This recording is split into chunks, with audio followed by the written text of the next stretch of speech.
My name is Michael O'Donnell. I am a cybercrime and homeland security major at the University of Scranton. I am a junior going to be a senior next year, and my reasons for going on this trip are because I believe it will be a good way to gain practical experience in my field of study, and because I want to experience the culture of another country, both in criminal justice ways and in civilian ways. Hi, my name is Leah Schneider. I am a junior at the university and I am a criminal justice major and human resources minor. My reason for going on the trip is to learn more about the field of cybercrime, as that is a field I have not been able to explore. My name is James Andres. I am a rising sophomore. I'm a cybercrime major, and I am going on this trip to experience new international culture and also learn more about cybercrime.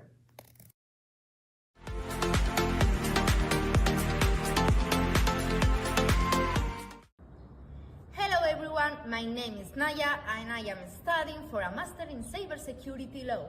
I am Ander. I am studying for a Master of Cybersecurity Research. Hello, my name is Carlos and I am studying of computer science. We are studying at University León. And we are Control and Law team. See you soon. Bye.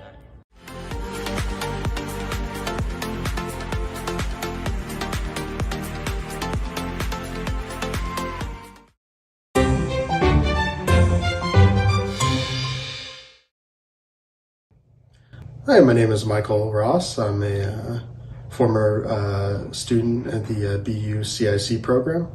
I'm going to be participating in this year's White Hat competition as part of BU's team. My interests include cyber terrorism as well as cyber investigation.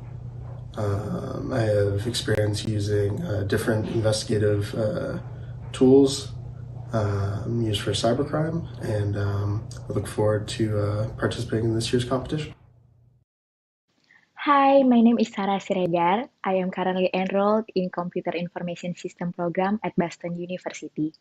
I have a strong interest in cybercrime investigation and digital forensic, which is why I'm super excited to participate in White Hat competition as part of the Boston University team. Hi, I'm Randy Fatra Pradana.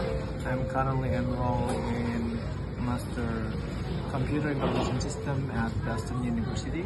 I will participate at White Hat competition as a part of the U team. I have a deep interest in digital forensic and I'm looking forward to participate in the competition.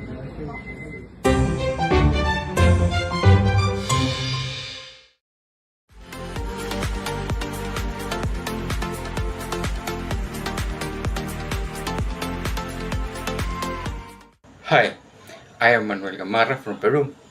As an electronic engineer with a specialization in risk management, I empower organizations to build a resilient, risk-aware culture.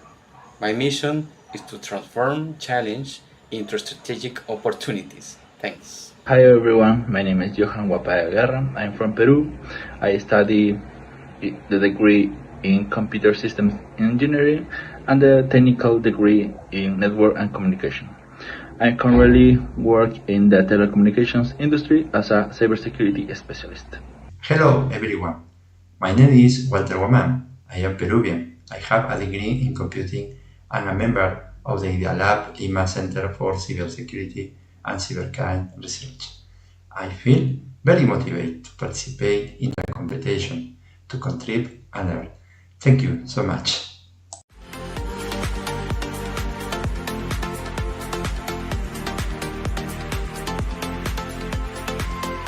Hello, I am Ana. I am from Colombia. I am in the Cafe and Tacos security team. We are Latino American and we want to win this White Hat Conference 2025. Hi, I'm Olga from Colombia. I'm part of the Cafe Anticasectium, and my expectation for my participation in 2025 is to learn more and win. Hi, my name is Oscar Mendoza. I'm from Nogales, Sonora, Mexico. My team is Café and Taco Security Team, and I'm happy to be in this event and show what we can do.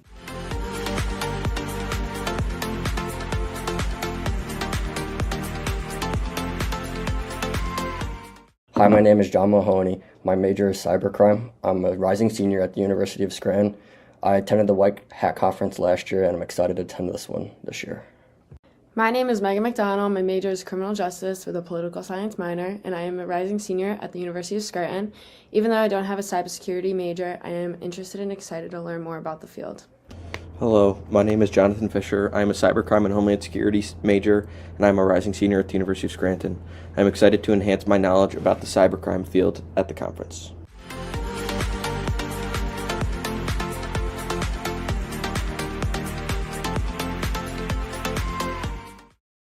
Hello, my name is Maria del Pilar Segura, and I am a Peruvian lawyer.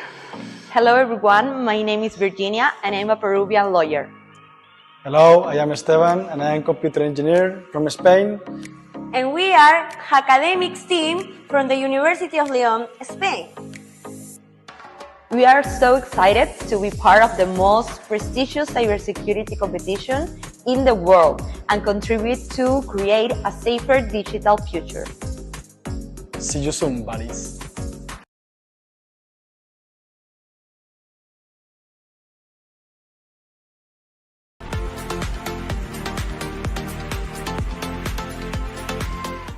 We are Nicolas Carrera, Guido Rica, and Sean Paz, and we proudly form Team Hacker Mate, proudly representing Universidad de Coruña from Galicia, Spain. Honored to take part in this year's White Hat Cybersecurity competition. As a team of law students passionate about digital rights and cyber justice, we are excited to learn, challenge ourselves, and contribute from a legal perspective. We may not write code, but we do read the rules, and we know how to move. Thanks for this amazing opportunity. We can't wait to be part of it.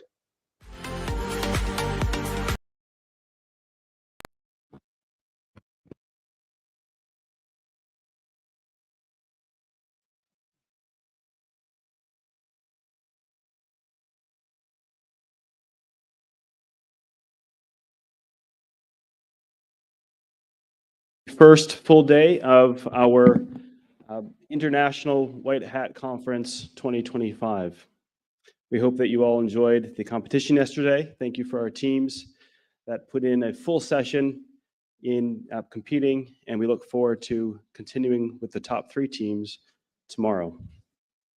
My name is Michael Jenkins, and I am the chair of the University of Scranton Department of Criminal Justice, Cybersecurity, and Sociology. And I will be making sure that we stay on track and on time to the best of my ability throughout the next 2 days. I appreciate your attendance here, your attention throughout the next 2 days, and also your assistance in helping me to keep everything running.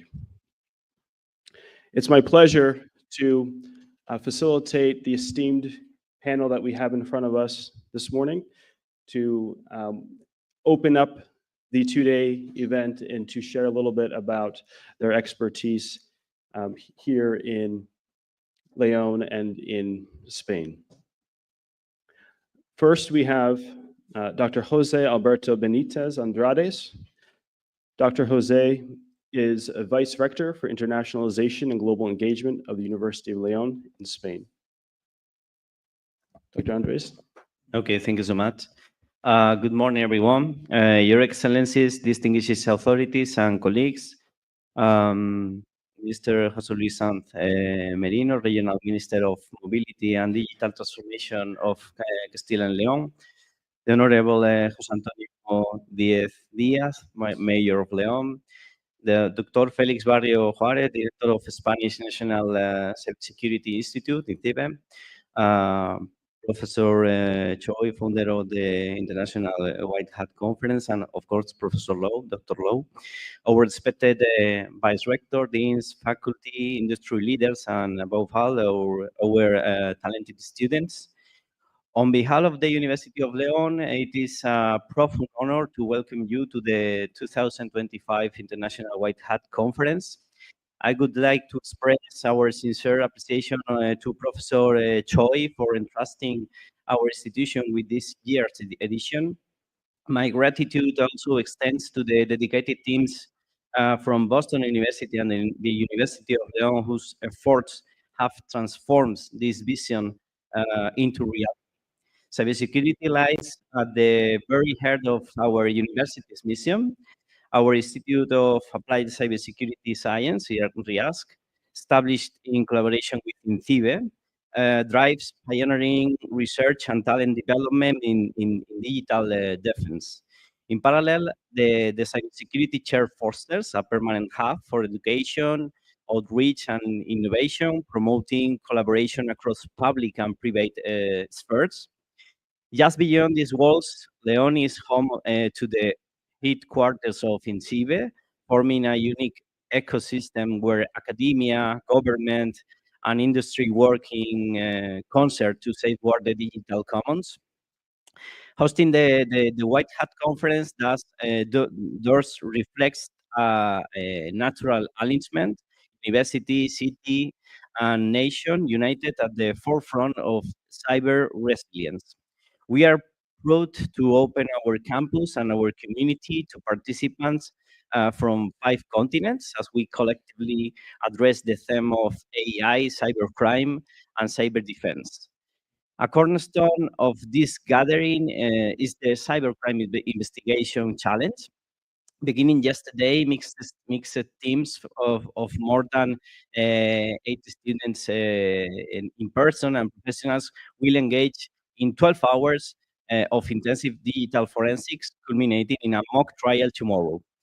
Designed by Boston University at the Center for Cybercrime Investigation and Cybersecurity, the challenge replicates the pace, precision, and interagency collaboration required in real-world investigations. In parallel, the student paper competition invites contributions from students' faculty teams. Winners will receive the Cybercrime Prevention and Response Award and the chance to publish in the International Journal of Cybercrime Investigation and Cybersecurity, ensuring that emerging voices are heard in global academic discourse. Insights from both competitions will flow directly into León's cybersecurity ecosystem, RIAS, the cybersecurity chair, and INCIBE, each located within 2 kilometers of this hall. Together, they form a living laboratory where today's ideas evolve into tomorrow's curricula, startups, and public policies. Cybersecurity is no longer a specialized domain. It is a global public good, uh, vital to economic sustainability, democratic integrity, and human dignity. By combining in León, we commit to advancing that good through open dialogue, rigorous research, and shared responsibility.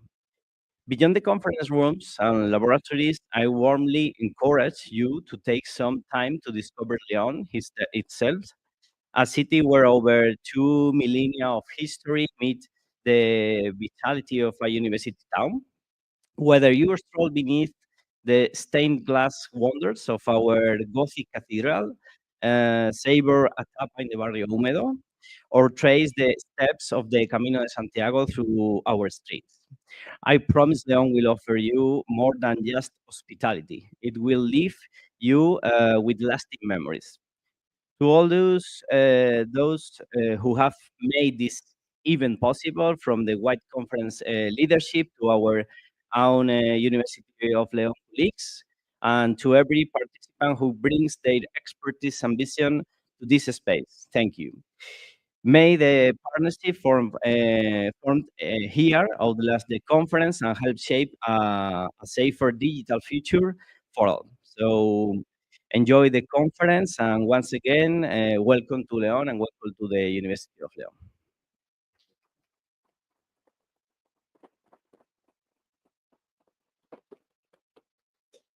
Dr. Andrades, gracias. It has been a very warm and generous welcome from the University of León, as well as the town of León. We have enjoyed the last few days. So on behalf of those of us who are here in person, as well as the approximately 200 guests who are joining us online, thank you very much. Our next speaker is Dr. Antonio Hernando Vera, Secretario de Estado de Telecomunicaciones, Infraestructuras digitales y seguridad digital en España. No está aquí. Our next speaker then will be Dr. Lou Chikushevsk, who I friendly refer to as Dr. Lou, the Senior Associate Dean for Academic Affairs. Dr. Lou is an Associate Professor of Computer Science and Director of Health Informatics and Health Sciences at Boston University. Thank you, Michael.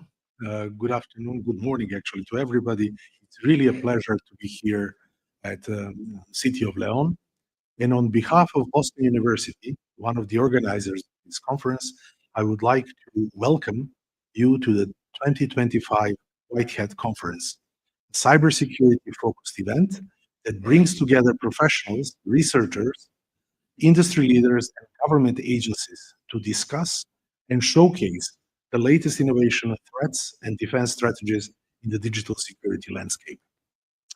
The aim of this conference is to promote ethical hacking, cyber resilience, and knowledge sharing in the cybersecurity community.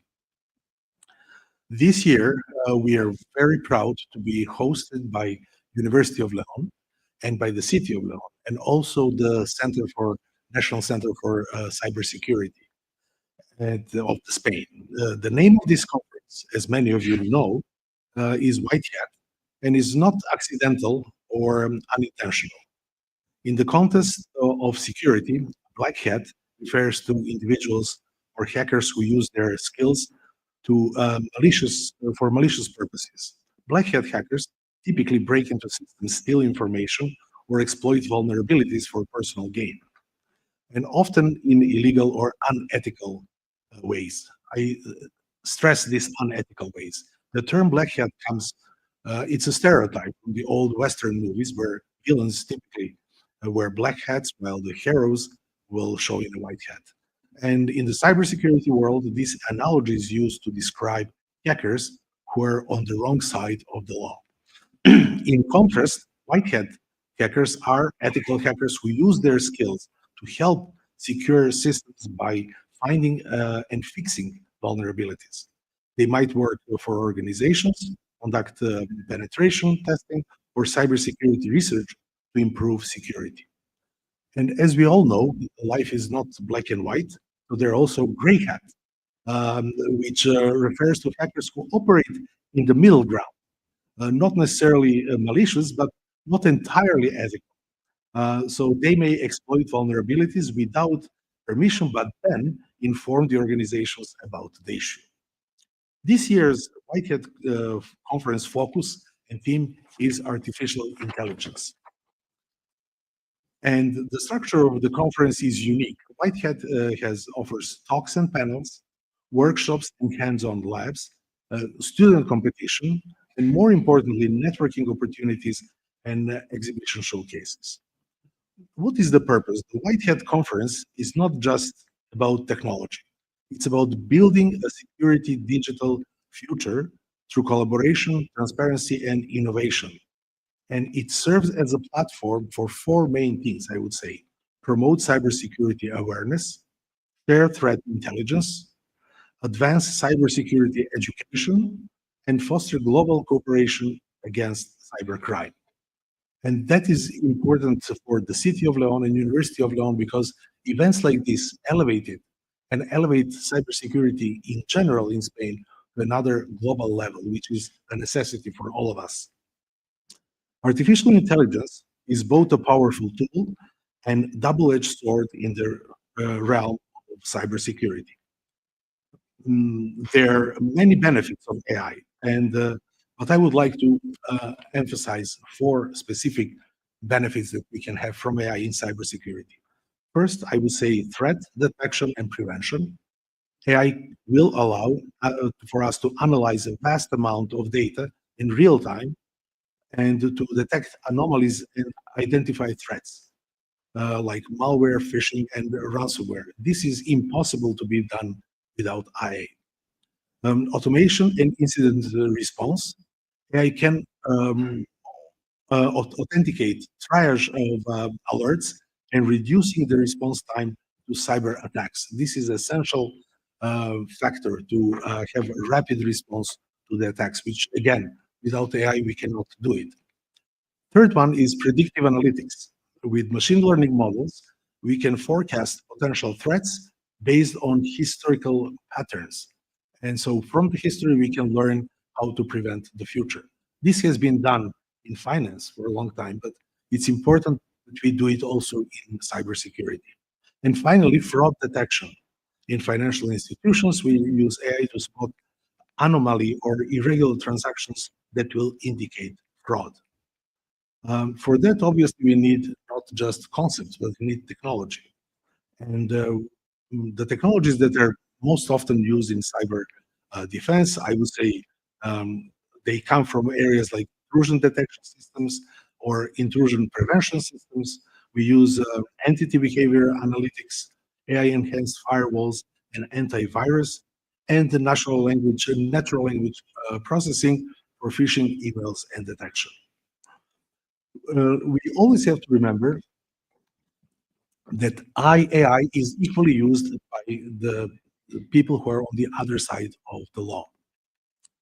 And I would say example of AIs in cybercrime, they range from deepfakes of social engineering, which is creating realistic fake videos or audios to impersonate individuals and trick the targets, and AI-driven phishing, which automatically generates high personalized emails using the same techniques, natural language processing. Malware evasion, AI helps the bad guys adapt and avoid traditional detection mechanisms. And the botnet, I would say AI-controlled botnets that can effectively scan network and launch distributed denial of service attacks. So we need to keep in mind that one of the most democratic and inclusive landscape is a criminal landscape. There is no racism, there is no politics among criminals. They have only common interest, which is making money. That's why they unite from South America to North Korea to Australia. They all speak the same language, same colors, same understanding. So we, similarly to the criminals, we need to use this global approach and have this inclusive environment for fighting cybersecurity attacks. The strategies that we can use is many, like that are coming based on AI, zero trust architectures, AI augmented security, operations centers, and cyber threats and intelligence. And finally, I would like to say that this AI by itself is not enough or cannot be trained just to prevent us from cybersecurity.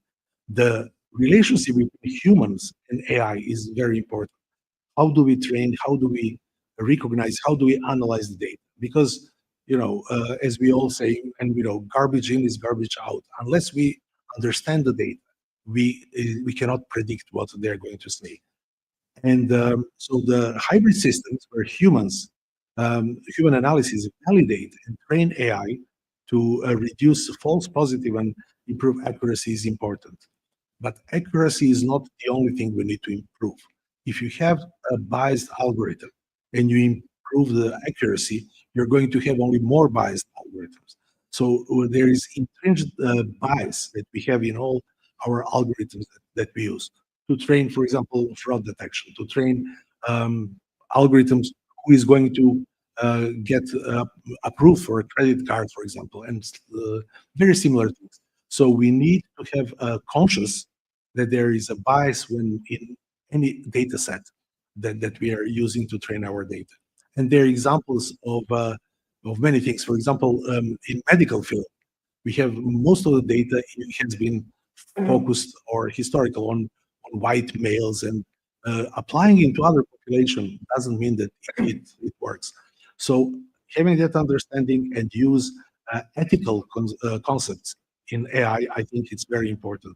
So to focus on bias and fairness, and adversarial AI attackers may use adversarial inputs to deceive AI models, and to keep in mind that privacy also of individuals is of extreme importance. We have not solved the problem if we compromise privacy and if we compromise laws. And we are here at the law school, and that's why it's so important to understand that the legal system is essential for what we are doing, because we are not the other side of the wall. So the future things that I would say are important to secure the future digital landscape. Several trends and strategies, I think, are emerging. AI regulations and standards, quantum safe cryptography. This is technology based for quantum computing, which is extremely efficient and fast computing that we're going into, and continuous learning systems are essential. The integration of AI in both cyber defense and cybercrime makes a critical, it's at a critical inflection point. At this point, we decide which way we'll go. The battle for a secure digital future depends not only on technology, but on how it is governed and implemented and adapted. Strategic innovation, responsible AI use, and international collaboration will be key refining point in our approach to cybersecurity in the age of intelligent threats. And for the 6th year, the White Hat Conference has been doing exactly that. Thank you very much for your attention.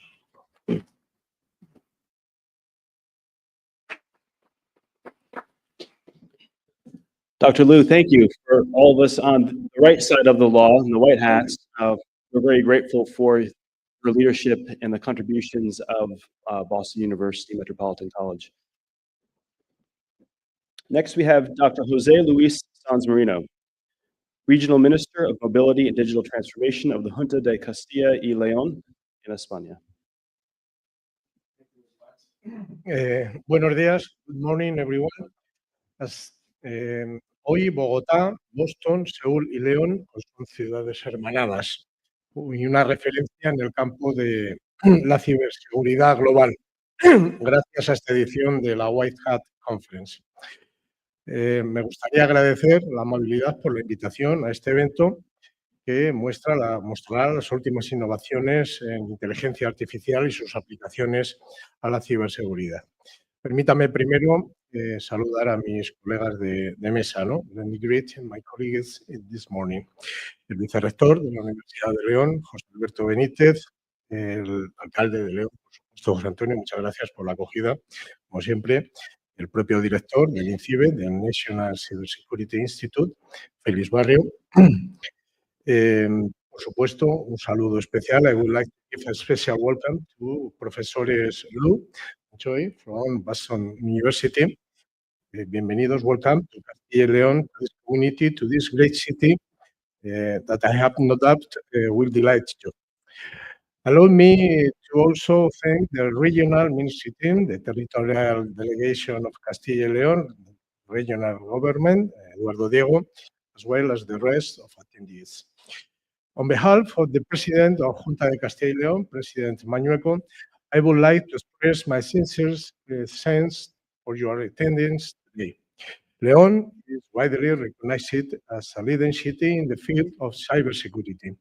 INCIBE, National Cybersecurity Institute, is based in this city. Within the quantum communication sector, the Junta de Castilla y León has Skylab, a distinctive resource that will be the subject of further analysis later. In an increasingly cyber threat environment, digital resilience enables organizations to maintain their operations and protect their critical assets. It is essential to implement cyber recovery strategies to minimize the impact of attacks and ensure rapid recovery. The massive blackout that affected Spain and other parts of Europe last April, despite not being the result of a cyber attack, highlighted the urgent need for strong systems and effective contingency plans. Regarding cybersecurity, from the perspective of the community government, we address it as a major issue. As part of our competencies, we are in charge of coordinating entities for the generation of a specialized ecosystem in this field. application of cybersecurity in regional companies, and the implementation of security measures in the public service provided by the administration. In this sense, collaboration with the National Crystallographic Center, the CCN, and the state security forces and corps is essential, even from a criminal point of view, as happens in the field of education or health services. A primary measure in the protection of the community's administration is the Security Operations Centers, our SOC. We have a highly qualified staff, guaranteeing continuous and effective surveillance. A renowned center that has joined the national network of cybersecurity operation centers, promoted by National Cryptologic Center in Central National Center of Intelligence. Being part of this network, which is based on the use of common tools provided by the CCN, gives the regional government direct access to the information exchange by the members of the national SOC network. This will enhance the detection of potential incidents and contribute to the regional Ministry of Mobility's commitment to strengthening information security measures to protect regional government data. In 2024, almost 19,000 security alerts were managed, which one analysis resulted in more than 1,500 incidents, the highest number of incidents recorded today. Indeed, data clearly reflects the need for investment, which we have tripled since its creation. May I underline that in this evolving sector, institutional collaboration is a priority. Therefore, the Junta de Castilla y León greatly appreciates working with INCIBE. For almost 2 decades, the National Institute of Cybersecurity has been a renowned reference in the field of cybersecurity, both nationally and internationally.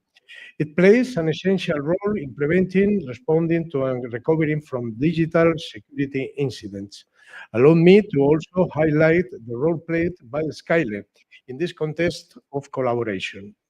La Fundación Centro Supercomputación de Castilla y León, SKYLE, here in León, provides advanced computing and storage capacity essential for research and development in the field of cybersecurity.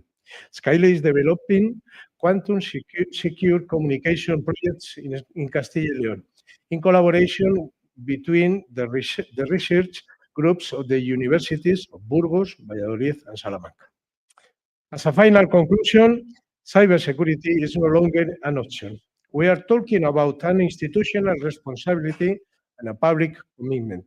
In Castilla y León, we are moving forward in this process with determination. I am sure that the event will be of great value to all the citizens. León is a land of welcome. León and its culinary and cultural offerings will certainly prove to be a memorable experience for all of you. Indeed, it is obvious that Castilla y León is the right place to commemorate this edition of this event.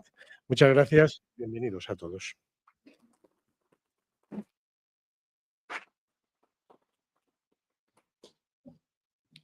Thank you for your service and for sharing a little bit about the challenges and the expertise of your leadership of this region in the cybersecurity challenges.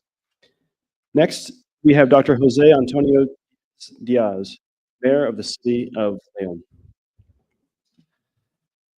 Consejero José Luis, José Alberto, profesores Lou, Choi, director de INCIBE, amigo Félix, señoras y señores, delegados territoriales de la Junta, señoras y señores, muy buenos días a todas y todos.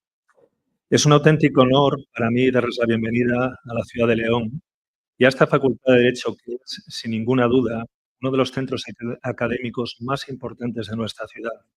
Una referencia desde su puesta en marcha y centro docente del más alto nivel en el que, por ejemplo, ha cursado e impartido estudios todo presidente de gobierno. Para nuestra ciudad, para nuestro ayuntamiento, constituye un verdadero placer colaborar con esta facultad y con su decano, Salvador Taludo, en todo aquello que nos solicita. No podíamos sino colaborar con esta iniciativa, no solo por el aval de la Facultad de Derecho, sino también por la importancia de esta International White Hats Conference. Quiero destacar mi agradecimiento por la elección de nuestra ciudad para la celebración de este congreso que ha conseguido, desde su primera edición en el año 2019, erigirse en una cita internacional esencial para entender la ciberseguridad, sus amenazas y las herramientas para abordarla.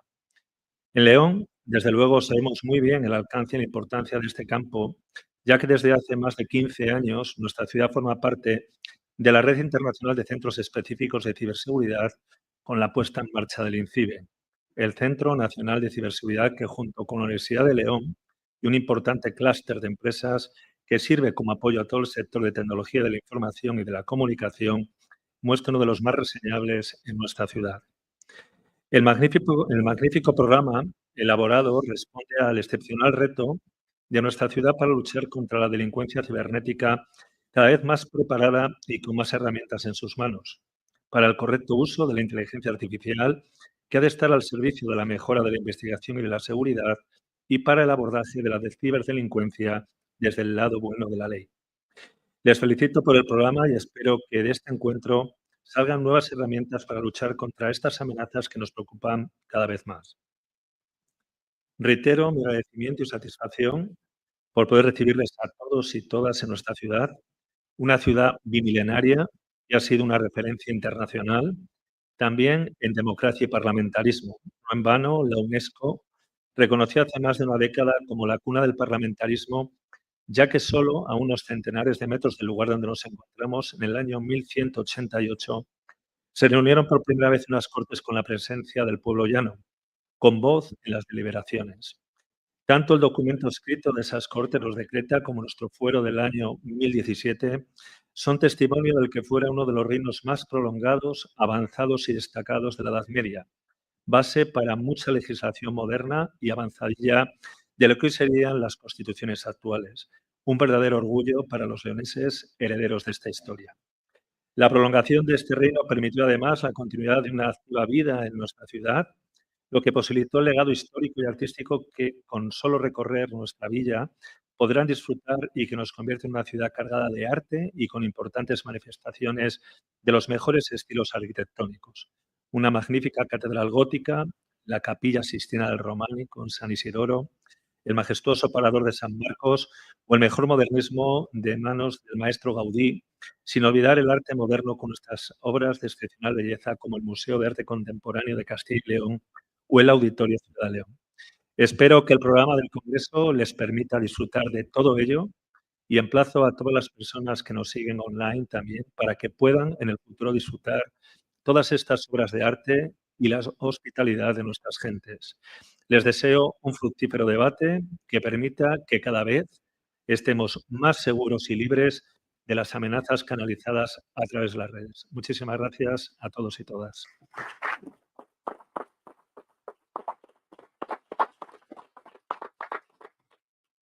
Again, in just a few short days that we've been here, it's been obvious the beauty of León as well as the hospitality that we've been shown. So thank you. Our next speaker is Dr. Felix Barrio Juarez, Director of INCIBE, the Institute of National Cybersecurity. Good morning, dear students, academics, professors, friends, authorities that are here in person and those that are online at this moment following this amazing session of the International White Hat Conference. It's a pleasure and an honor to have you here, and special acknowledgement for the professors Choi and Professor Tarodo for the brave decision to select León as the place to be, because as our mayor has mentioned before, you are in the capital of international cybersecurity. In the following weeks, we will host the 10th edition of the International Campus for Cybersecurity of the Organization of American States. This is the first activity initiating this set of activities, training sessions, competitions, and in particular, we are very proud to have here the International White Hat Conference because it represents the best of our young talent worldwide. It's very important, as mentioned at the previous intervention, Dr. Chit Khrushchev. It's very important to focus in this moment in the fighting against cybercrime. It's very important for everybody because we know that all these global threats, this digital dependence that we have more and more increasing every year with rates of double digits, it's very important to be ready to face these kind of new threats that are related to artificial intelligence, the increasing number of vulnerabilities of technology, and in particular, the resources for the evil criminals to use all these dependence of technology, in particular with those more vulnerable groups and users. So, despite cybercrime, it's only a small part of all the cybersecurity ecosystem. We have to focus in there. Past week, we launched a new call from the Spanish National Cybersecurity Institute for offering the online training of more than 15,000 officers of national police and civilian world in Spain to provide them resources of postgrad in cybersecurity engineering because we need to bring the technology to those responsible of the investigation, the criminal investigation, the research. It's very important for us to establish some chairs and programs in universities devoted to fighting against cybercrime. Part of the 22 Spanish chairs that we are supporting with a total budget of more than 62 million euros in the last 2 years are prioritizing at this moment this kind of research. And we are very proud to have double-sized the number of young talent researching and studying in postgrad universities in Spain in these areas with more than, at this moment, 1,300 researchers, young researchers that will provide the next generation of professionals in our police, militaries, of course, the private companies that we will need. The increasing number of professionals in this area. It's not a mere coincidence to have you here in the Faculty of Law of the University of León.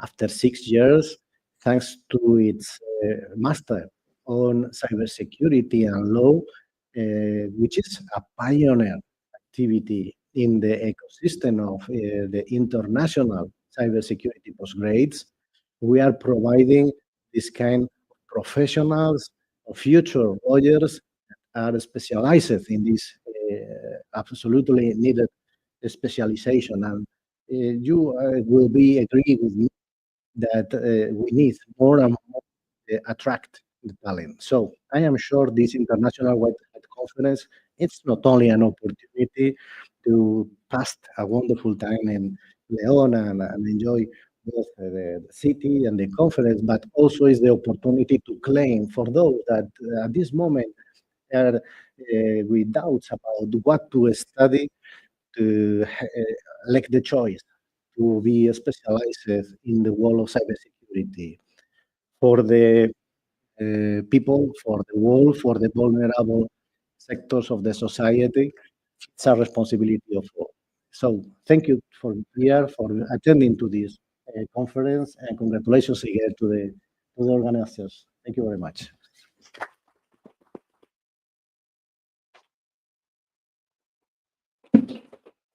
We do hope that those of us who are new to the field will get some clarity and some vision and maybe some inspiration to see how we could all contribute to the shared goals that we're discussing this conference. We look forward to our visit later this afternoon at your institute and also hearing from your colleague later tomorrow. Our last speaker for this opening ceremony is the godfather of the conference, Dr. Choi. Dr. Choi, as you all know, is founder of the White Hat Conference and director of cybercrime investigation and cybersecurity programs at Boston University. Thank you for the warm welcome. On behalf of the organizing committee, I would like to express my heartfelt appreciation to our distinguished our opening speakers for their warm and inspiring welcome remarks. Yeah, your presence and opening words helped set the tone for a meaningful and impactful event. And we are grateful for your commitment to advancing global cybersecurity efforts. Thank you very much. Welcome to the 2025 White Hat Conference, León, Spain. Yeah, it's my absolute honor and privilege to welcome you all as an organizer and opening speaker for this meaningful event. Yet this year's theme, as we all discussed, and the AI, cybercrime, and cyber defense, reflects our urgent need to understand and navigate the dual nature of artificial intelligence. This conference unites law enforcement, government professionals, cybersecurity experts, legal scholars, students to confront the rising misuse of AI and to explore how we turn these same technologies into tools for justice and prevention. The conference presents a truly interdisciplinary effort, bringing together experts in AI, cybercrime, cybersecurity, and law. Sessions will spotlight both technological advancements and legal ethical challenges, ensuring that our responses are both effective and principled. We are proud to organize this conference in partnership with the University of León, INCIBE, and Spain National Cybersecurity Institute and EU institutions. And this year's hybrid format further reinforces our mission of accessibility and global cooperation. Based on my knowledge, and we have over 1,000 registration and over 70 countries watching for us. So it's a great achievement. And while we celebrate progress, and we must also acknowledge the gaps. Many law enforcement agencies still lack these tools and training to investigate crimes involving emerging technologies such as AI and blockchain crypto investigation. Moreover, as a digital defenders, we often act reactively rather than proactively. This conference is designed to change that by providing clear evidence strategies for cybercrime prevention and successful prosecution. The wider conference now, it's in sixth year and has become a vital platform for transforming the global approach to cybercrime investigation.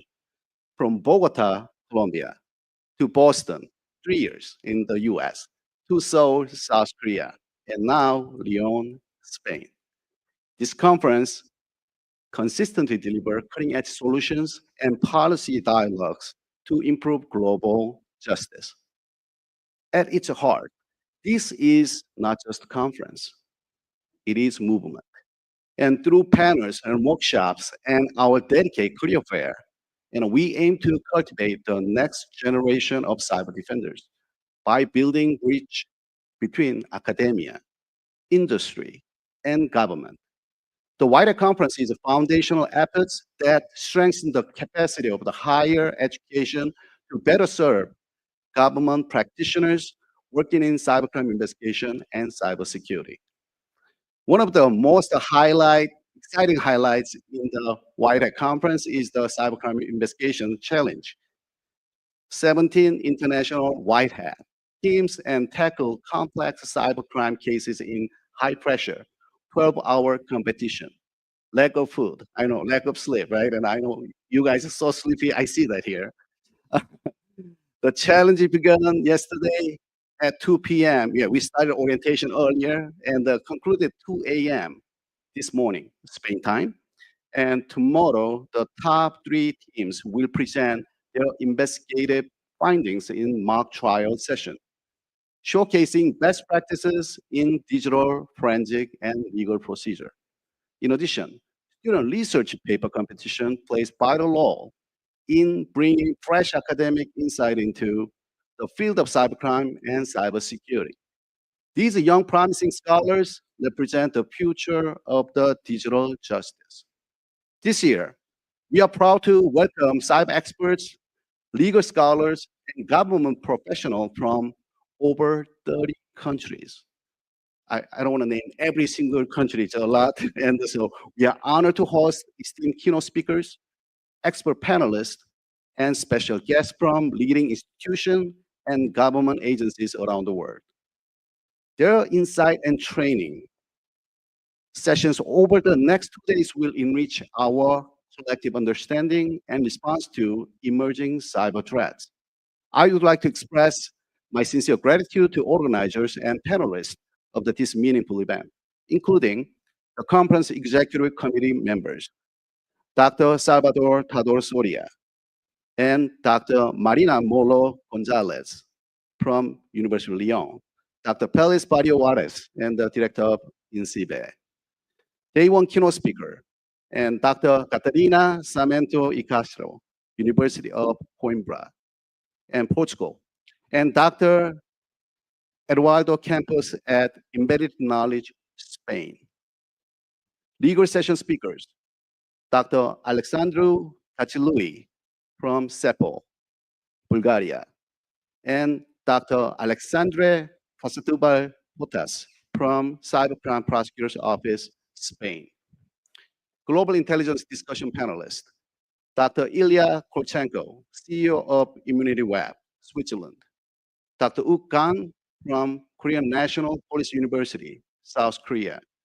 Senior specialist, Dr. Jen Ellerman from Europol, Netherlands.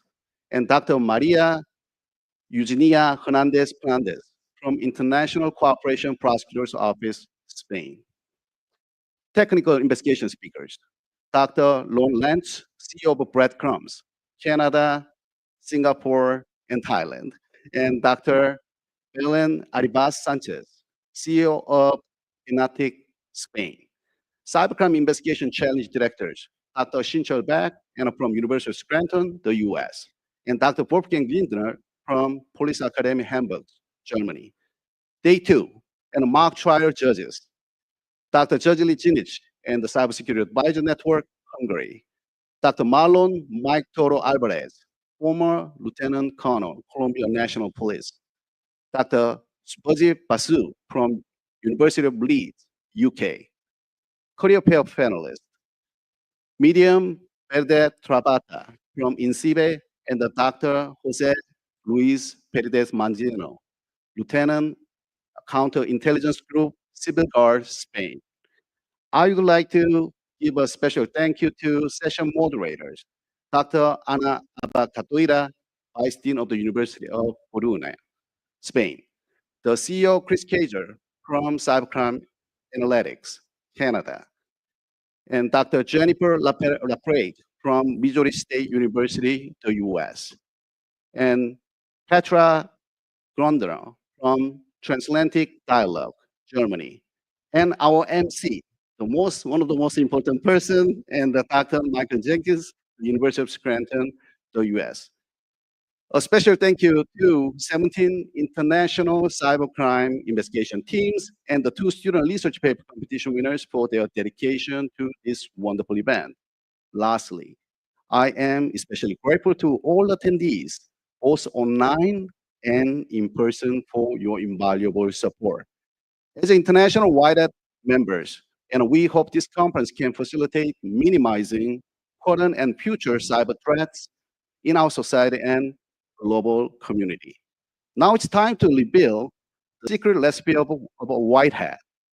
The 2025 White Hat Conference officially begins. Welcome and thank you. Bienvenidos y mil gracias. Thank you.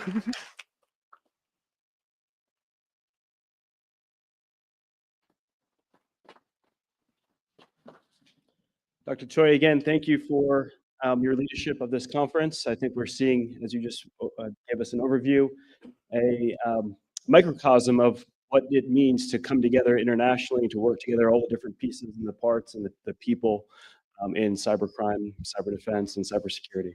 Really looking forward to a fun and engaging conference. On behalf of the Universidad de León, Dr. Mora would like to present our speakers with a small token of appreciation.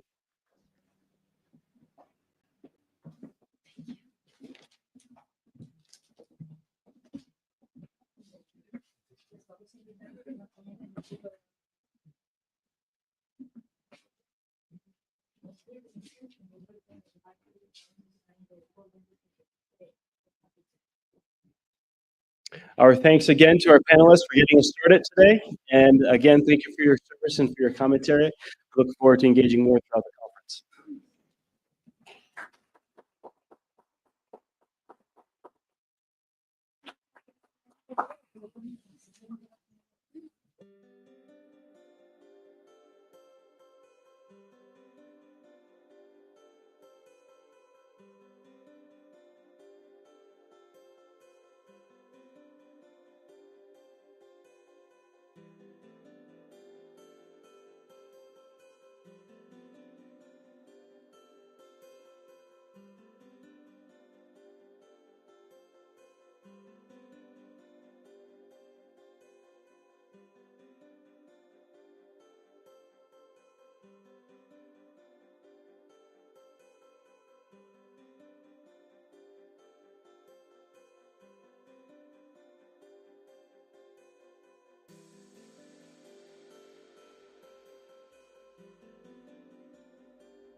Okay, we're going to get started with our 11 a.m. session and our first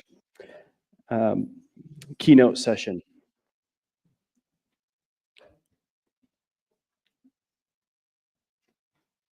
We have as moderator for this first keynote, Dr. Ana Abba Katoria, who is the Vice Dean for Academic Planning at the University of Coruña, and she will introduce our two distinguished speakers and also moderate at the end time for questions and answers. So please, from the audience both here and joining us remotely, please feel free to submit some questions and we will make sure that the speakers have time to engage with them. Dr. Ana? Thank you. Good morning, everyone, and welcome to today's keynote session. My name is Ana Abba, and I will be your moderator. We are thrilled to have two distinguished experts with us to discuss about critical challenges in the digital age, algorithmic discrimination and cybersecurity. First of all, I want to thank the organizers for inviting me to participate in this event and moderate this session. We have two speakers today, the Dr. Catarina Sarmiento Castro and the Dr. Eduardo Campos. Let me introduce them. I'll keep it short so we can get straight into the conferences. Our first speaker is Dr. Catarina Sarmiento Castro, an esteemed jurist and academic from Portugal. She holds a PhD in Juridical Political Sciences, a Master's in Public Law, and a law degree from the Faculty of Law at the University of Coimbra. She also completed postgraduate studies at the Catholic University in Belgium. Catarina is currently a professor of constitutional and digital law at the University of Coimbra, where she is also a researcher at the Instituto Jurídico. She serves as a consultant to the Data Protection Commission of the Rio de Janeiro Lawyers Bar in Brazil. She brings extensive experience in public service, having served as Portugal's Minister of Justice from March 2022 to April 2024, and as Secretary of State of Defense from 2019 to 2022. Previously, she was a judge at the Portuguese Constitutional Court for 14 years, and she is also a board member of the Portuguese Data Protection Authority, CMPD, from 1999 to 2003. Catarina has published several books and academic articles and is a frequent keynote speaker at international conferences on digital law, data protection, and constitutional matters. We are honored to have her with us today.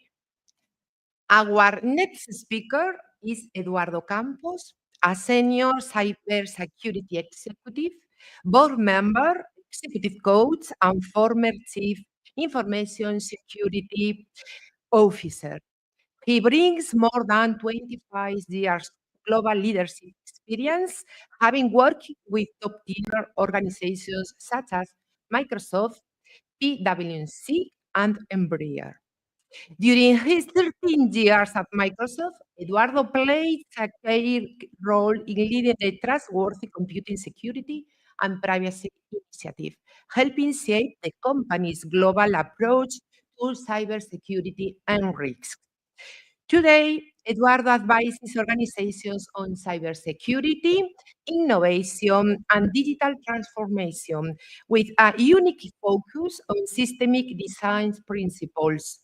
He's the author of From Problem Solving to Solution Design, published by Forbes book in 2018, which presents strategic tools for navigating complex challenges. Eduardo also shares his expertise as a lecturer at universities in the US, Latin America, and Australia. Earlier in his career, he served with distinction in the Brazilian Army for 14 years, where he was honorably discharged with the rank of captain. We are pleased to welcome Eduardo to our session today. Now, the speakers can go to the microphone. Catarina, you have 15 minutes, more or less, for your presentation. Thank you.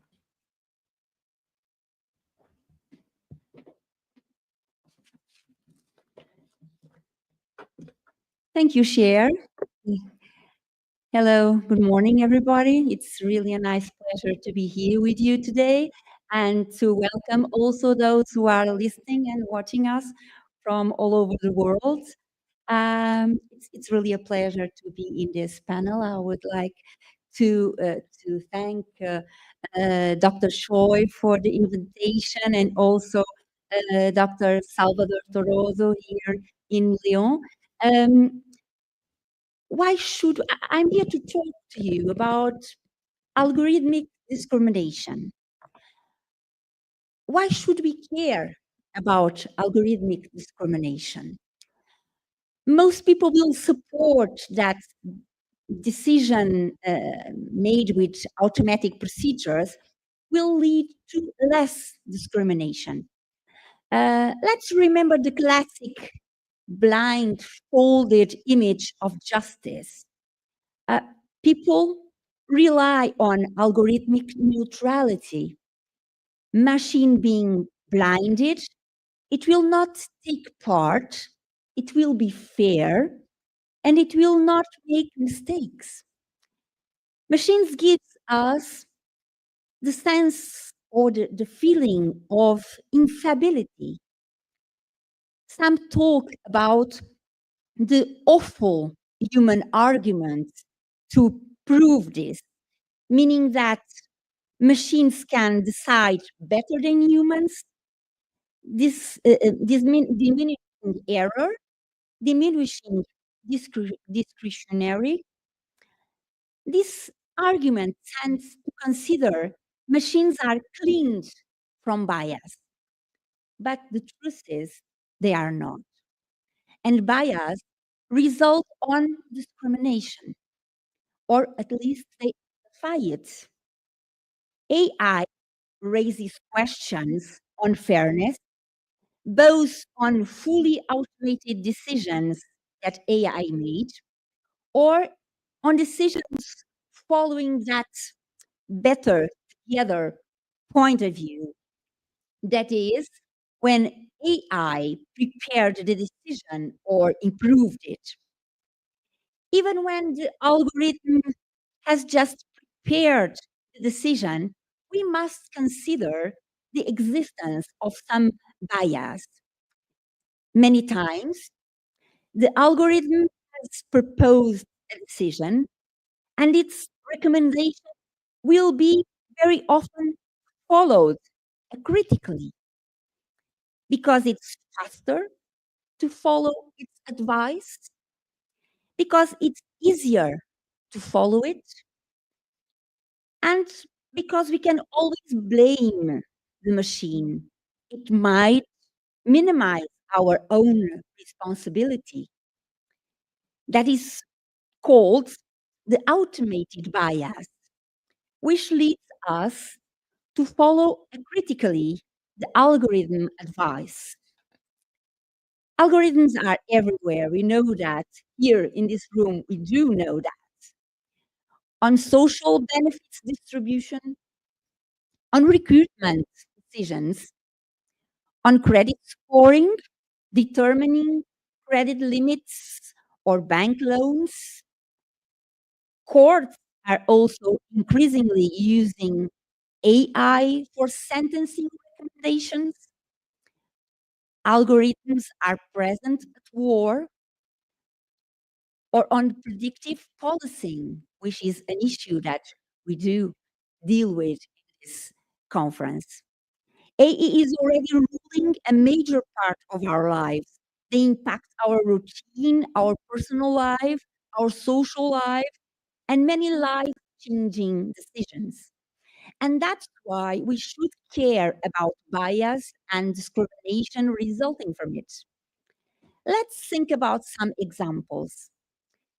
Face detecting trained mostly with male faces tend to give inaccurate predictions on female faces.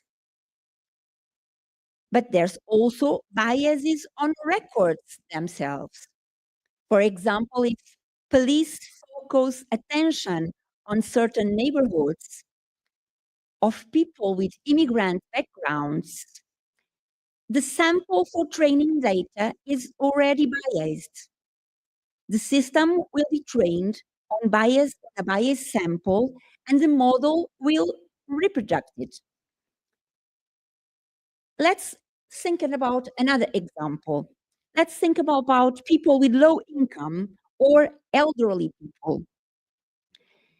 They have fewer smartphones. A model, an algorithmic model that uses smartphones data will underrepresent them.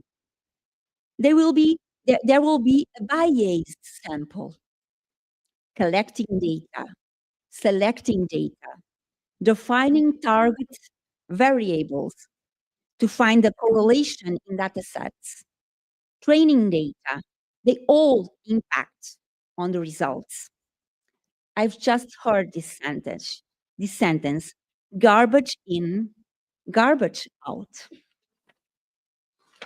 So what should we do about it? Are there any solutions?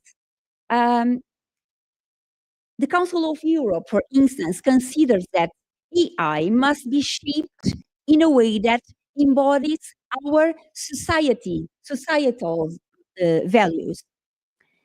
That is important because AI makes more error for minorities than for majorities. And are there any solutions? Well, let's hope that not the law, but also the technique can find us some solutions. Because the solutions we need, either in AI regulation or in data protection regulation, for instance, cannot just come from the law. It must come also with the technical part. So we should notice that decisions taken by machine depend on quantifiable data. We know that. And in many circumstances, we just tend to exclude qualitative data. It works most of the time. We know to find a geographic point, we just need quantifiable data. To determine the weather, we just need quantifiable data, or to fly an airplane. But some realities are not reducible to quantifiable data.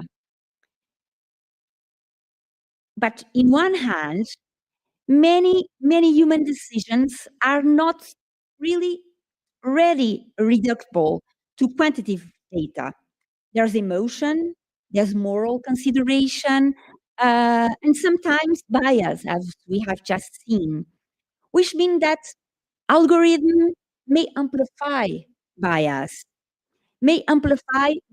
already existing.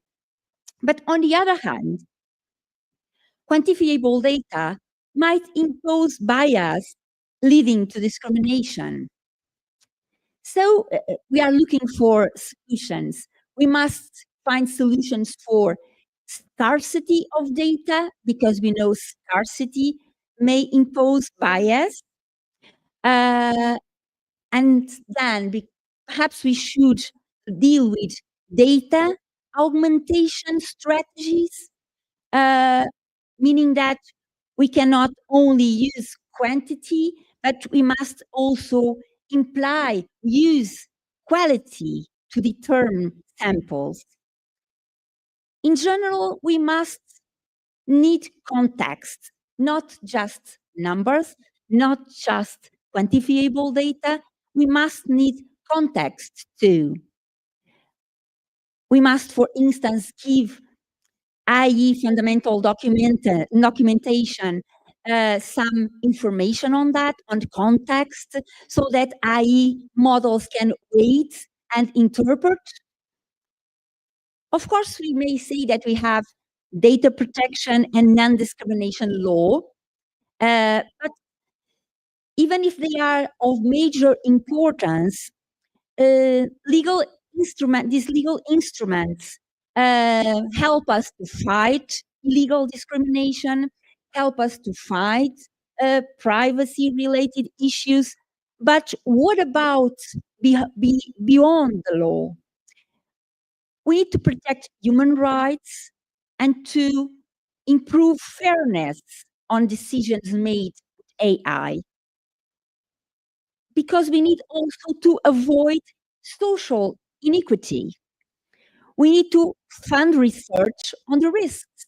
And that's very important. Not only law, not only technique, but we need funding on this kind of research, the research on the risks. So how can we build a fair AI? We don't know the final answer for that. But to find fairness, we traditionally build upon statistic comparisons. We focus here also on quantities, but we need to apply corrective bias. Fairness doesn't have to be neutral, because neutrality in AI will actually will lead to disadvantages. Fairness doesn't have to be neutral. We need to act to fix disadvantages. So perhaps one way is also to look for intentional biases to promote genuine equality of the opportunities. We must identify groups needing protection. We need context-aware symmetry to be able to repair disadvantages. We must bridge mathematical precision with context. More than neutrality, more than blindness, we need context to get social justice. So let's think about. Thank you.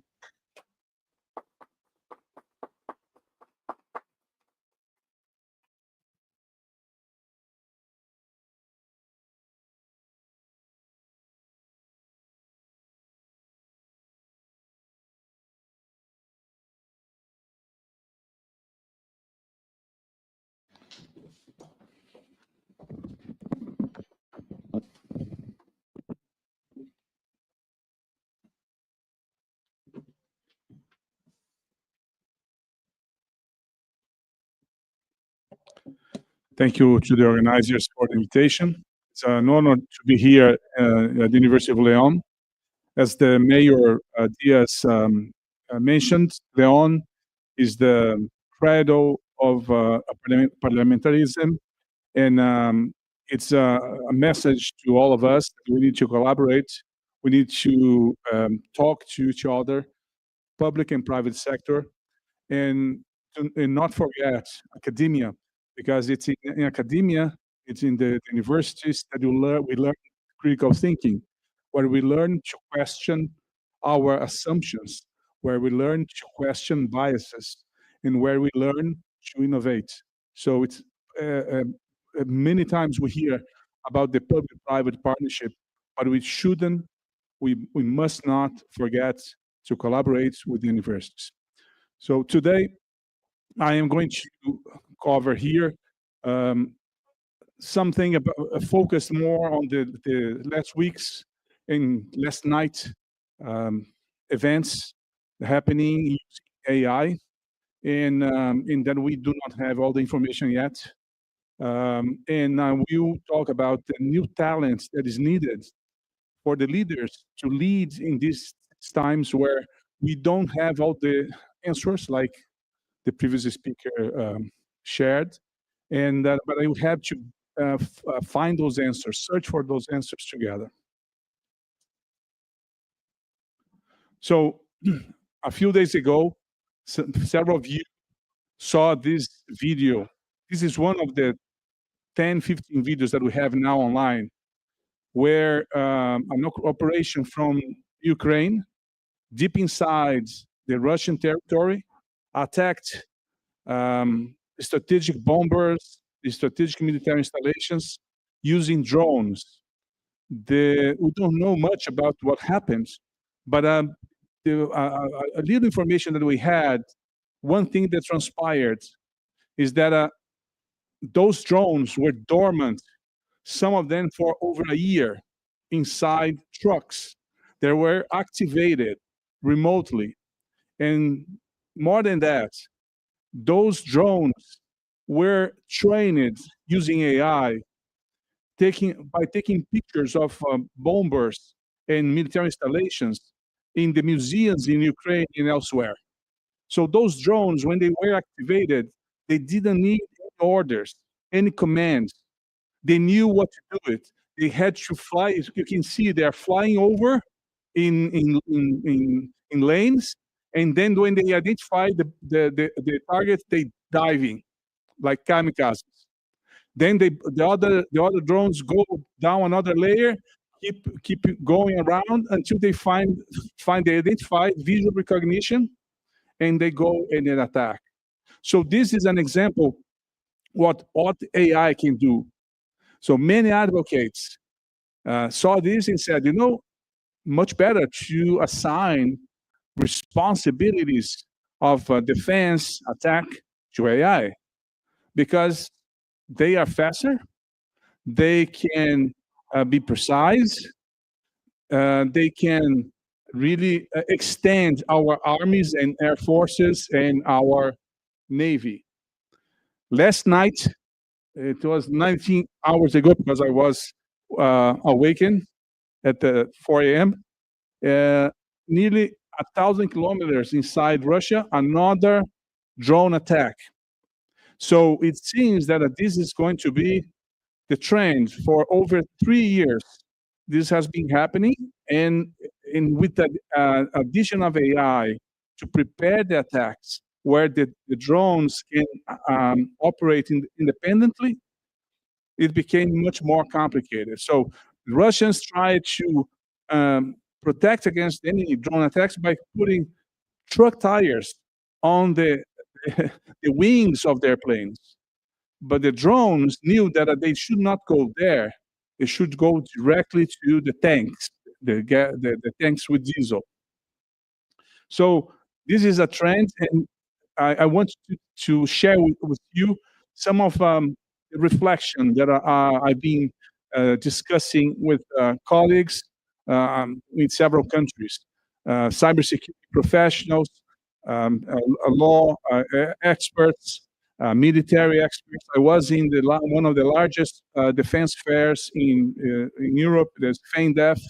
It was a few weeks ago in Madrid, and I had the opportunity to speak with several experts in the military, in the intelligence sector, and everybody's trying to understand how we are going to adapt, and really be prepared for this new reality. I was also investigating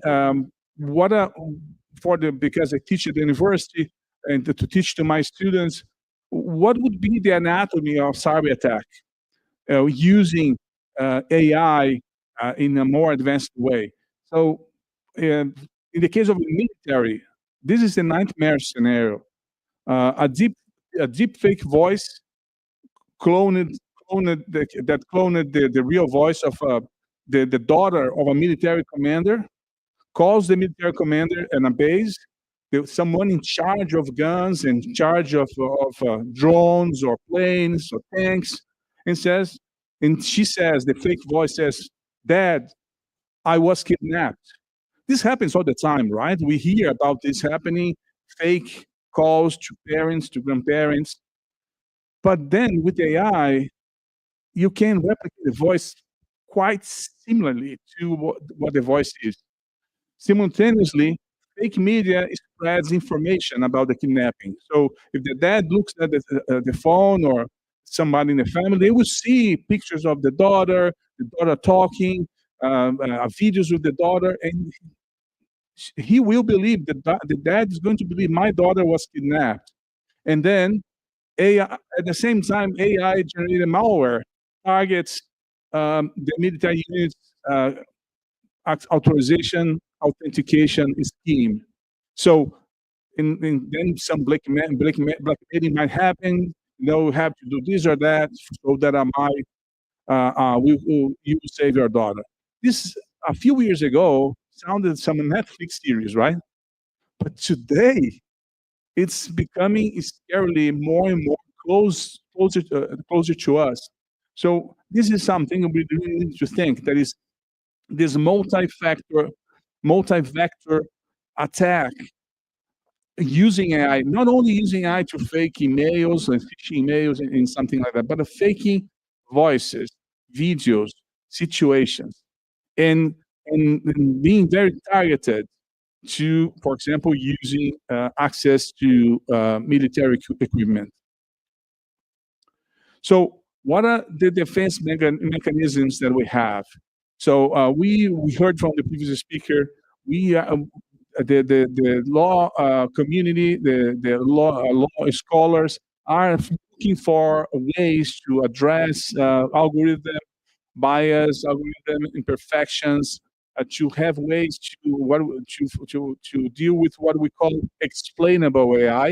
It is the AI that we can understand when someone is recruited, or when someone makes a decision because they're watching a video. How do they know that that's not fake? Again, it's very important that the leaders, in several of you that are here, the younger competitors, that you start thinking of it, because one day you will be at the top of the food chain, and your team is going to look at you and say, what do we do now? And they will expect that you, not only as a technical person, not a technical professional, but a leader, tells them what to do.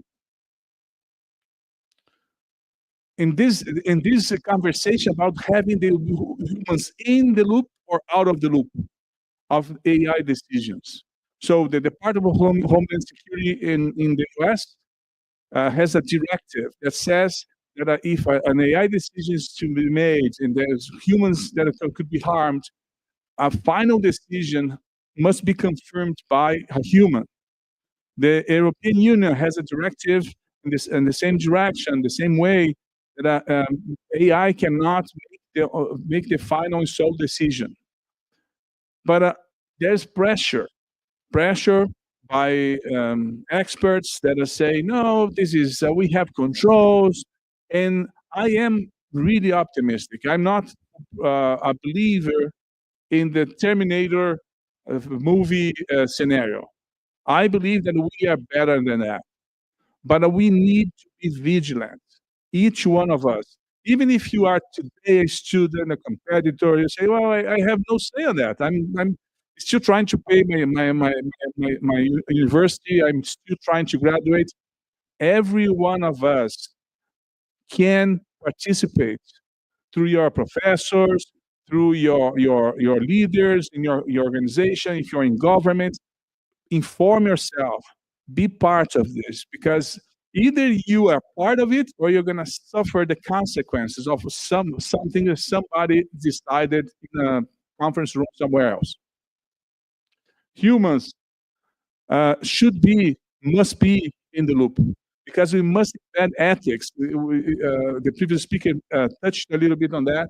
We must embed ethics. How about proportionate response? That is a military term. When there's an attack, we attack back, we react, respond. What is a proportionate response? There are parameters in international treaties, but if we leave this to AI, who is going to decide? What is the algorithm behind it? So was somebody radical that decided that it's a minority or it's a country they don't like? What is in it? What is inside the black box? So humans must be in the loop. So you're going to hear a lot in the next a couple of years about out of the loop decisions, humans out of the loop decisions, because this is being discussed in the military arena.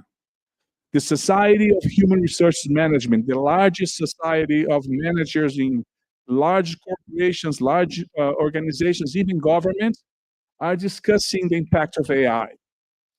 This association is based in the US, but it has chapters everywhere in the world.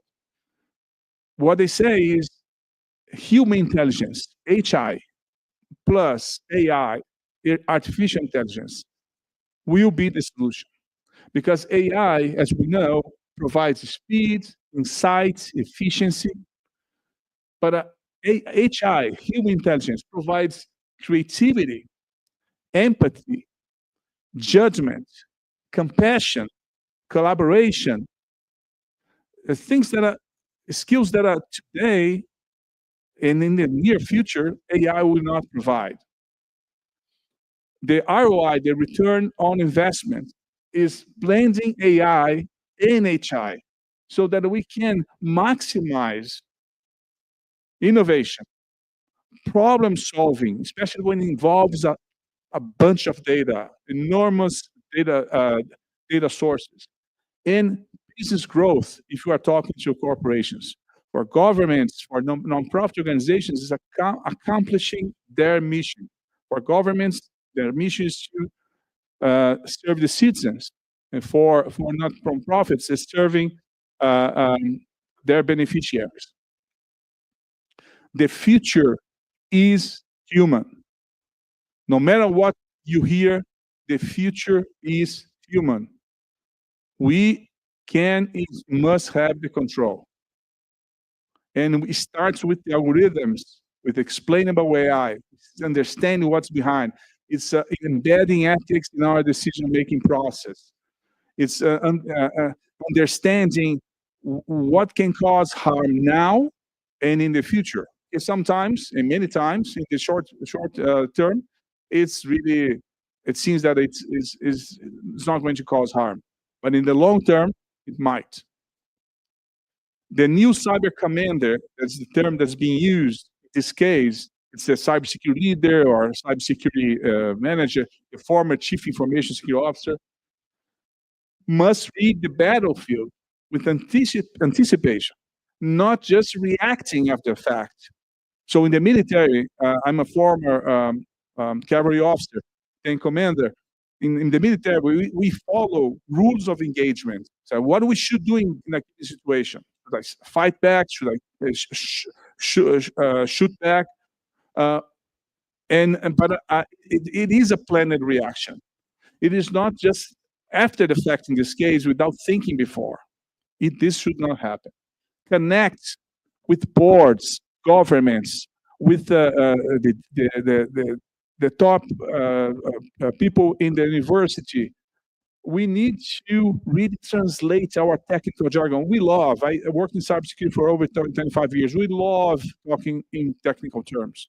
But when we need to approve budgets, when we need support, political support, we need to abandon the jargon and talk the language of people that people understand so that we can convince them.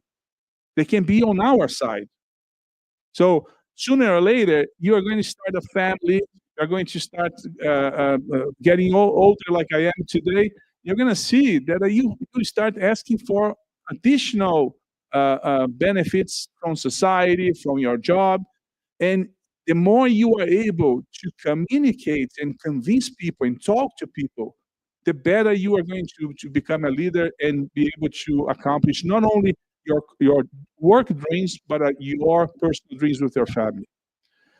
And finally, embed trust and transparency into the defense chain. Whatever is the defense chain you're using, the military, in the corporation, in academia, when you are planning the defense chain, how we are going to defend against whatever is coming your direction, powered by AI, that you are able to use critical thinking, question your assumptions, question yourself, and do not believe the first deepfake that comes to you, and just forward that on Facebook, forward that on WhatsApp, on TikTok.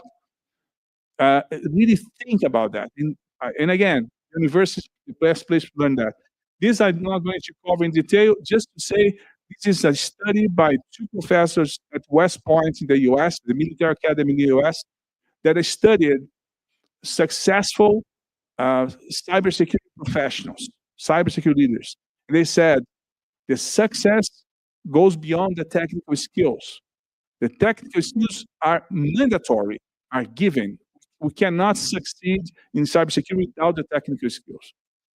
But to become leaders, to lead people, we need to have critical thinking, collaboration, communication, talking their language, to convince people. New mindsets to bring new results. Otherwise, we're going to be stuck in this ever-going complaining. Nobody hears me. Nobody does anything. People do stupid things. We need to keep communicating, because unless we change our jargon as technical people, nobody's going to understand us. The root map here is change how we recruit people in the organizations. Recruit people that have those interpersonal skills. In the past, they were called soft skills. Interpersonal skills. They are able to collaborate. They are able to have critical thinking. They have emotional intelligence. It's more than just knowing how to code. Train those human skills for those that don't have them. It's trainable. You can acquire that. Embed ethics in anything that's powered by AI. This way, we are going to be able to defend better, to anticipate threats, and keep criminals at bay. Thank you so much.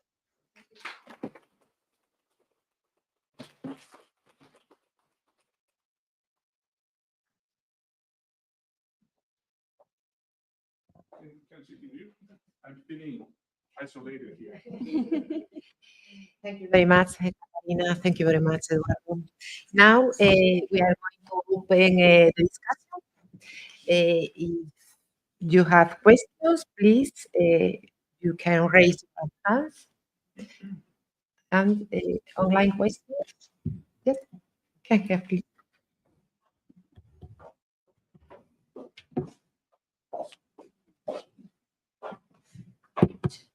Thank you.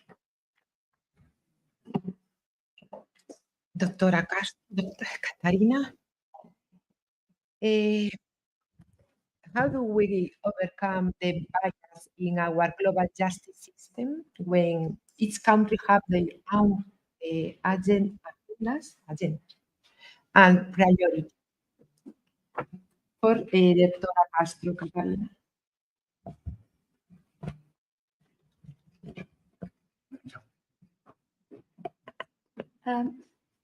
In justice system, we are using AI also. And of course, when AI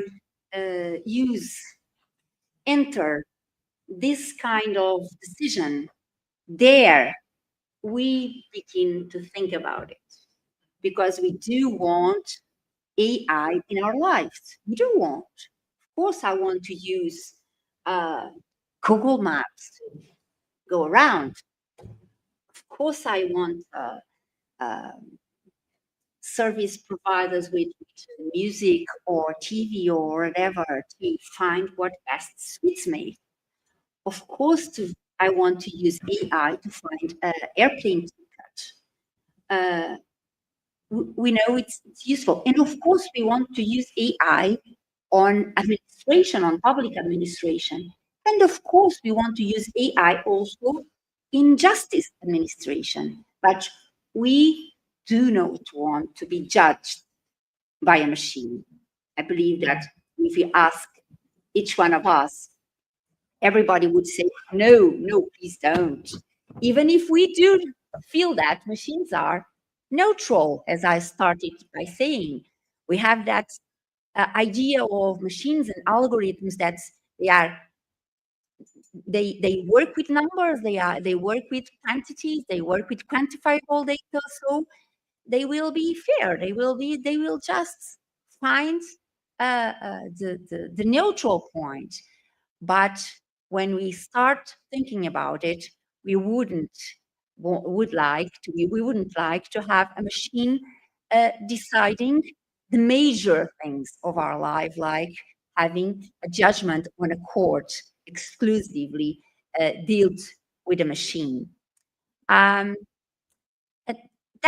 believe that's why in justice systems and OECD and Council of Europe have made some studies on that, and the European Union also.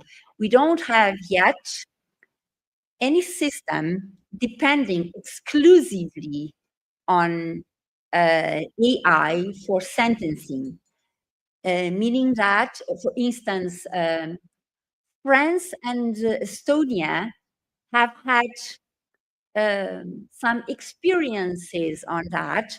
France have even started to use it, but then they just stopped using it. It was a mechanism to define automatically the corpus damage on insurance problems, for instance, and Estonia is always saying that they are ready, but they don't go with it. Meaning that we are being cautious in using AI for justice, but we are not using it for final decisions, but we are using it for preparing decisions. If for decision preparation, that's very useful. We know that in the United States it is used for predictive justice, to, for instance, to determine the sentence, the measure of the sentence, of the decision. We are not going that way on Europe, perhaps because we have this difference on the justice system. We do not rely on precedents. On the contrary, our systems rely on the judge independence. So what's normal for a US system, like relying on precedents, it's different from our systems in Europe and those who are close to these systems. We rely on judges' independence. So we just take AI for having it to the preparation of the decision, and we must always leave the final decision with the independence, with the intuition of judges, and with the responsibility. Remember that some minutes ago I said it's easier to say, well, the machine said that, so let's go with it. Let's follow its advice. It's easier, it's faster.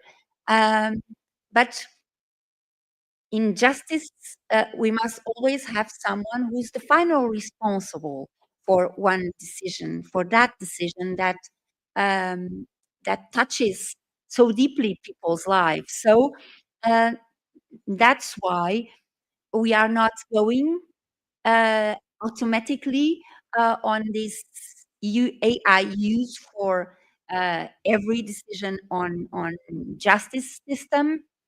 And even so, we must deal with bias. In the example I was giving, for instance, in the American system, we cannot transpose it to our system, because when a Portuguese judge, for instance, is deciding a case, he cannot only have in due count the majority that have determined a certain precedent. We must have in due count that precise person that we have in front of us. So we cannot just take the example and apply it to everybody. So that's how we are trying to control bias. We are not taking it for the final decision. We are using AI to prepare decision, to have this use, not for final decision. But I think AI it's very important. It's the second question I have. Yeah. Do you think the data collection, research approaches, and evolution of AI are growing at the same speed? If not, now can you overcome such challenges? I think that our presentations work well together. We didn't make it together, made it together, but I think looking for biases, looking for ethics, working with ethics, looking for biases, looking for context when we build AI systems, when we build AI models, looking for context, embed always ethics, and having a woman in the loop, and also a woman in the loop. That's another thing, because we are perhaps the majority of men in here, and we know that there are a majority of men dealing with technology, the majority of men also dealing AI systems, and the majority of data is on men. It's male data.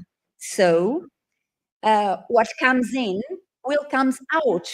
So if we take the majority of data on men, as the example I've given,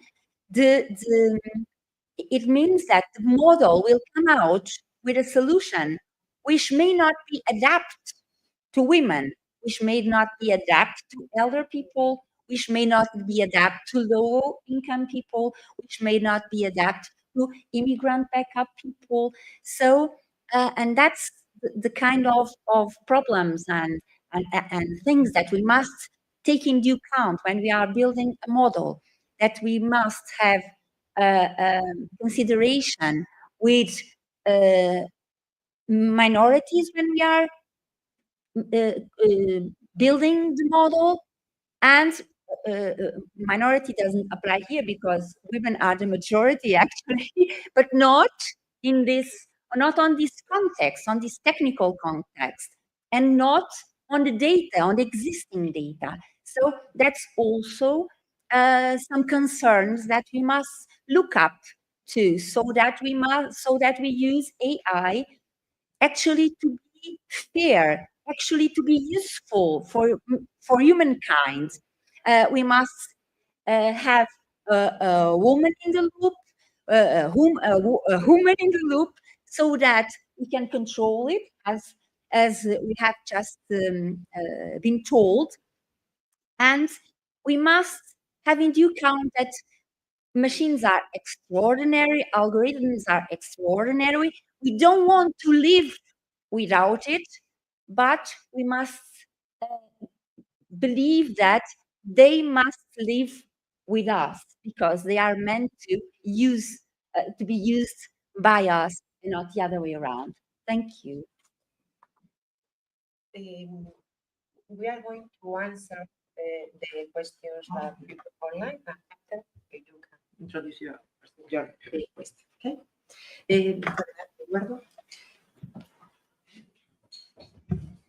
What are your thoughts of the abilities of AI to facilitate a contextual analysis of quantitative data to reduce bias, results for crime prevention, investigation? The first, and we'll have another one.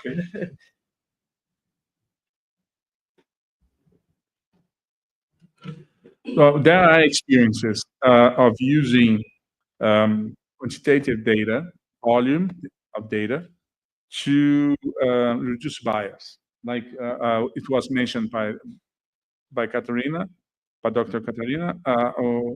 There are experiments with that, successful experiments in the US, for example. But crime prevention, some people that work with crime prevention think that it's going to be like an old movie with Tom Cruise called Minority Report, that you are going to anticipate what's going to happen. So there were studies in the past, over 100 years ago, so because of your face is square or is round, you have big ears or you have no hair like me, you are going to be prone to crime. So it will help. But again, like we shared here, both speakers, it's to help us as experts, trained experts, to make the decisions. So the AI is very good, for example, in identifying behaviors, anomalous behaviors, that we could not do with databases. I worked in, for example, teaching a course in data analytics, where I had the students to download all the data about healthcare in Melbourne, in Australia, and then come up with recommendations using system thinking and with design thinking, create an app, and so on. We had all disparate solutions, right? Some brilliant solutions, some not so brilliant. But the ones that were more successful were the ones that considered not only the data they downloaded, but they decided to interview people, to talk to people, and understand why they answered the question. The question that was being asked was the wrong question. So about how do you go about the household leadership, who here and who in the house makes the financial decisions.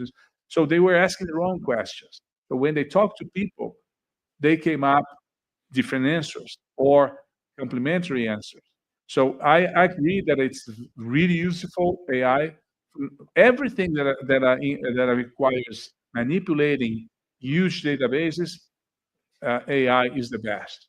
But a human must be in the loop, like I said, to ensure that we are making the right decision. And we have another one, but it's too large. It's for Eduardo. You mentioned the preparedness and proactive actions that we all must contribute to maintain stability and control of AI. However, I wonder why there are not a global approach to educate our children, so they will grow to be proactive and conduct their future in an ethical and safer manner when approaching AI development. Thank you. Thank you for the question, smart one.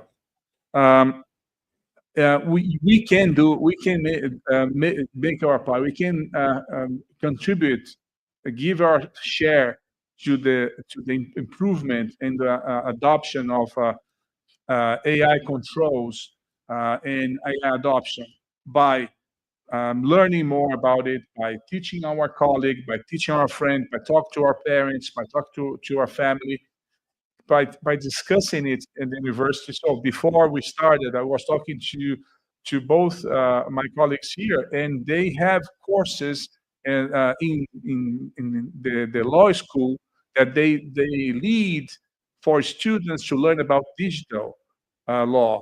So it's really understanding everyone must do their part. So here, why we do not do this with the kids? Yeah, we do. We should not be waiting for a big brother in government to tell us what to do. We should do this in our home, in our communities, in our school, with our friends, have this kind of discussions. So I had students discussing this Ukrainian attack. And then after the 1 hour discussing, they came up with the realization that it's not something that is the bad guys against good guys, the good guys killing the bad guys. What if this was being used by someone trying to harm a group of people that you love, that you like? So we need to question, have critical thinking. And we start at home with our friends, with our colleagues, at school, and with our government representative, if it's a city council, if it's a senator, with our vote. That's how we ensure that this will happen. Okay, thank you. When you want. Hey. Thank you, Dr. There's a microphone.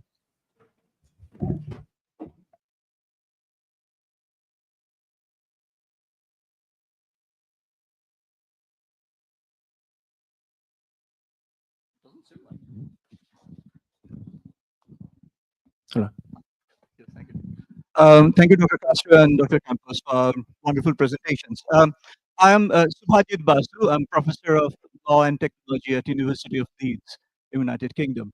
So my first question to you, Dr. Castro, I like said fairness does not have to be neutral because neutrality does not address discrimination. Absolutely right. I agree with you. And you mentioned that data that has been used to train AI is male data. It's male data from the global north, and there is global south. And AI will be used in global north and south. Okay.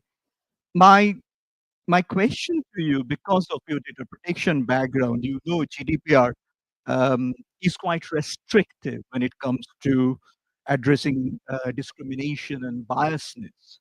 But we have the new EU Act. So what is your view about EU Act? Do you think that it goes far enough to address biasness and discrimination, which you talked about? So that's my question to you. And Dr. Campos, very interesting presentation. I really like you say the future is human. I made my career regulating technology, and I always think the future is technology. But I really like what you said. And you mentioned about the human in the loop. Dr. Campos, I'm from United Kingdom. You know we are out of European Union, sadly. That's a political thing. And my government is now trying to bring in a legislation which actually wants to remove the human in the loop. And we also know what is happening across the pond, United States. Whatever thing the Biden administration did has been completely thrown out by the Trump administration. And pretty much they're trying to remove the human in the loop. My question to you, Doctor, is are we too late? Thank you so much. Thank you. Thank you for those very, very important questions these days. My feeling about AI at this very moment isn't that it's not about is it enough? Is it now it's more, will it be enough for the times that are coming? Because what I see around the world, what we feel it's coming around the world is that there's these movements intending to soften it. So we see it in the United States with that idea of for 10 years not to embrace limits on AI growth, and so it can go all the way around without woman in the loop in the United Kingdom, as you said, and we see Europe questioning if perhaps we should amend the AI regulation. So, and they are thinking about amending it. It's not thinking about making it stronger. It's about softening it. The point is always, and it was also the same problem with data protection data act. The problem is always fundamental rights from one side or from one point of view, and industry and technology on the other side, or on the other, and that have another point of view.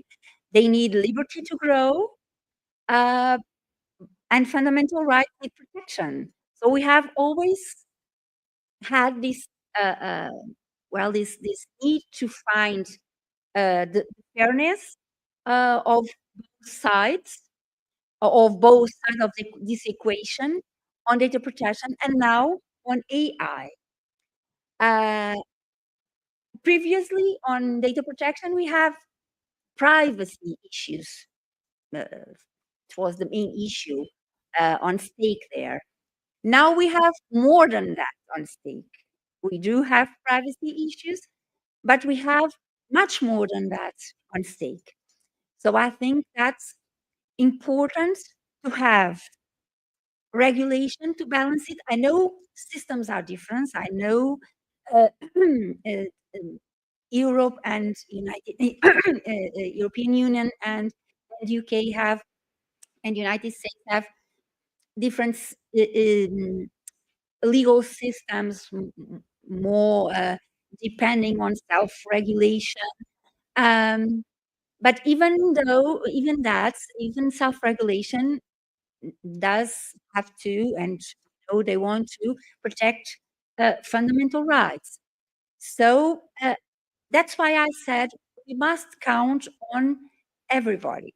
We must count on legal protection like AI Act, like Data Protection Act.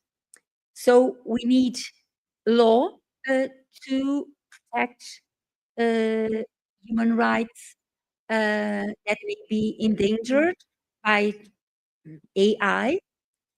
But we also need technique. We do know that one big approach to privacy was not only determined by law provisions, it was also determined by technical provisions, like building a system privacy designed from bottom up. It's something that we can do technically, and it's very important so that we can use technique to support and to protect human rights. And we must have the same approach with AI. And that's why the woman in the loop. That's why embed ethics. That's why being aware of bias. So I think AI regulations, like previously, data protection regulations are a huge step, but we need the technical approach to be able to build from the beginning till the end of the processes these fundamental rights concerns. That's why all these AI rules must be taken into account when we are building the model. And that's why it's important for students that work with these technical issues must work together with law professionals, with professionals that study ethics, but also the other way around. Lawyers, judges, professors must understand what's going on with technique. So, but being direct to your question, my concern now is not if it is enough. My concern now with AI regulation, my concern now is that will we be able to keep it as it is, or will it be softened that it won't have use anymore? So I think, of course, we have for instance, the black box problems for data protection. I know that's an issue that we don't have an answer for that. We must still work on it. But my concern now is, are we keeping these concerns for good, or are we softening it for the future? Thank you. I'll be very brief here because we're over time. I believe that it's never too late for decency, compassion, and people with good intentions at heart. Democracy is the trickiest way of governing. But as citizens, we have the vote, we have the way to protest, we have our representatives that are to complain about, we have even social media, we have our family, we have our friends. We need to keep talking and really helping to influence and decide on what is good for humankind, not for only a few big pockets that will be bigger with money.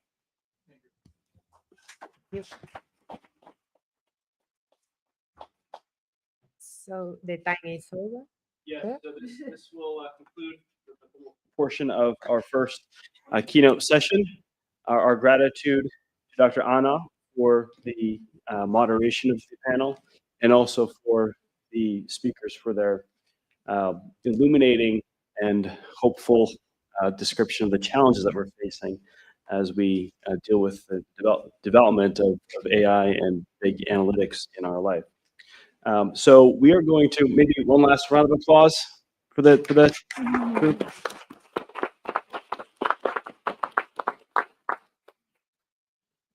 So again, we will have a presentation by Dr. Morla of a token of appreciation on behalf of La Universidad de León.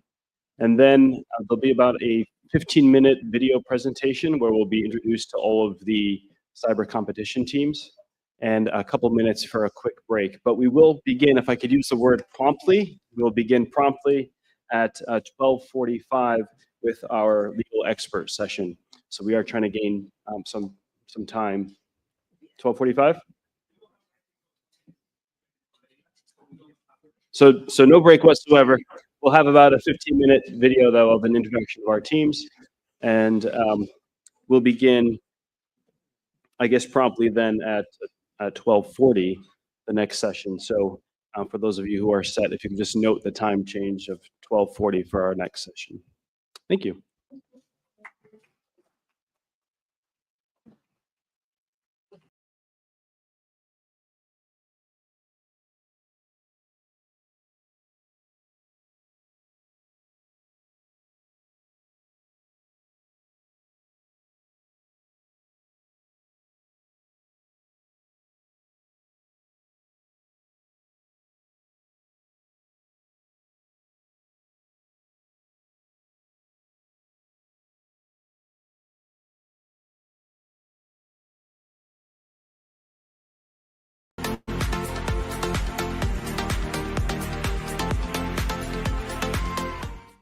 My name is Michael O'Donnell. I am a cybercrime and homeland security major at the University of Scranton.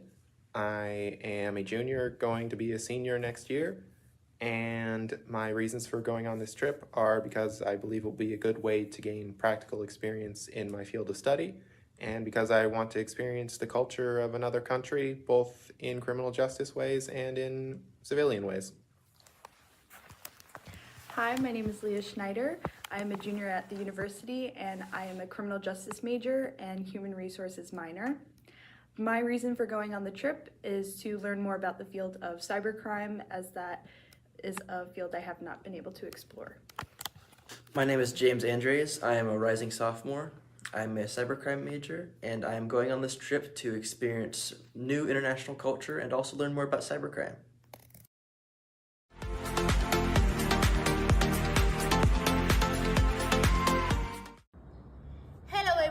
My name is Naya, and I am studying for a Master in Cybersecurity Law. I am Ander. I am studying for a Master of Cybersecurity Research. Hello, my name is Carlos, and I am studying of computer science. We are studying at University León. And we are Control and Law team. See you soon. Bye. Bye.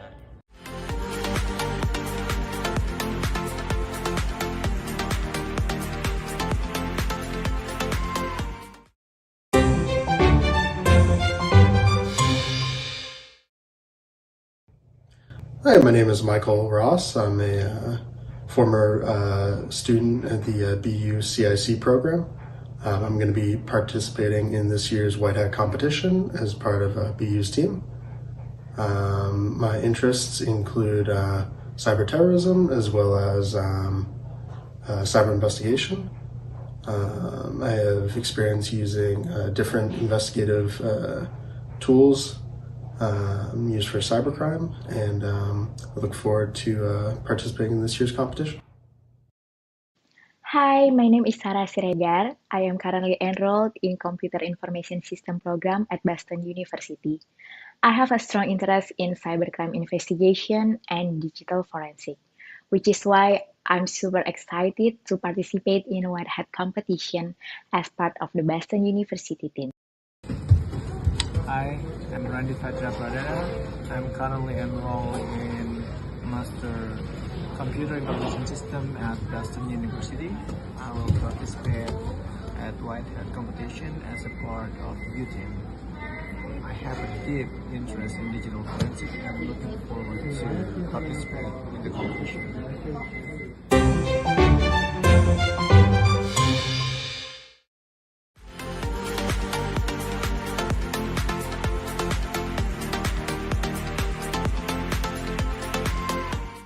Hi, I am Manuel Gamarra from Peru. As an electronic engineer with a specialization in risk management, I empower organizations to build a resilient, risk-aware culture. My mission is to transform challenge into strategic opportunities. Thanks. Hi everyone, my name is Johan Guapaya Guerra. I'm from Peru. I study the degree in Computer Systems Engineering and the technical degree in Network and Communication. I currently work in the telecommunications industry as a cybersecurity specialist. Hello everyone, my name is Walter Guamán. I am Peruvian. I have a degree in computing and a member of the Idea Lab Lima Center for Cybersecurity and Cybercrime Research. I feel very motivated to participate in the competition, to contribute and learn. Thank you so much.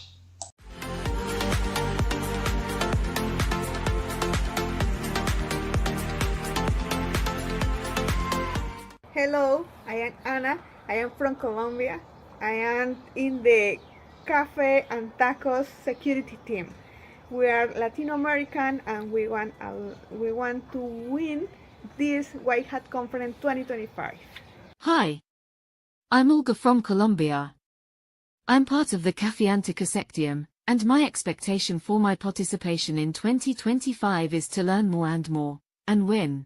Hi, my name is Oscar Mendoza. I'm from Nogales, Sonora, Mexico. My team is Cafe and Taco Security Team, and I'm happy to be in this event and show what we can do.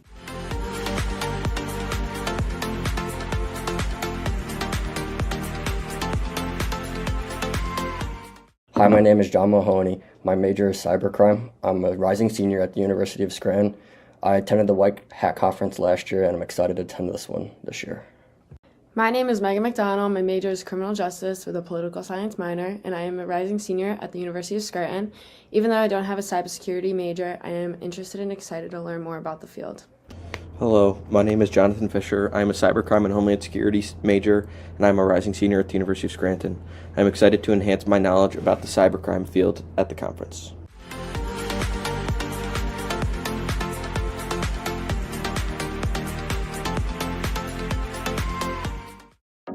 Hello, my name is Maria del Pilar Segura, and I am a Peruvian lawyer.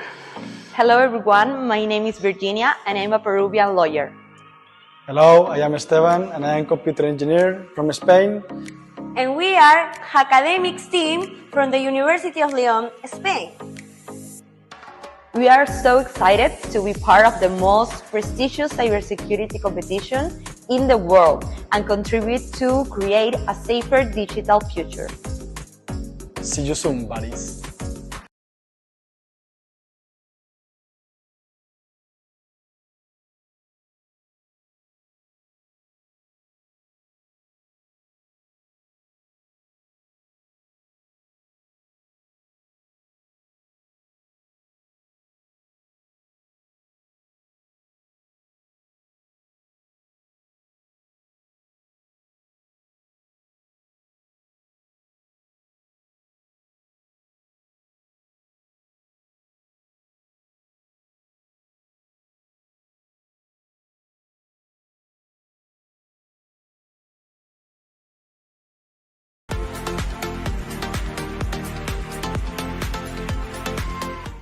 We are Nicolas Carrera, Guido Reika, and Sean Paz, and we proudly form Team Hacker Mate, proudly representing Universidad de Coruña from Galicia, Spain. Honored to take part in this year's White Hat Cybersecurity competition. As a team of law students passionate about digital rights and cyber justice, we are excited to learn, challenge ourselves, and contribute from a legal perspective. We may not write code, but we do read the rules, and we know how to move. Thanks for this amazing opportunity. We can't wait to be part of it.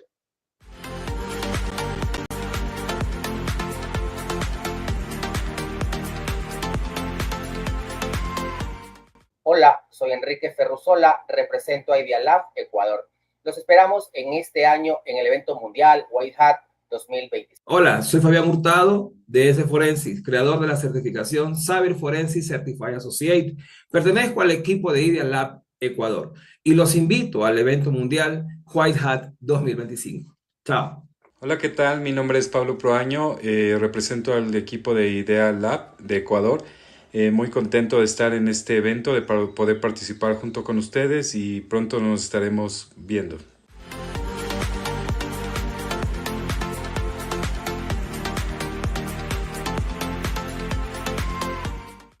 Hello everyone, my name is Roberto. I work in cyber intelligence.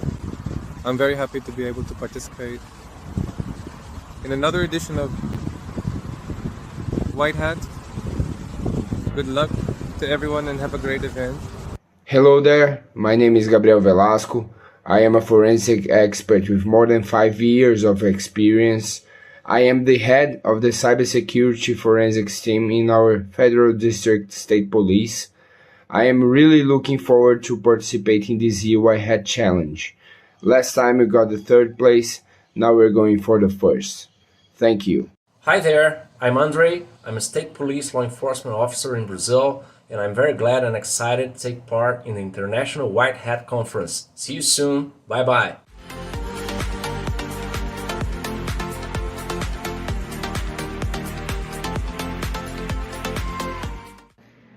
Buenas, mi nombre es Rafael García Borda, soy el director general de la ONG ClickLex, Laboratorio de Lucha contra el Ciberdelito y el Fortalecimiento de Nuevas Tecnologías, y estaremos participando representando al equipo ClickLex Ciber Argentina en la parte legal en la conferencia White Hat a desarrollarse en la Universidad de León, España.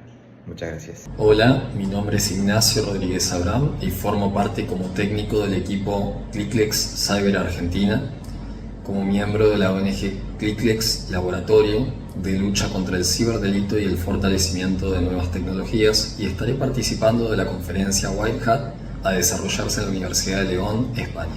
Hola, mi nombre es Jorge Agustín Marisi y formo parte como técnico del equipo ClickLex Cyber Argentina, como miembro de la ONG ClickLex Laboratorio contra el Ciberdelito y el Fortalecimiento de Nuevas Tecnologías, y estaré participando de la conferencia White Hat a desarrollarse en la Universidad de León, en España.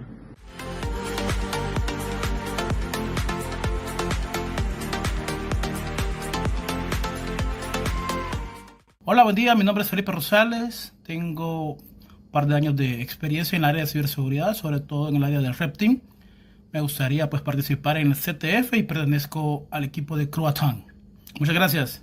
Hola equipo Sombrero Blanco, mi nombre es Esteban, quiero hacer parte de la actividad de junio participando en el CTF y quiero representar a Colombia.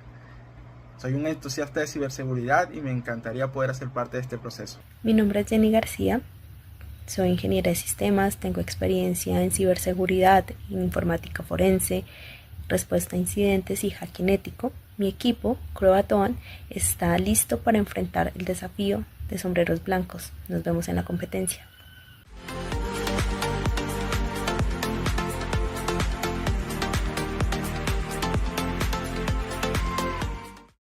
Hello everyone, my name is Ana Castillo. I am a student at Universidad de León, currently undergoing a master's program in cybersecurity law and digital environment. I am passionate about closing the gap between technology and law with an interdisciplinary view and international cooperation. Hello, I'm Juan Fornis. I'm a student at the University of León in the cybersecurity master, and also I work in industrial cybersecurity and I'm interested in forensics. Hi, my name is Emily, and I am studying cybersecurity law and digital environment master in the University of León. I am passionate to speak to the people about the risks that can be involved in the digital scenario in order to prevent them of becoming victims. And we are Logarithm Team.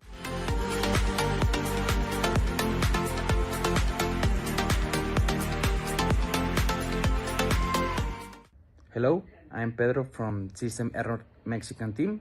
It's an honor to be able to participate in 7 and see you soon. Hello, it's Fernando Garcia here, also known as Encuerdo. I'm a web developer and cybersecurity analyst for companies such as Walmart, Aeromexico, American Airlines, and cybersecurity is part of my daily activities. I'm a user from Hack2Box and TryHackMe platforms. I have the hacker rank in the both platforms. And I see my participation in White Hat conference as a big opportunity to continue learning about this field and to know how the experienced hackers work. Hi there, this is Jorge, also known as Silicos from Mexico, participating in the White Hat conference, one of the world's most important cybersecurity events. It's a great honor for me. With certification like CPPT, WPTX, and I am passionate about continual learning and innovation in cybersecurity. Ciao.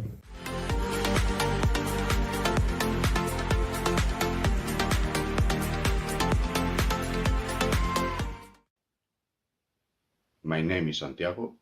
I'm studying computer engineering at the University of León, and I'm part of the team Legit Hackers. See you around. Soy Ainhoa del equipo Legit Hackers y soy estudiante del máster en Derecho de la Ciberseguridad. Empecé a interesarme por la ciberseguridad a mitad de carrera porque en mi universidad se hizo un congreso sobre la relación que tenía el derecho con la tecnología y decidí seguir especializándome en este campo. Muy buenas a todos, soy Beatriz Felipe Rodríguez y soy estudiante de la Universidad de León. Empecé mis estudios en el grado en Derecho y actualmente estoy estudiando el máster en Derecho de la Ciberseguridad y Entorno Digital. Actualmente voy a formar parte del equipo Legit Hackers.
availability of Twitter network data continue to be high on the risk agenda.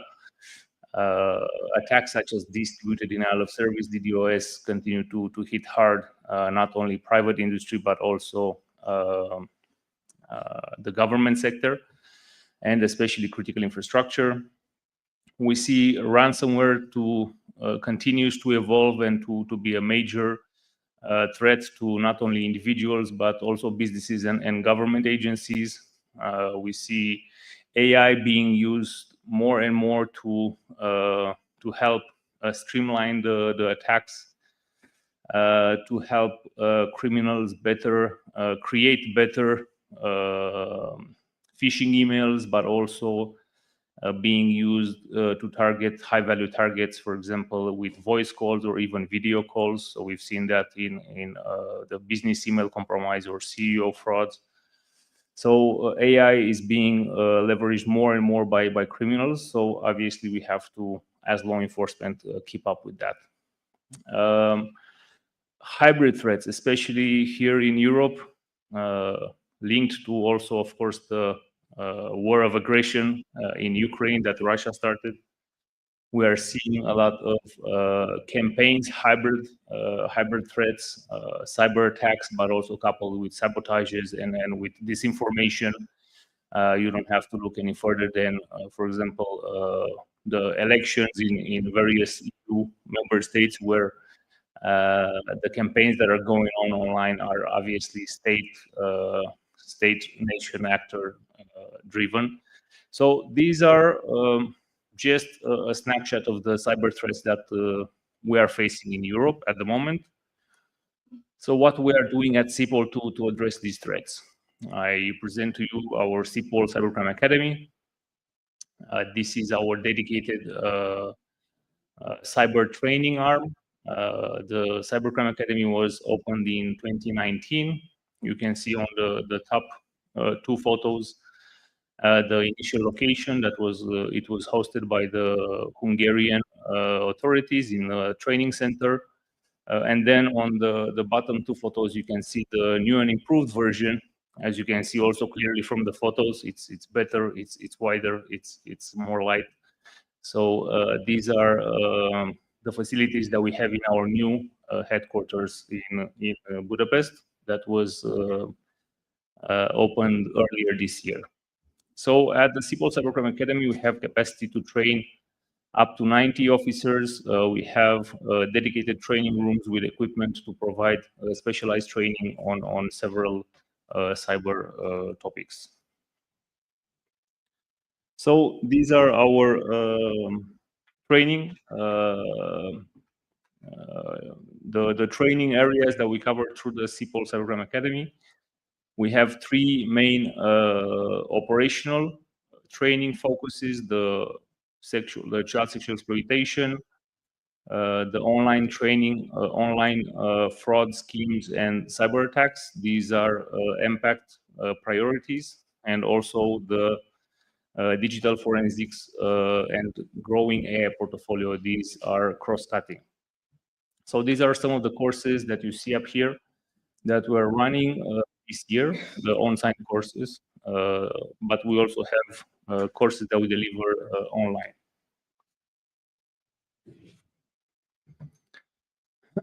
I'd like to highlight in particular some events that we run on a recurring basis. For example, the AI workshop, we started delivering this in 2013.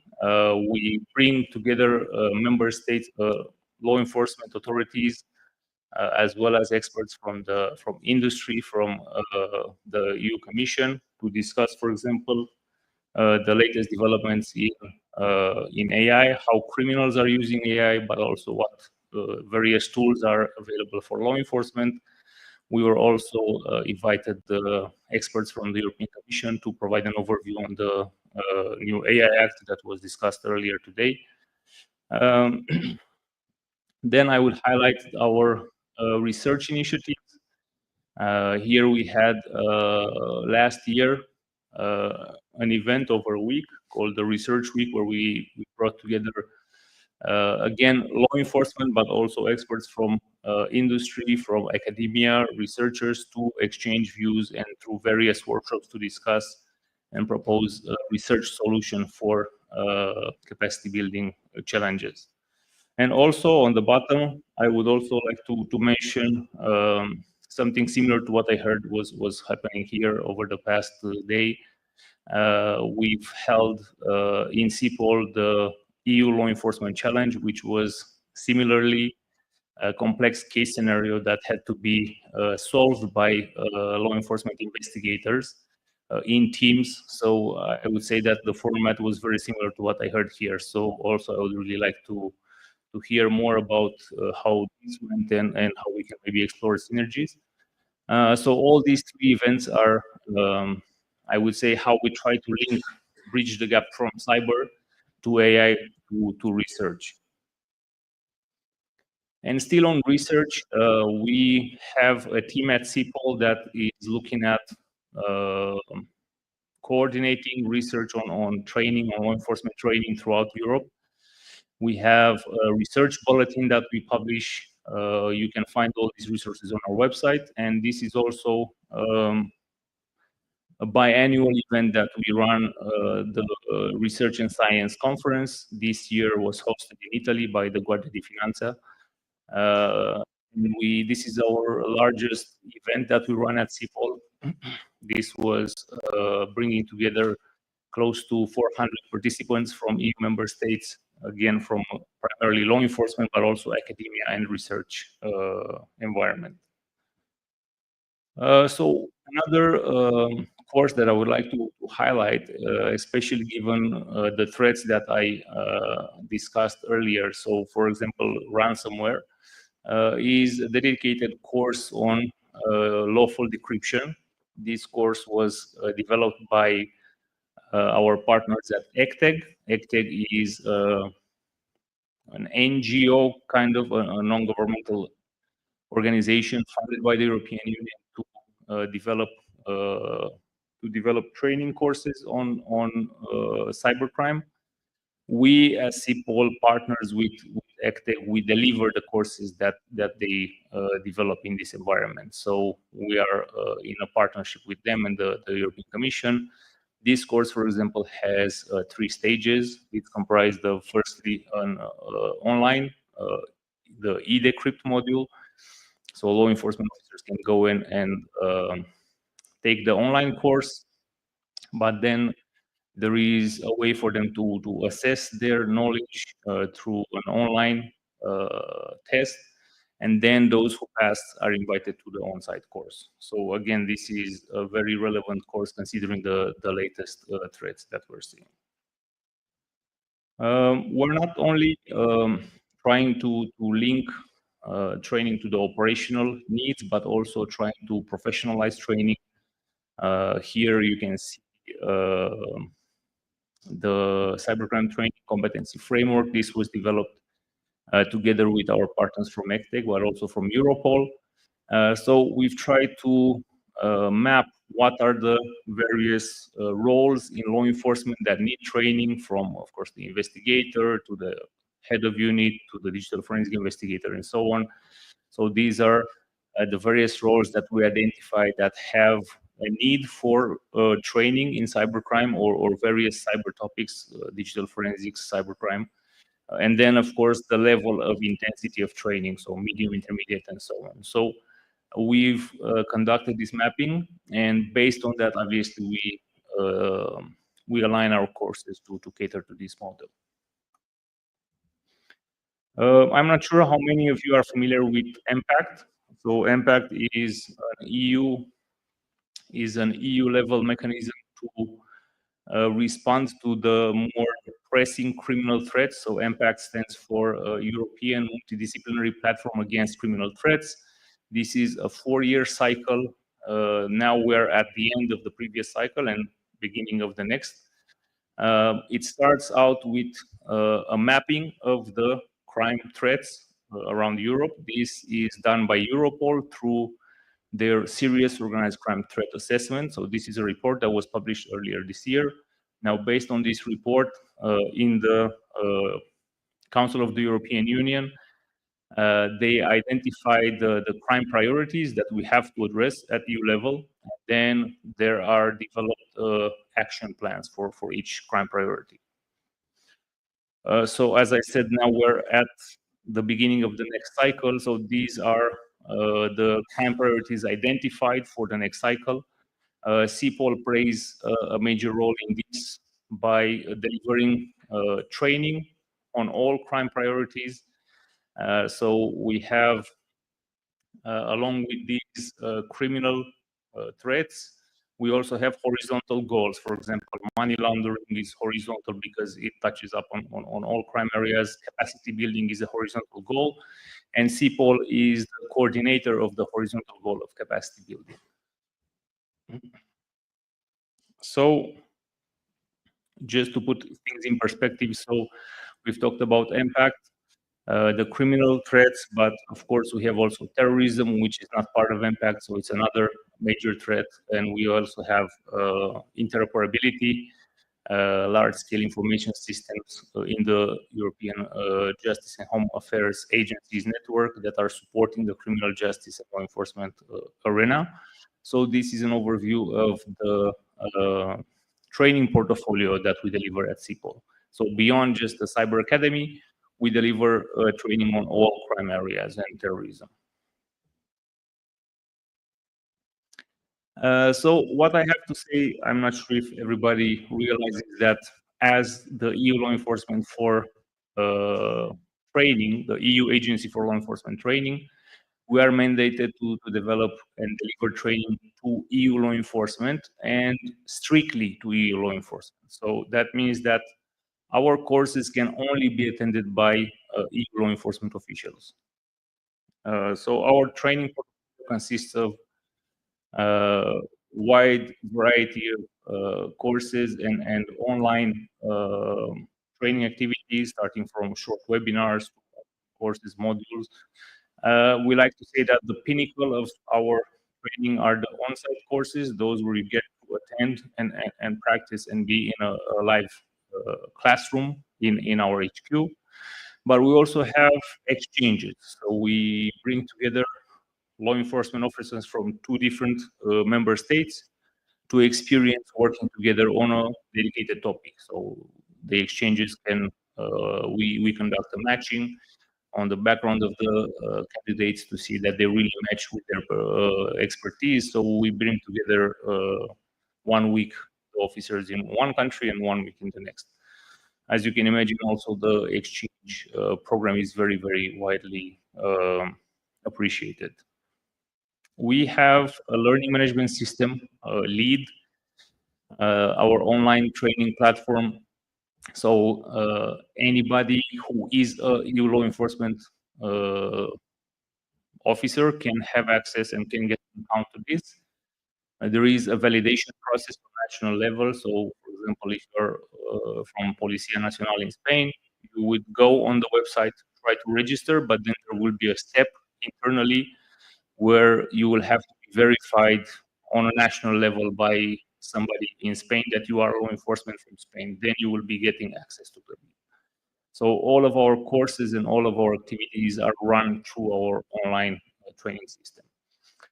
So we conduct not only training, but we like to obviously focus the training where it's needed. So with that, we conduct training needs assisted analysis on an EU level and also on operational thematic areas. So these are the reports that you can find on our website as well.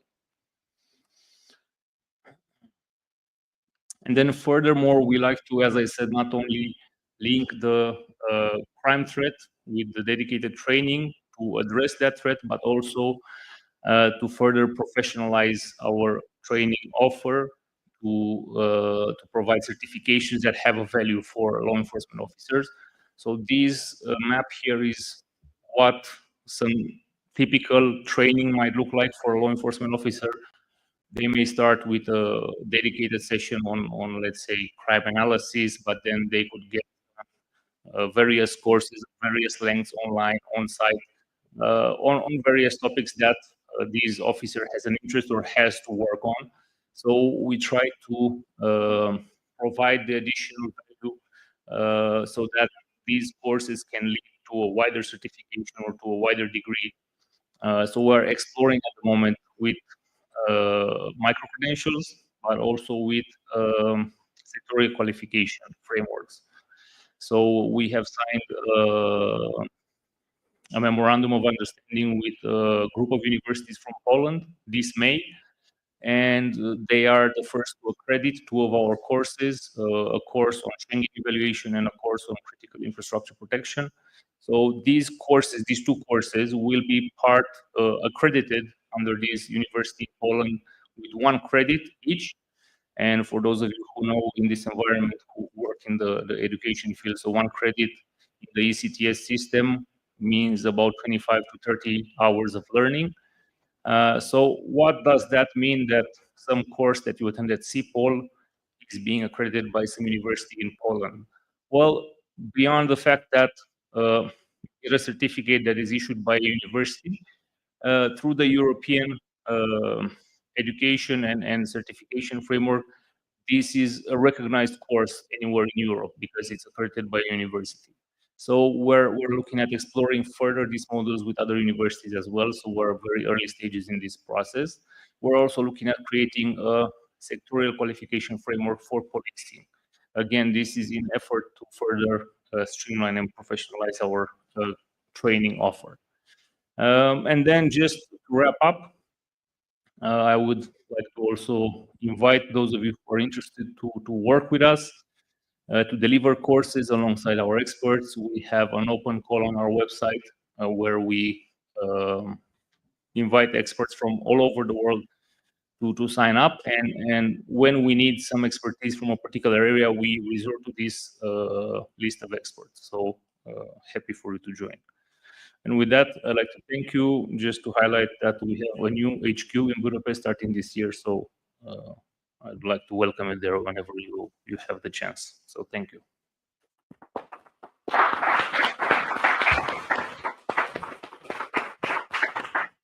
Thank you so much, Alexander. You are in the right panel because legal framework only works if it is enforceable. And without enforcement, law is like my old days when I was a PhD student. I used to download, I'm in the wrong forum, definitely, copyright infringed material until my university sends me an email saying that you know what you are doing and you're breaking the law, infringing copyright. We know what you are doing, but you are doing it because we are not enforcing it. So it all comes down to enforcement. Thank you for your insightful presentation.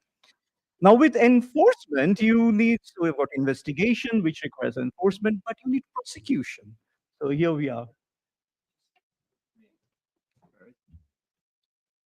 Dr. Alexandra Portres is going to talk about prosecution of cybercrime cases in Spain. Over to you. Dr. Basu. Well, I'm not a doctor neither, so So first of all, I would like to thank the organization for inviting me and letting me participate on this conference. It's a pleasure, and also University of León and INCIBE for hosting us these days. I will talk about international instruments for obtaining electronic evidence. Why?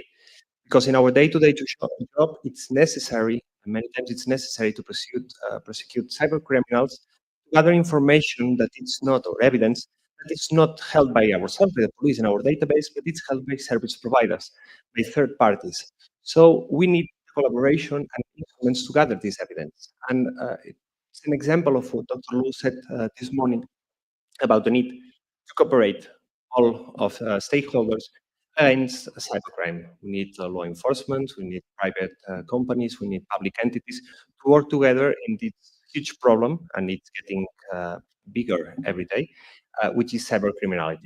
So I will go to that, but before, let me explain about the Cybercrime Prosecutor's Office. I'll explain a little bit about our Spanish Prosecutor's Office. In the first decade of the 21st century, it became clear that we needed to specialize ourselves in order to fight cybercrime as new criminality phenomena were appearing. So prosecutors of the chamber, which is like the top category of prosecutors, was designated the special prosecutor against cybercrime in 2010. And then in 2011, we got this instruction to 2011, which defines the guidelines and the competence about this special service. And in 2011 also began the creation of a network of delegate prosecutors against cybercrime. So how do we organize ourselves? It's not a central, we have a central unit in Madrid with chief prosecutors, 3 prosecutors assigned to the cybercrime prosecutor's office and police liaison units, but also a network of prosecutions in all the provinces and areas. You see the provinces, it's a map. So in each one of these provinces, there is at least 1 delegate prosecutor who handle cybercrime cases that take place in the province. So we have almost about around 150 prosecutors which are specialized in cybercrime, specific preparation for the investigation and prosecution of especially serious or complex cases. Then the question is, what is cybercrime? Because there is always this problem of the definition of cybercrime. I know there is a lot of discussion, but the instruction 2011 gave a definition of distinguish 3 main groups. I will not go detailedly about that. But first, there are offenses in which the object of a criminal activity are the computer systems themselves or the information and communication technologies. For example, illegal access to computer system. We say daños informáticos, it's like attacks to computer system, or here we could have the DDoS attacks, DDoS. So these offenses where the activity is against the computers or the technologies. Then we have other offenses in which the criminal activity uses the advantages offered by information and communication technology for its execution. An example would be the fraud using technological measures, not the traditional fraud, but this kind of fraud, then child grooming, or the child pornography, or the children's sex abuse material, as we call it now.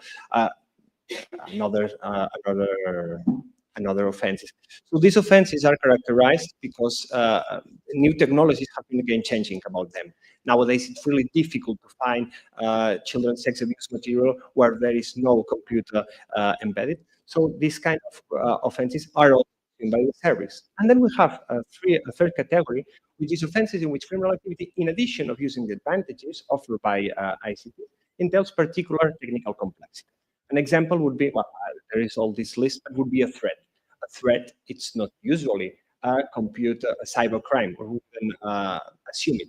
But imagine there is a threat using technological measures, and we have to carry out complex investigation to find who has been threatening through the internet using different mechanisms to cover the tracks. Then if we have this complex investigation, we will assume it. So just to explain a little bit our job. Going to a typical case before I start, it's an example, but it's quite common. So imagine it's a mother goes to the police and reports that her 13-year-old son is in Instagram and has been talking with a user at bad guy. Bad guy has convinced the son to send him pictures of himself naked. So we have no clue of bad guy's identity. What do we do to identify him? This is the kind of report we can receive every day. The response is, well, we go to Meta and we ask them to give us any information they have on bad guy.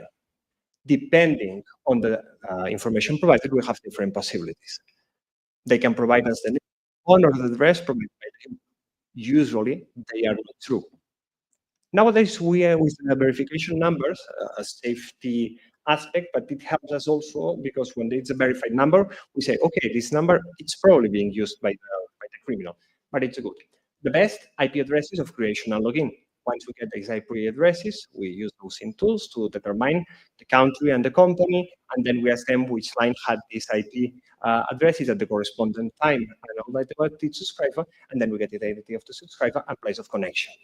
And another possibility, because for example, with IP addresses, the problem we have is the data retention. In Spain, we keep IP addresses for 1 year, and we are lucky countries in the 1 year, but there are many countries which don't keep. So this is a problem we may find sometimes, and we need to get this information fast, as we will see. Another possibility, we had an email associated to a bad guy's account, badguy@gmail.com, and then we try again. We go to Google and ask information, the data provided, the IP addresses, operation, or login. So this is a way of investigation. What's the final objective? It's to identify the guy, to identify the user, and have his address. Then we ask for a search and seizure warrant, and we can enter, we seize the electronic equipment and try to find evidence, pictures, traces of using cat bad guy account, etc. So this example shows that cybercrime investigations frequently rely on the information held by third parties. We don't have this information. Meta, Google, or Telefonica have this information, and we need it to get to bad guy. So I will focus on the instruments we have. Obtaining electronic. First of all, let me say, what is a service provider? It's defined in the Budapest Convention on Cybercrime. The definition is any public or private entity that provides to users of its service the ability to communicate by means of a computer system and any other entity that processes or stores computer data on behalf of such communication service or users of such service. The e-evidence regulation, this regulation I have done, offers a different definition. It's quite similar. Maybe it has a wider scope. There is some discussion about the scope wide of the definition of service provider. There will be discussion once it enters into force, but the main idea of this communication possibility which offers a communication service or stores or processes data regarding this communication. And then the next question is, what type of data do they have? Traditionally, we have distinguished three types of data: subscriber data, traffic data, and content data. Subscriber is relating to subscribers of the service. It can be the name, the address, billing details, site of installation. It's defined in the Budapest Convention. So we could see the information we have in a contract, for example, could be. Traffic data. It's all the data relating to communication, but not the content itself, but all which is around this communication. The origin, the destination, the date, the hours, the size, the duration. So it's more relevant information, or it affects more, because if you know who are you communicating with, how long, it's information which is have a more potential risk of affecting your privacy. It affects more your privacy, obviously, but it's not the content itself. So just imagine, I got once, and I think it's clear, it's like the envelope of a letter, and then the content data, which is the letter itself, as we will see. With the regulation, the evidence regulation, we have a fourth type of data. It's the one in the middle. It's data requested for the sole purpose of identifying the user. Well, there was this discussion about an IP address. It's an IP address, a subscriber data or a traffic data. According to the Budapest Convention, we could consider it as subscriber data, but it was no clear discussion. For example, in Spain, we treat it more like a traffic data. We need judicial authorization to get an IP address. With the e-evidence regulation, they say, okay, we'll not discuss it. So when it's for the sole purpose of identifying the user, and it says IP addresses and when necessary the relevant source ports, we'll not say if it's subscriber or traffic data. We create a fourth category, but we treat it like subscriber data, because it's only to identify the user. We don't want to know what the communications. We want to identify him, so we treat it like subscriber data. Now, getting from how do we get data from service provider? If it's national, we go by our national legislation, and it depends on each country. But many times we will need data from or information from foreign service provider, among them multinational service providers, which are usually based in the United States, but offer services worldwide.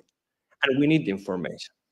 Which system do we have traditionally? Mutual legal assistance or direct requests under voluntary cooperation. Mutual legal assistance will send, the Spanish authorities will send a rogatory letter to the American authorities, and then they will go to Instagram or to Meta, to Google. The problem, as we said, IP addresses. We keep it 1 year. This process takes longer many times. We have different legal systems. We have different authorities. It's a really complex and a slow process. So what we have, and the model of choice we are using actually many times is direct requests under voluntary cooperation. Why? Because United States legislation allows the companies, the service providers, to cooperate with foreign law enforcement agencies for non-content data, not content, only non-content. So if we want to know about the content of an account, we couldn't be able. But this traffic or subscriber data, we would be able to get it. So we go by that. Why? It's fast, it's effective, it's necessary. We couldn't be doing that. These are Sirius, which is Sirius is a platform which works about this gathering transborder electronic evidence, and it shows the in 2018 it was around 9,000 and 266 in 2023. Also, the success rate, we are improving, we are doing better, which is quite okay. It's quite the job it's been done. And these the companies that participate or that have this the service provider, basically Meta and Google. However, we have problems also. Multinational service providers have concerns. Low quality of some requests, the lack of understanding of the business model. They are businesses, they are not, they don't have a system, or they have to organize themselves to answer to requests that cost them money and doesn't provide. It's a business in the end. And also some concern about human rights, depending on which countries or which reasons they are asking you for this information. And there is also law enforcement concern. It's based on a voluntary basis.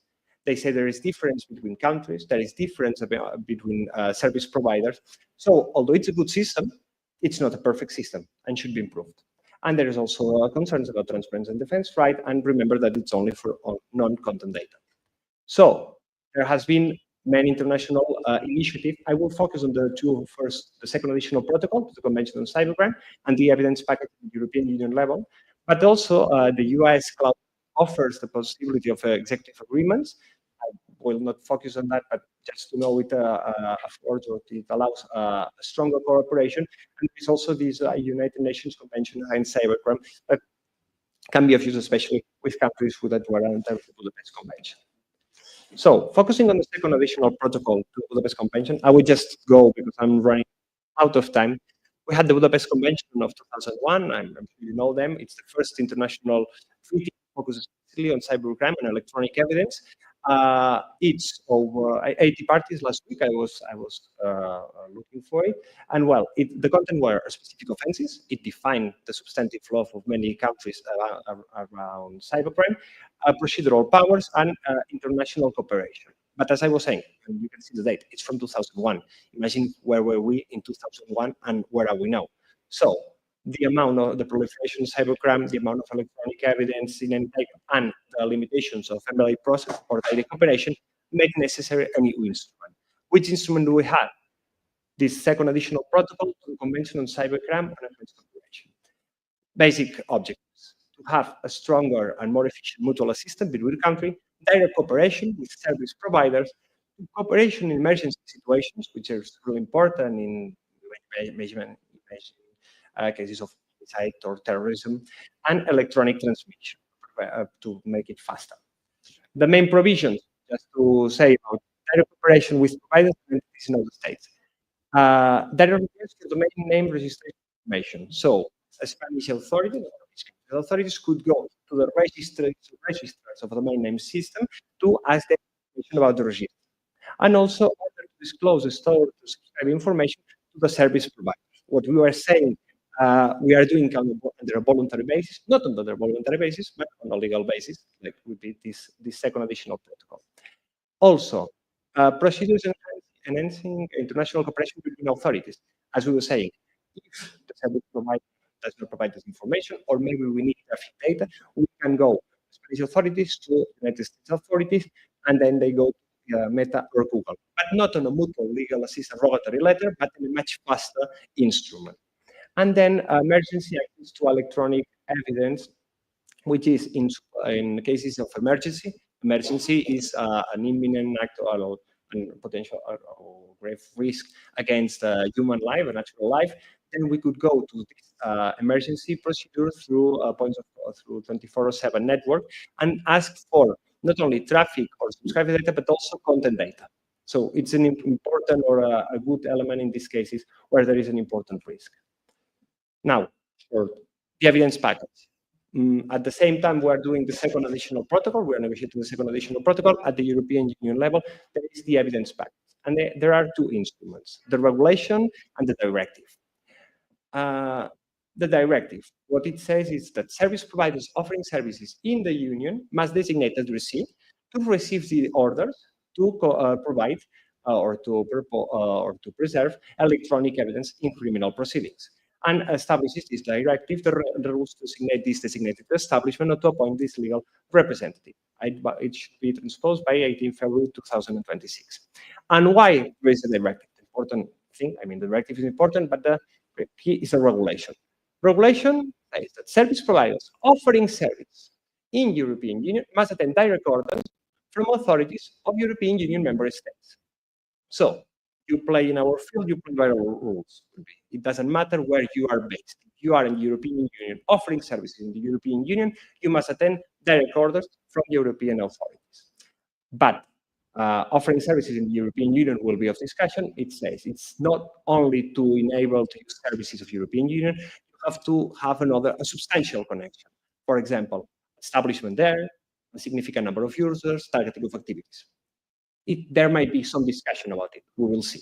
But that would be the idea. And the orders to provide, it's a European production order and European preservation order. It's a decision ordering the production or preservation of electronic evidence. It must be issued or validated by a judicial authority of a member state.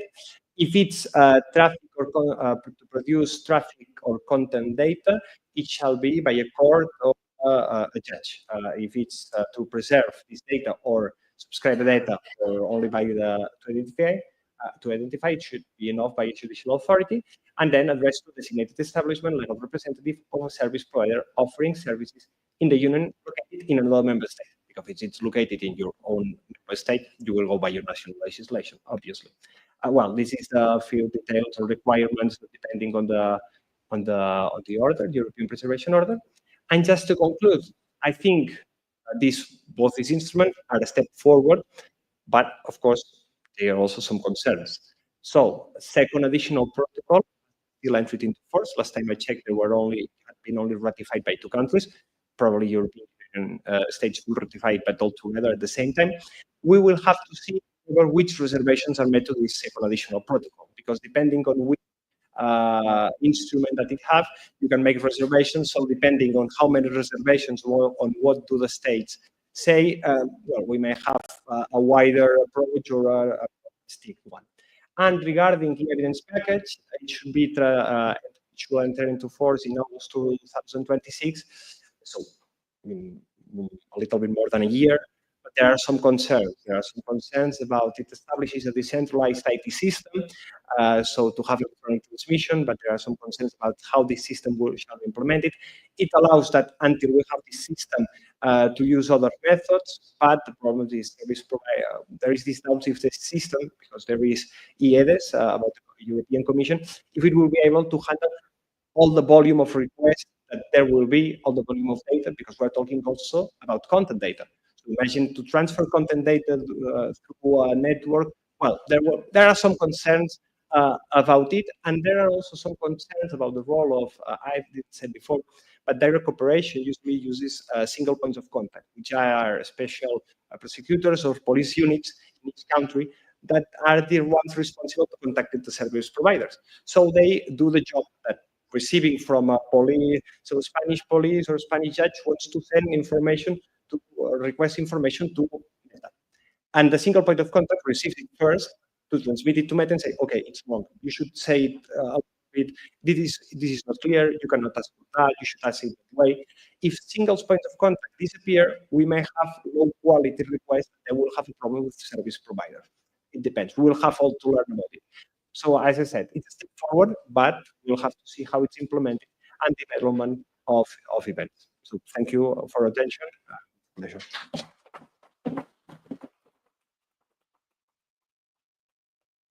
Thank you, Alexander, for your really insightful presentation. Yeah, thought-provoking also. European Convention on Cybercrime needs amendment, needs changing. It's true, it's archaic, prehistoric. So we can have questions now. So, right. Okay. So, Alexander, for you, did you see AZ being leaped not only by cyber criminals but also by cyber defenders? Okay, do you right? Right. Now I got the handwriting. A doctor who wrote this. Do you see AI being leveraged not only by cyber criminals but also by the defenders? Is there an observable asymmetry in how AI capabilities are evolving on both sides? Sure. I mean, thank you. Very good question for sure. I believe, I mean, all the time as law enforcement, we tend to be one step behind, or we tend to be reactive because something usually has to happen, to which then we react. And I definitely think that at the moment, AI is being used much more, let's say, by criminals because it's available, it's easy to use, everybody can operate with it. So we've seen it in the increased amounts of frauds that you get all these WhatsApp messages. They are becoming very very good to trick people. So definitely we see a bit of asymmetry here. But of course now everybody is aware. So now AI is the buzzword in every conference you go. Like blockchain used to be 5 years ago, and like what IoT used to be few other years ago. So definitely everybody is aware and they need to catch up. And also in law enforcement now everybody's using how we can use AI, what tools are out there.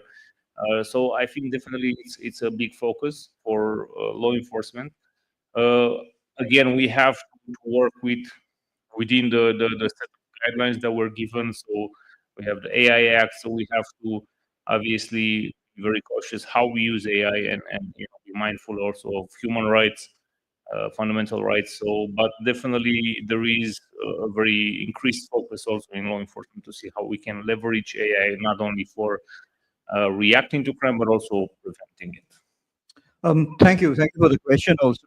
Now, given the rise of AI-enabled cybercrime, such as money laundering, horizontal goal, what challenges do you face in the assessment phase of impact cycle when evaluating the effectiveness of operational actions against such dynamic and fast evolving threats?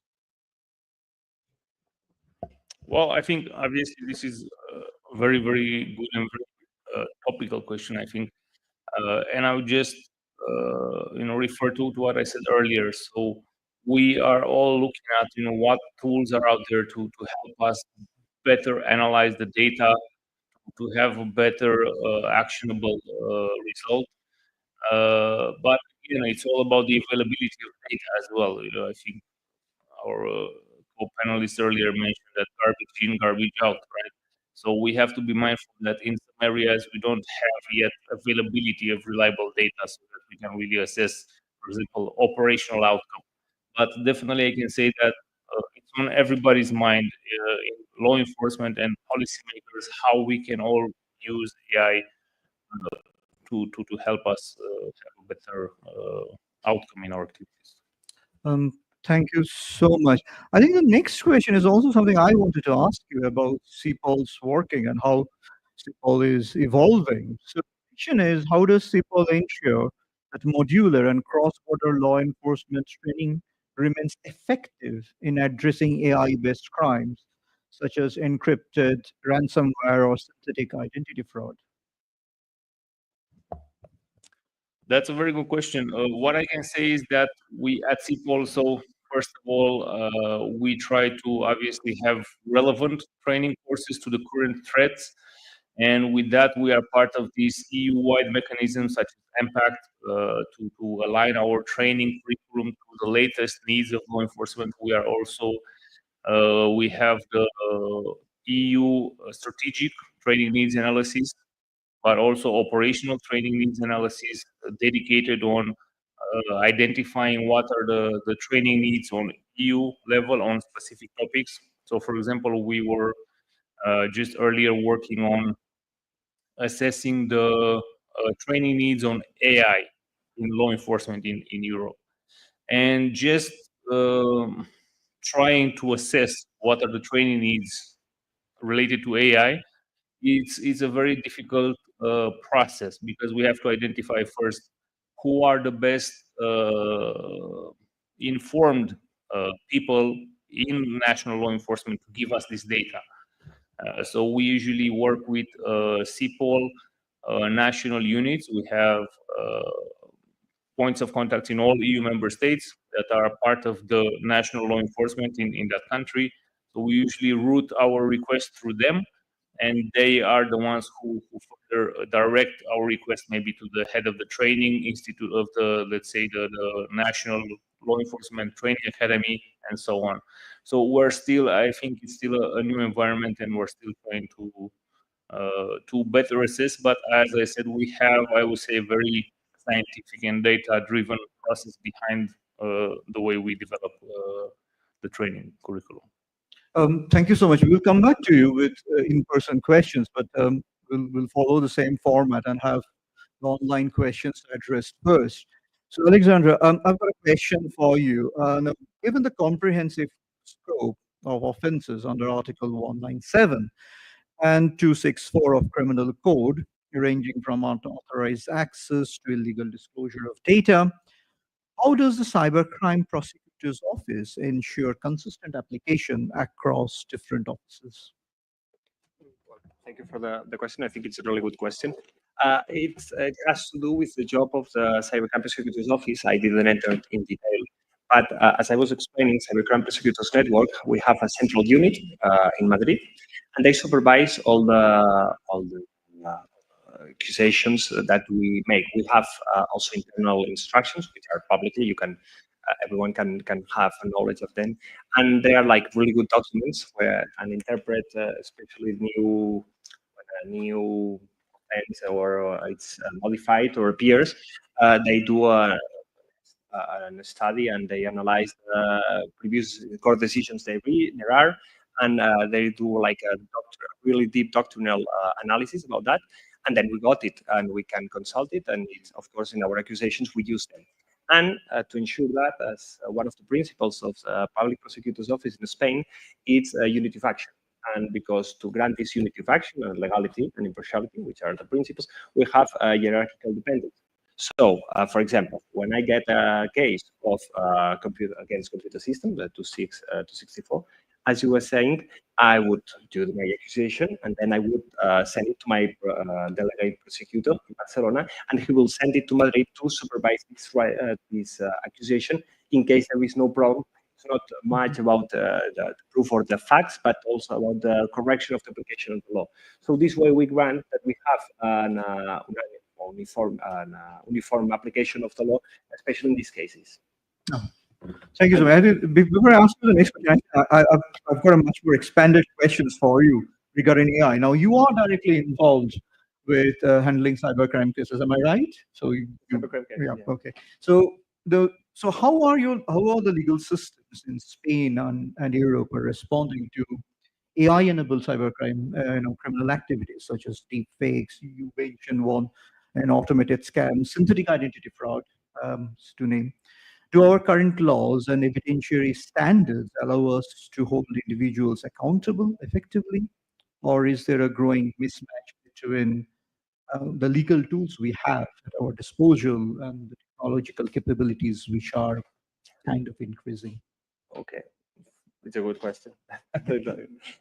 I would distinguish between substantive law and procedural law and evidentiary standard.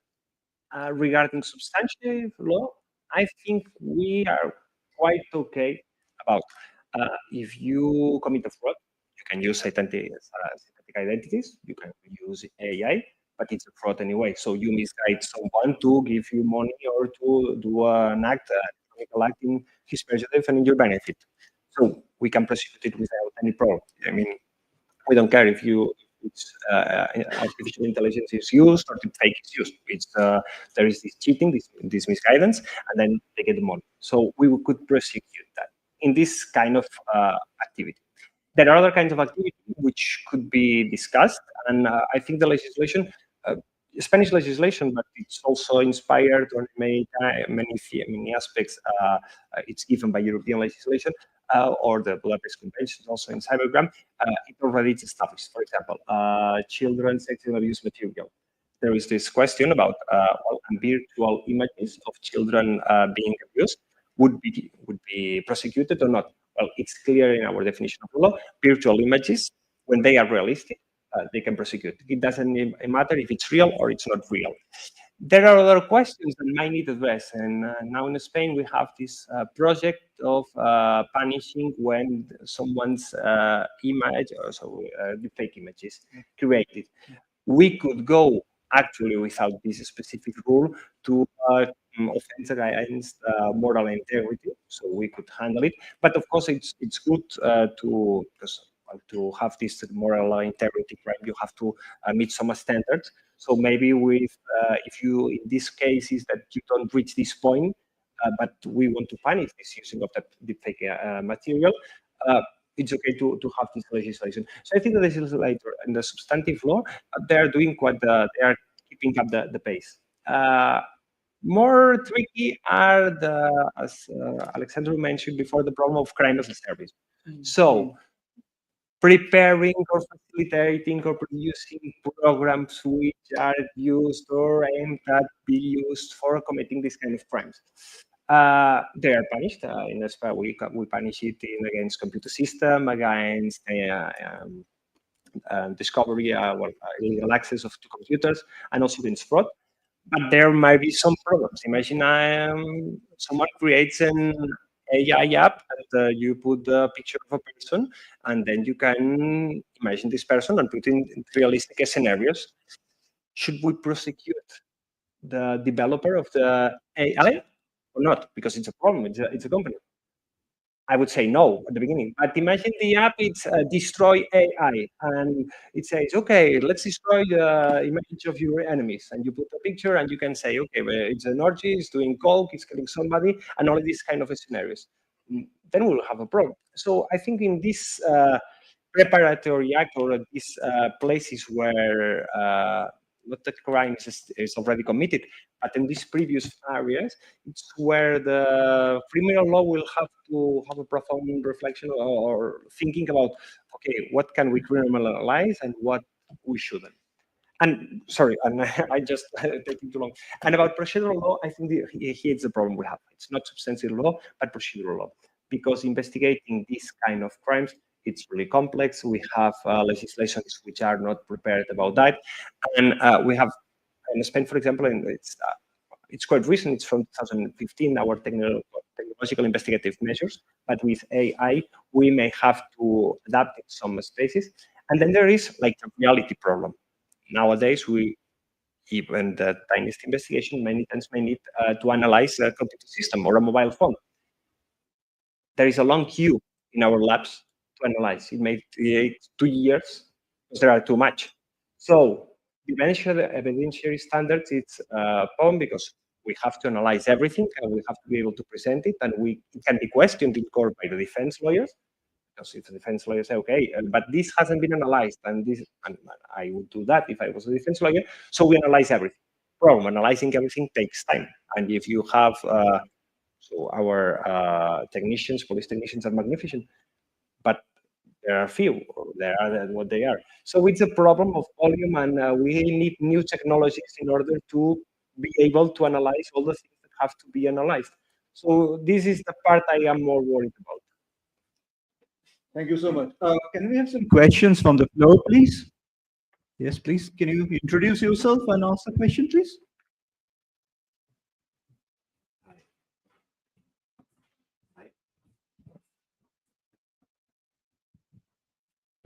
Hello.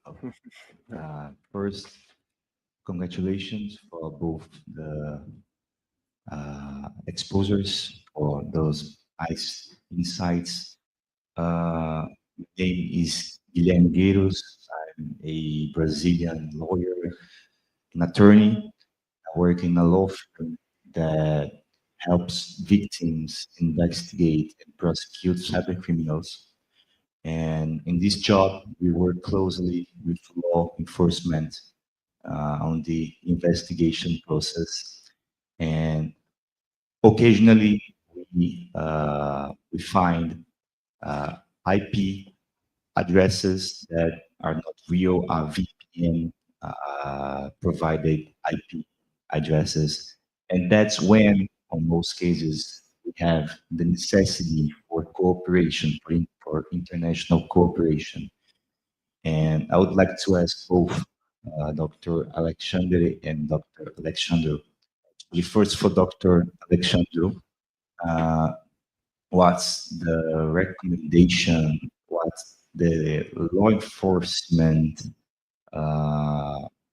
perspective and what can we do to enforce the law, as we have talked earlier, to these VPN providers, and to Dr. Alexander, if the Budapest Convention anyhow can help us to receive this data. Thank you. Okay, I'll try to first. I think that obviously, I mean, VPNs and all types of encryption and Tor network and so are on one hand are there to stay, and obviously they add to the complexity of investigating cybercrime. So definitely there is a huge challenge to investigate cybercrime, and these are definitely part of the complexities. There are also more, let's say, criminal tools developed. For example, we have this, the EncroChat, like the encrypted phones developed with that in mind for crime. So I think that we just have to, in law enforcement, work with these challenges and find the best way around it. Obviously, with service providers, and I think maybe Alessandro will explain more on the legal side. You have to serve them with your, I don't know, subpoenas or whatever, and then they will obviously have to provide. And I think on international level, we find ways to deal with those that don't cooperate with law enforcement. But of course, it's a huge challenge. And I think what also Alessandro explained earlier shows just the level of complexity, not only, of course, the amount of data, but also the very lengthy process that you need to go through to obtain this evidence from abroad. So definitely this is why cybercrime has grown to the level that it has, because of all of this. Yeah. So I wish we had like a magic button that we could press, but unfortunately we don't. Yeah, and well, it's a good question. I mean, the problem we have in many cases is that when we go to an international level, it depends a lot on the country.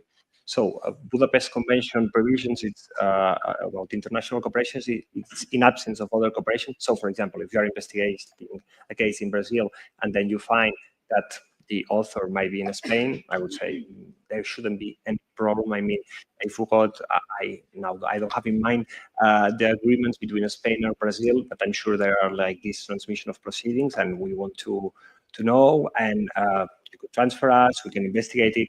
But the problem is when we have a VPN, for example, now we don't know the company is in a state that will not cooperate with us, then it's difficult to gather it, and many times our investigations go to the 10. That's a problem about cybercriminality. I think Professor Basu Dr. Basu told us before with a healthy principle. I don't know if you say the same in English, like the general prevention and special prevention of the criminal laws. The problem with cybercriminality is this prevention, we are losing it because many investigations we do not find the authors, because when we get this international element and go to some countries, cannot get it. They can commit fraud and get the money, and we maybe find a mule here in Spain, but you know, we call a mule the one who receives the money and then transfers it through Western Union or some other way. But we cannot find the ones doing the attack, and we cannot find, or we can only recover part of the money. So this is a problem, but it needs a global response. Because the problem with cyber attacks and cyber crimes is they can be committed from anywhere, and the country can collaborate with us, and the country cannot collaborate. If it does not collaborate, I think it's like a criminal strategy to locate yourself in the place that you know that will not collaborate. So there must be kind of international pressure. I'm sorry, because I feel it's a battle we are losing. I just sometimes prefer to think, okay, we are setting the basis to strike back, but right now it's a problem in many cases. Very interestingly, to answer your question about VPN, there is another way of doing it, and which India has done. I would say, as a right observing lawyer, privacy and freedom of speech and expression, India has a draconian provision. India has banned VPN. So if you're an Indian citizen, or if you are in India, you cannot use VPN. It's not available on Google or Apple platform, but you can have VPN installed in your device services and then into the country. Problem with that thing is, as you're a lawyer, you will understand, it's a gray area of the law. So it doesn't really say what happens if the law enforcement authorities catch you using a VPN. They might prosecute you, or they might not. Okay, so it's not very clear on that. And I think Alexander mentioned quite interesting about the UN Convention on Cybercrime. Now, I would like to see an UN convention on cybercrime. I would like to see countries trying it. But look at the geopolitical situation now. Do you see consensus achieving at UN level? UN is one of those places where nothing really works because there is so much of disagreement. I think that's enough of me. Any more questions, please? Professor Shui.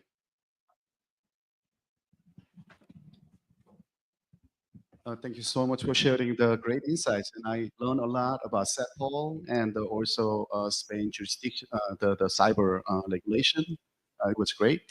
I was very grateful to hear that CEPOL opens expert kind of working group. And so we have so many experts in the White Hat Conference.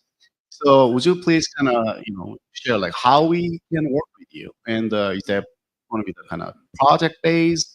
Or something like, I don't know, how you kind of reach out or we reach out.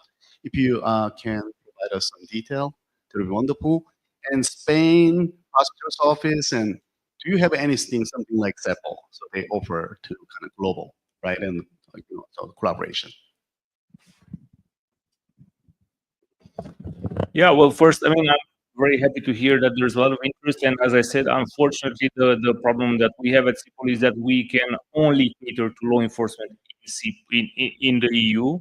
So those are our beneficiaries, but the input can come from wherever. So if you just go on our website and you search "call for experts," you will find that there is always an active call for experts. You have to register, and it's a very complex process to explain all your expertise in which field and so on. So it takes some time to fill this in, and I've heard a lot of complaints from our experts, but unfortunately, we have to be very accurate.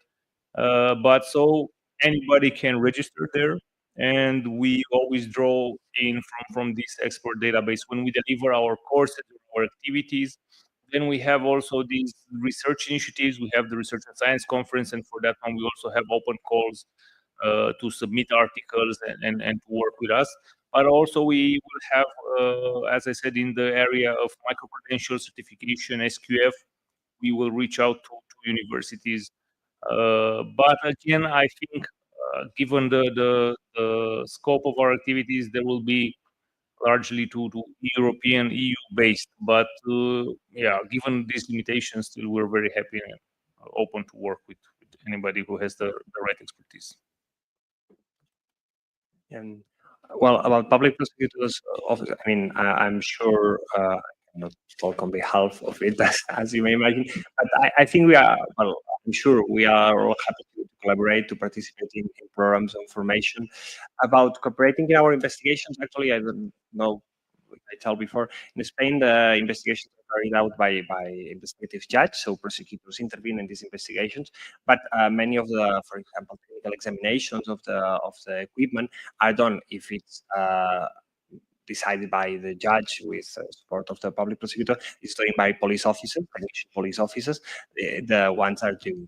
It's true that they many times use programs that are required. For example, now we were talking before, Celebrite is used in our day-to-day, it's quite a lot. So this kind of programs we're using that, and then there is also cooperation that we're open. For example, this afternoon we are going to INCIBE, and INCIBE and the public prosecutors, we have a huge cooperation with them. We organize our specialists in cybercrime meetings at INCIBE. So I think we are also always open to this kind of cooperation because, well, as we were saying before, it's necessary in order to keep us knowing the news or the most the trends in cybercrime and cybersecurity, and to offer a common response. Because if not, we are lost. I think it must be like a comprehensive answer to cybercrime. So yeah, I would be glad to put you in contact. So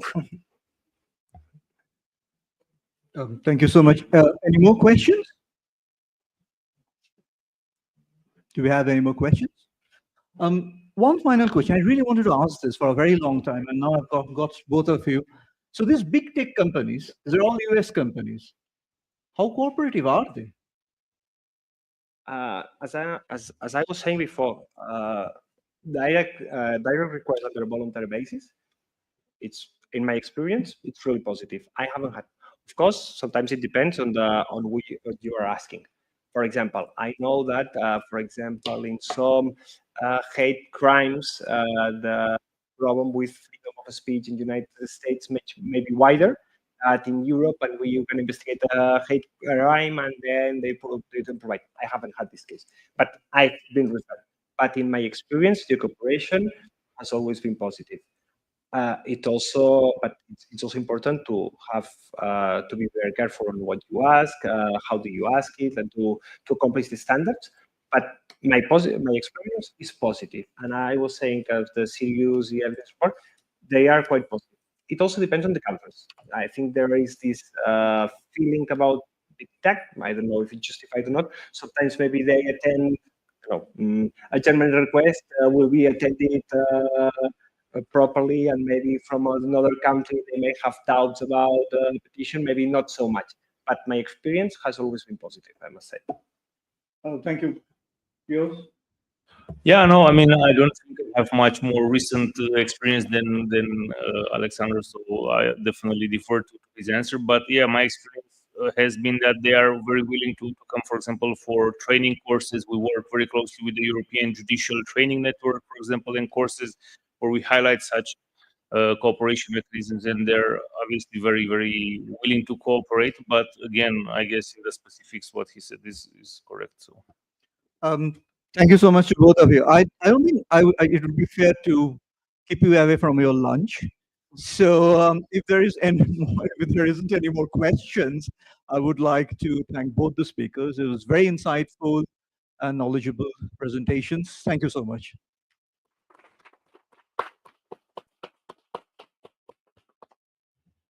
It's good to leave on a positive note about big tech, right? So we will be moving out to the entryway there to have a nice lunch that's provided. And then we're going to try to get to our next destination a little bit early. So probably in about 1 hour, we'll transport over to Incite and spend the afternoon there for the rest of today's proceedings. So thank you very much. Thank you.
Sí.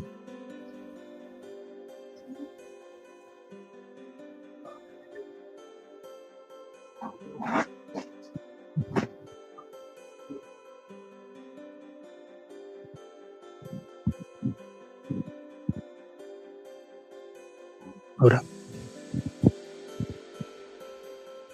Hola, probando.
Ahora nos vamos a elegir porque dicen que hablan mucho.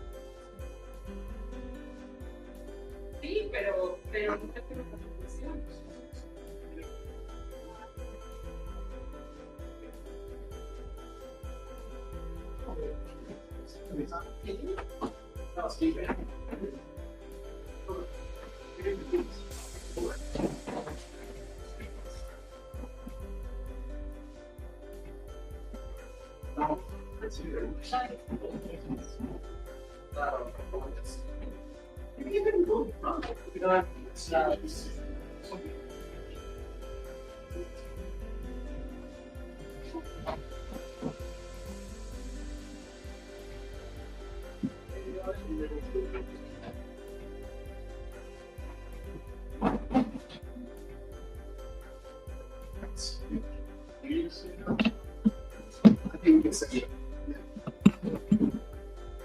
I just need an HDMI.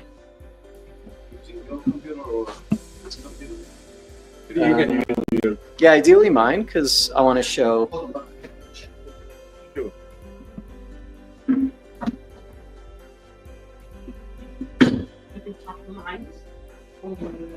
Yeah, you can.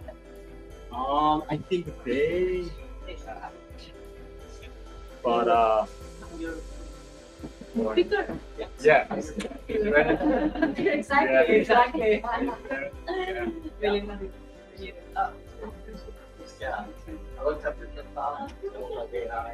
Yeah, it was impressive, right? Yeah.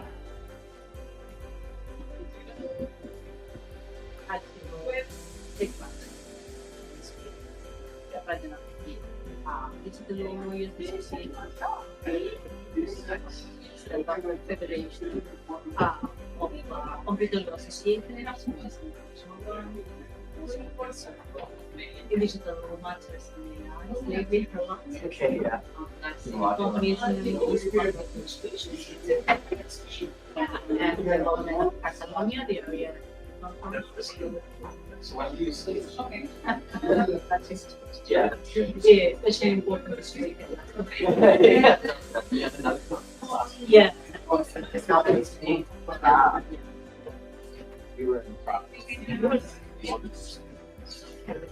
So tomorrow morning I'm getting my and in the morning I think it's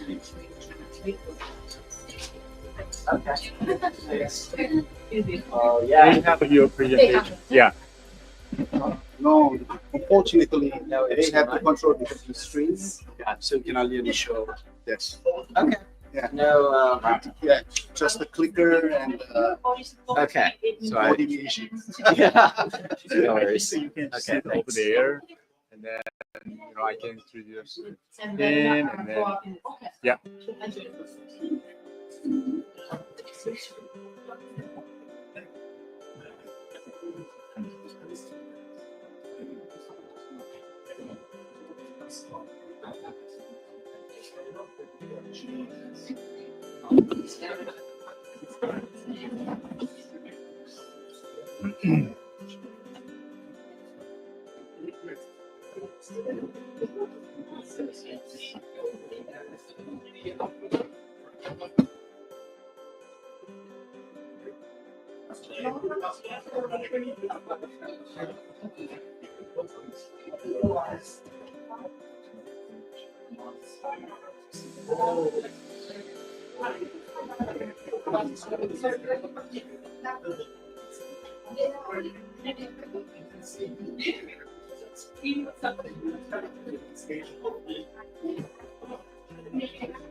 I feel like I'm in the government.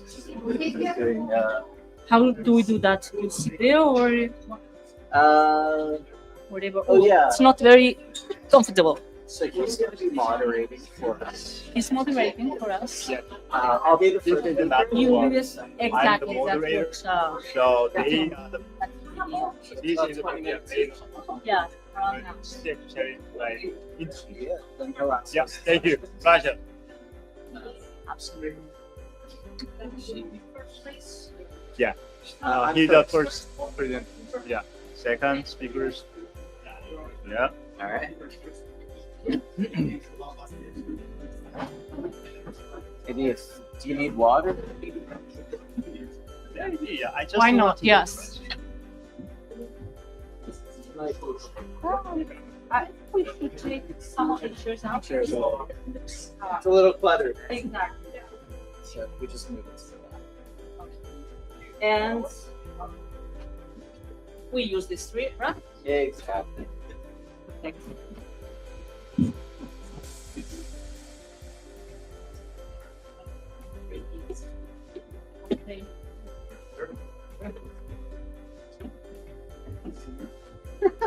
Beach. Funny.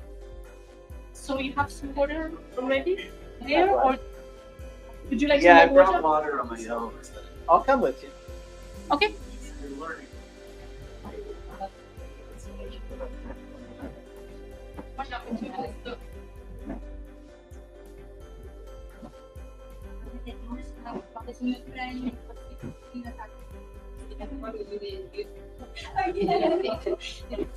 Yeah.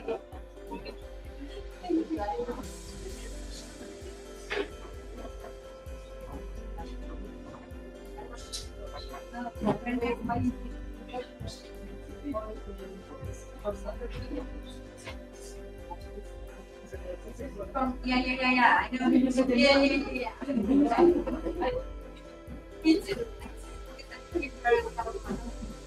We're together having the type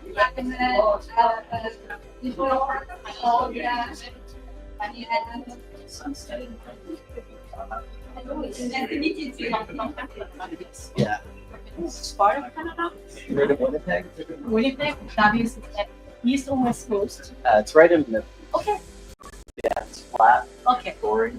So you can see your best music for. Yeah. Oh, super. So I read about your company after you were Oh, studying. thank Yeah. Oh, yeah. No, I mean, or yeah, I saw your company presentations somewhere. I don't know if you knew about the meetings. Yeah. Yeah. Amazing company. Yeah. Your founder. Yes, it's a blessing and a curse. It's a lot of responsibility. It's fun.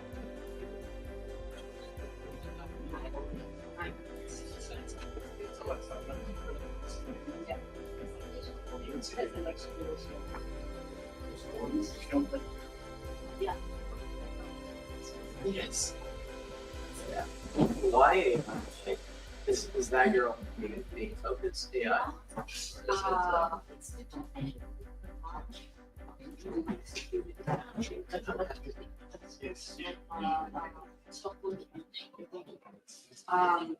And last and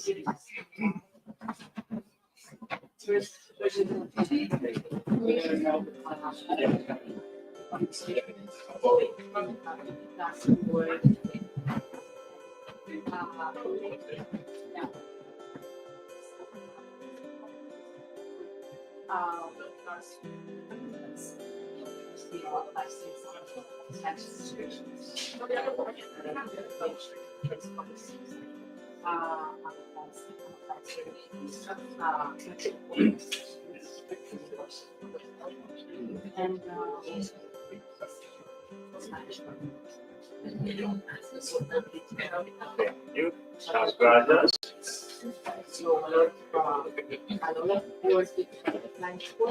the computer. So,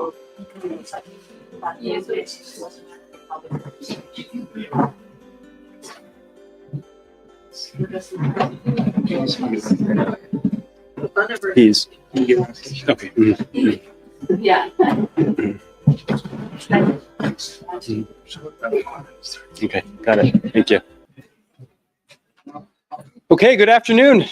After that wonderful lunch that we had on campus, it's nice that we are here pretty much on time. So congratulations for everyone, and thank you again for the wonderful organizers for getting us to and from where we need to be. It's my pleasure to introduce the representative from INCIBE, who is Miguel Angel Cañada, who is going to offer a little welcome to us in our group. Thank you.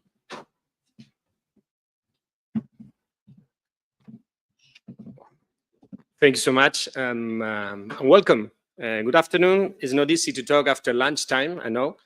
I'm gonna try not to bore you too much. But no, it's a pleasure for the Spanish National Cybersecurity Institute having you here. Congratulations for this conference. I know that it's a very interesting and very useful conference. A lot of countries over there in the other part of the TV or the transmission. So welcome now to this to the cybersecurity, to the Spanish National Cybersecurity Institute INCIBE. Well, as most of you know, INCIBE is one of the entities of the government of Spain in charge of cybersecurity. Our main goal is to protect the citizen and the private sector, the companies, also the research ecosystem on the cyberspace. And this is quite important right now in this moment because there are a lot of challenges that we have to face on cyberspace. But definitely at this moment, we are looking at very, I don't know how to say, but the increase of the resource phase is tremendous. So we are in a key moment on cybersecurity arena. We identified probably that the technology is helping a lot to make sure that we can protect our citizens, but also the access to this technology is a very challenging process for us. We have, INCIBE is working as part of the Ministry of Digital Transformation, is working mostly in 3 areas. First one is capacity building. We have to make sure that the people and the citizen and the companies are capable to interact in the cyberspace in the right way. And this is not easy when we are talking about thousands, millions of people and a lot of companies. And this is not easy also when we are trying to do this in a very fast environment. The second goal is, and this is part, I think, probably of these activities that we are supporting here, we need to improve the cybersecurity ecosystem. And when we are talking about this, we are talking about industry, we are talking about research. The academia part is very, very important to us. We have been investing more than 45 million during the last year only in cooperation with the universities through different programs. And also we are investing more than 200 million on research in an initiative of public innovative procurement process that we are doing with a lot of entities, including universities. We are reducing this gap between the academia and the business part in order to make sure that we can create and we can provide capabilities for these new frontier technologies challenges that we are facing. So this research and development activities is quite important to us. Also, another part that is very important is the talent. We have a lack of talent, not in Spain. It's a global issue. We have a lack of talent on cybersecurity.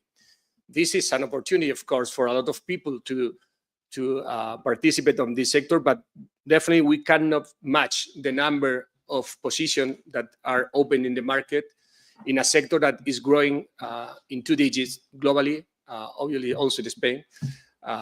So you have this lack of talent and you have this market, that business market that is growing a lot. Definitely you need to do something about this.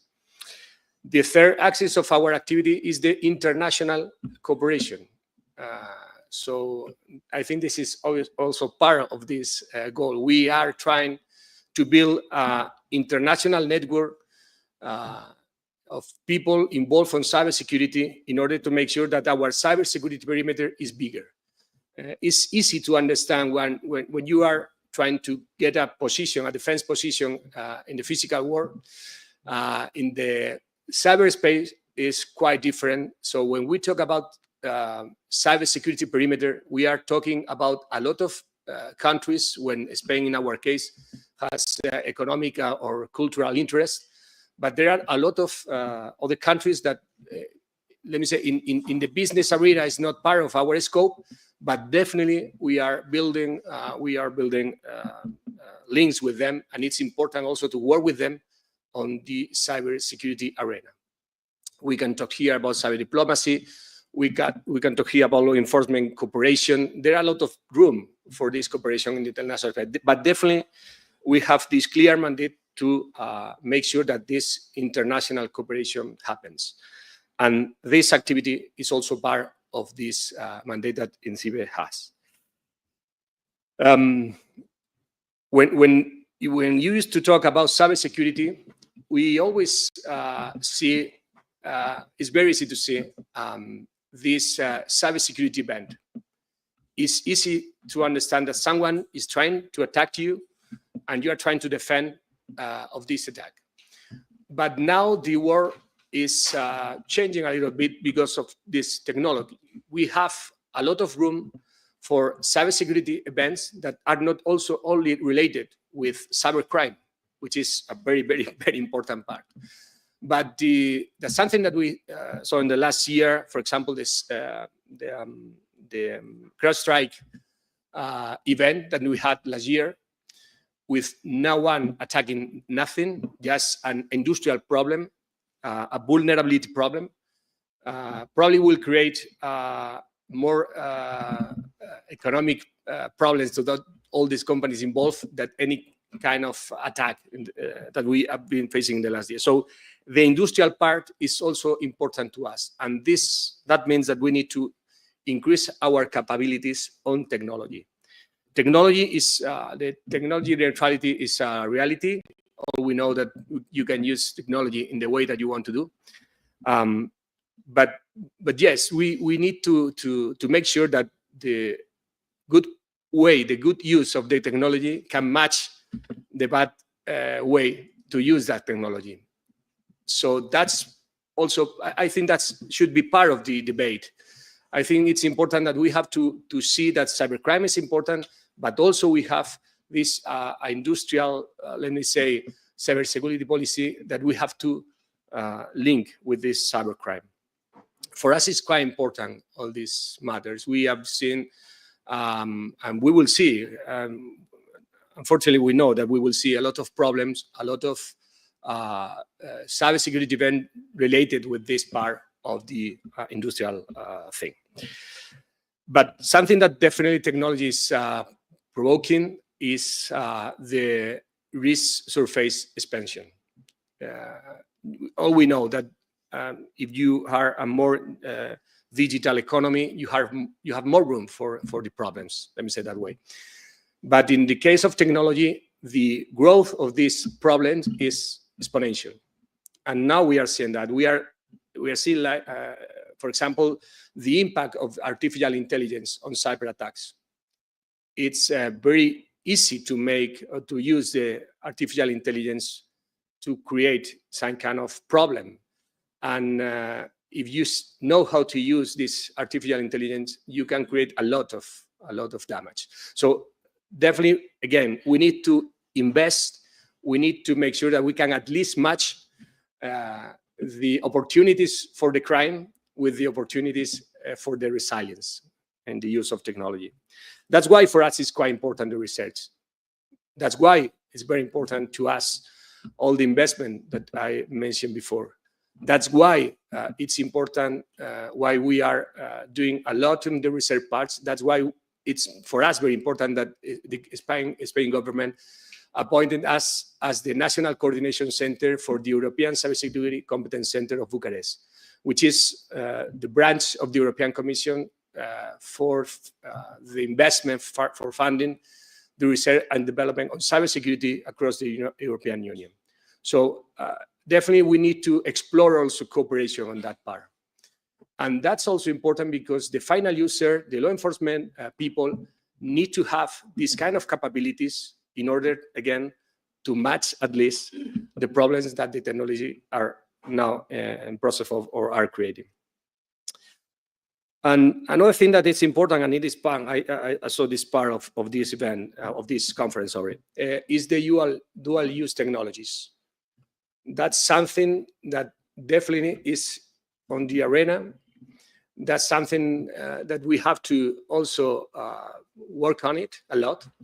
The regulation of the act of the European Cybersecurity Competence Center in 2018 make some kind of approach about that. Defines that it's necessary that the member states of the European Union, in our case, through the cooperation in this Cybersecurity Competence Center of the European Union, has to incorporate the synergies between cyber and defense part on cybersecurity. So it's part of the scope in 2018. Now, after all the things that we are seeing on East Europe, the increase of the budget on the defense part, also in cyber defense part, now in this moment, this approach is more valuable than ever. So we need to increase also the cooperation on this part. We need to bring to the table all the actors, all the stakeholders involved on cybersecurity, also to make this conversation. The cyber defense is not a military thing anymore. It's a technological thing. It's an academia research thing. So we have to make sure that the people is involved on that part, on this part. INCIBE is working on this. We have a team working on dual use. And last 2 years ago, we were appointed as accelerator of the Diana program of NATO. And we are working on that. And the idea is, again, to bring capabilities, to make capacity building, to bring those capabilities to the table, also in this dual use arena. So I don't want to, I think it's enough for after lunch speech. I just want to say again, thank you so much for being here in INCIBE, to say thank you and welcome again to INCIBE. And I wish you all the best for this conference. So again, congratulations and thank you.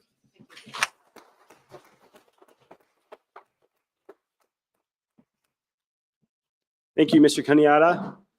We are fortunate for the conference to be able to spend the afternoon here at this place, which is the cutting edge of collaboration and capacity building for cybersecurity and cyber defense.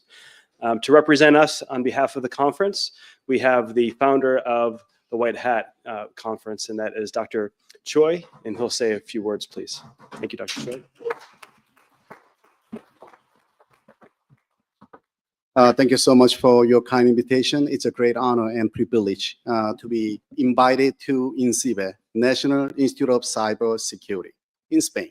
So this is a great place because I know this area. I've been here twice, and so I participated in ISHA last year. So I actually did kind of full tour. So I think American students here in a different country, you are not familiar with, and so you know about CISA in the US and the Cyber Infrastructure Security Agency. And we have IC3. And so that's a, think about that, combining two agencies, put it together, that becomes INCIBE. The great thing about this, I was surprised and also very impressed, the dedicated work they provide for citizens. So think about how many victims, right? And so scams and anything, elderly, senior scams kind of prevalent all over the world, and including US and other countries. And INCIBE approach is quite different. And so they actually use the hotline. So citizens can make phone call, they file the complaints, and then they do total kind of investigation, surprise. And so what they do, they provide legal experts, psychological experts, social worker, and I put it all together as a team. I was astonished what they do. So I think the other world, like the globe, kind of the White Hat community watching this session now. So I think, you know, please see kind of case details, and so throughout the kind of INCIBE website. So a lot of resources they offer. I think, yeah, we need to learn. So that's why we are all here. So again, it's a great honor and privilege. Thank you for having us. And so without you, maybe we couldn't host wider conference in León, Spain. Thank you.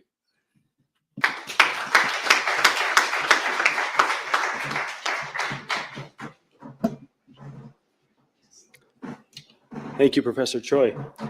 We'll now turn to a panel on technical investigation, and the panel will be moderated by the University of Scranton's very own Dr. Sinchil Back.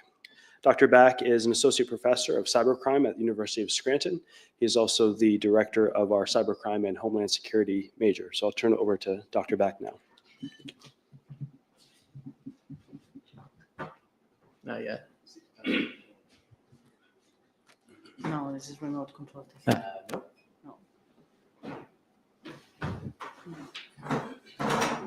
Test. Okay, press it again. Test. No. Okay. Good afternoon, everyone. Okay. Welcome to the technical investigation session of the 2025 White Hat Conference. It is my honor being moderators. Such an important, session. We are going to talking about it. At the same time, it is my honor to assist or be good wingman for our godfathers, Dr. Choi and Dr. Lu from Boston University. On top of that, today we are diving deeper into two critical areas at the heart of cybercrime investigation, such as blockchain forensics, and also AI governance in intelligence and national security context. In doing so, we are honored to host two world-class experts, Mr. Ron Lenz, CEO of the Breadcrumbs, and Ms. Belen Alibas Sanchez, CEO of BAS Abogados and the president of the IFCAA. Let's begin with our first presenter, Mr. Lenz. He actually have a very interesting background. He just founded the online tool, crypto investigation tools, Breadcrumbs, which he was a victim of the scam. He pissed off, and then he just developed his company, established, and then hundreds of law enforcement agencies from around the world are now using his tools, which is he was a victim, give to the people to arrest his offenders, and then he has been authored some of his book, Mastering Blockchain, which provide an easy to understand overview of the blockchain industry. Mr. Lenz also has actively engaged in blockchain industry for over a decade, going between Silicon Valley and then Asia. Sounds very fancy. I love it. And then he has a computer engineering degree from University of Manitoba and MBA degree from McMaster University in Canada. Now on, Mr. Lenz will present his topic titled Crypto Crime and Forensics, which include real-world case examples such as pig butchering scams or the use of decentralized tools. So his presentation going to be take around, I do believe, around 20-25 minutes. And follow that, I'm going to introduce our second presenter. So thank you for Mr. Renzer for joining with us. So floor is yours.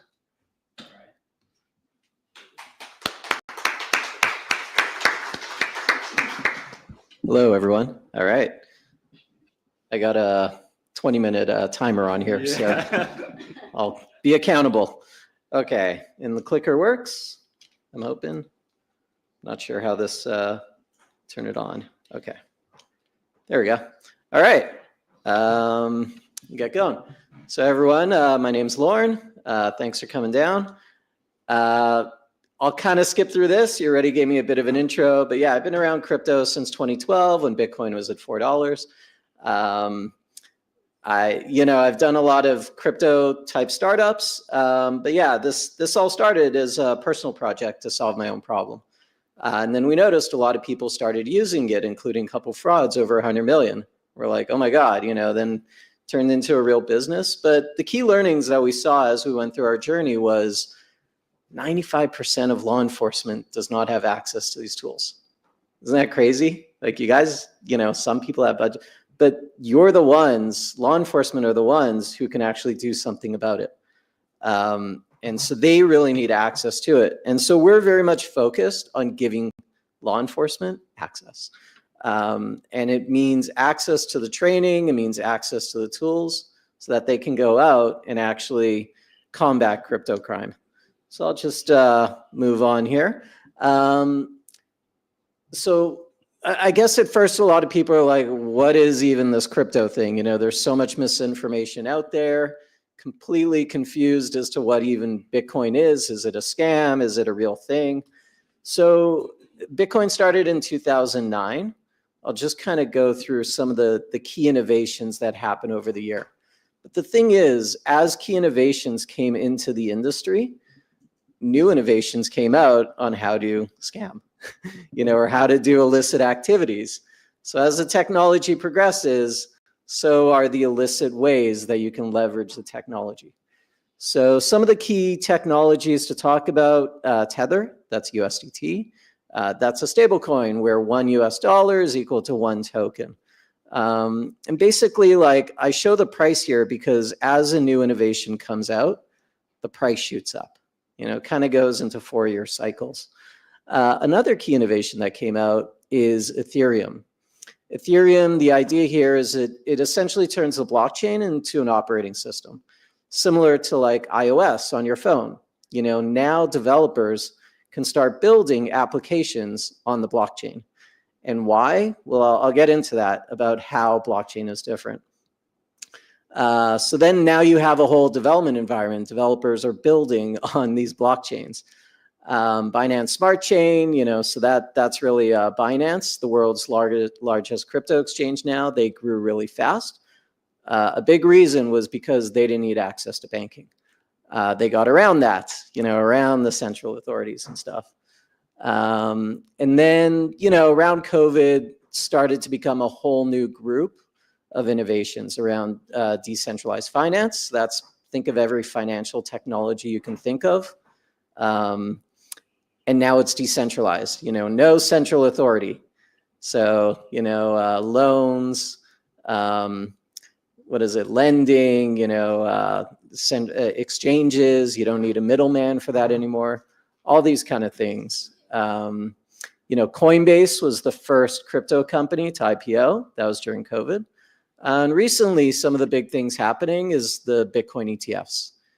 So now we're not looking at like companies buying Bitcoin. It's now like $1 trillion, investment funds getting exposure to crypto. And what does that do? Pops up the price. And guess what that does to the illicit world? Makes it easier to scam, makes it easier to move money around, makes it easier to launder money through crypto. Okay, so that's kind of a high level what's happening with the industry. But the key thing I want to get across, the biggest use case that we have in crypto is really it's the world's largest casino. That's basically it. Just think of it that way. It's the world's largest online casino, decentralized, nobody can shut it down. Okay, no regulation, pretty much. In some regions, you have different use cases, like in Argentina. I think someone from Argentina is here. Yeah, okay, a few guys. Yeah, why put your money into the peso when you just put it into crypto and at least you have a chance of the value going up? So it's seen a lot of wide adoption in countries like those. Out of China, you get a lot of capital flight. It's a great way to get money out of China. Philippines, you get a lot of like play to earn. This is essentially you play video games and you can earn a little bit of money. And especially during COVID, where a lot of people lost their jobs, this was a way they could survive financially.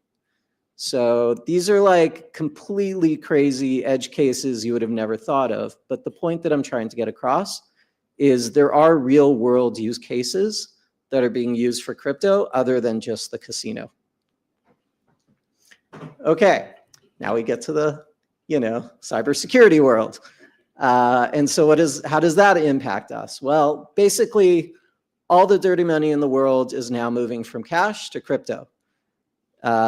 If you guys remember the TV show Breaking Bad, a large part of that show would probably be a lot different if it happened today.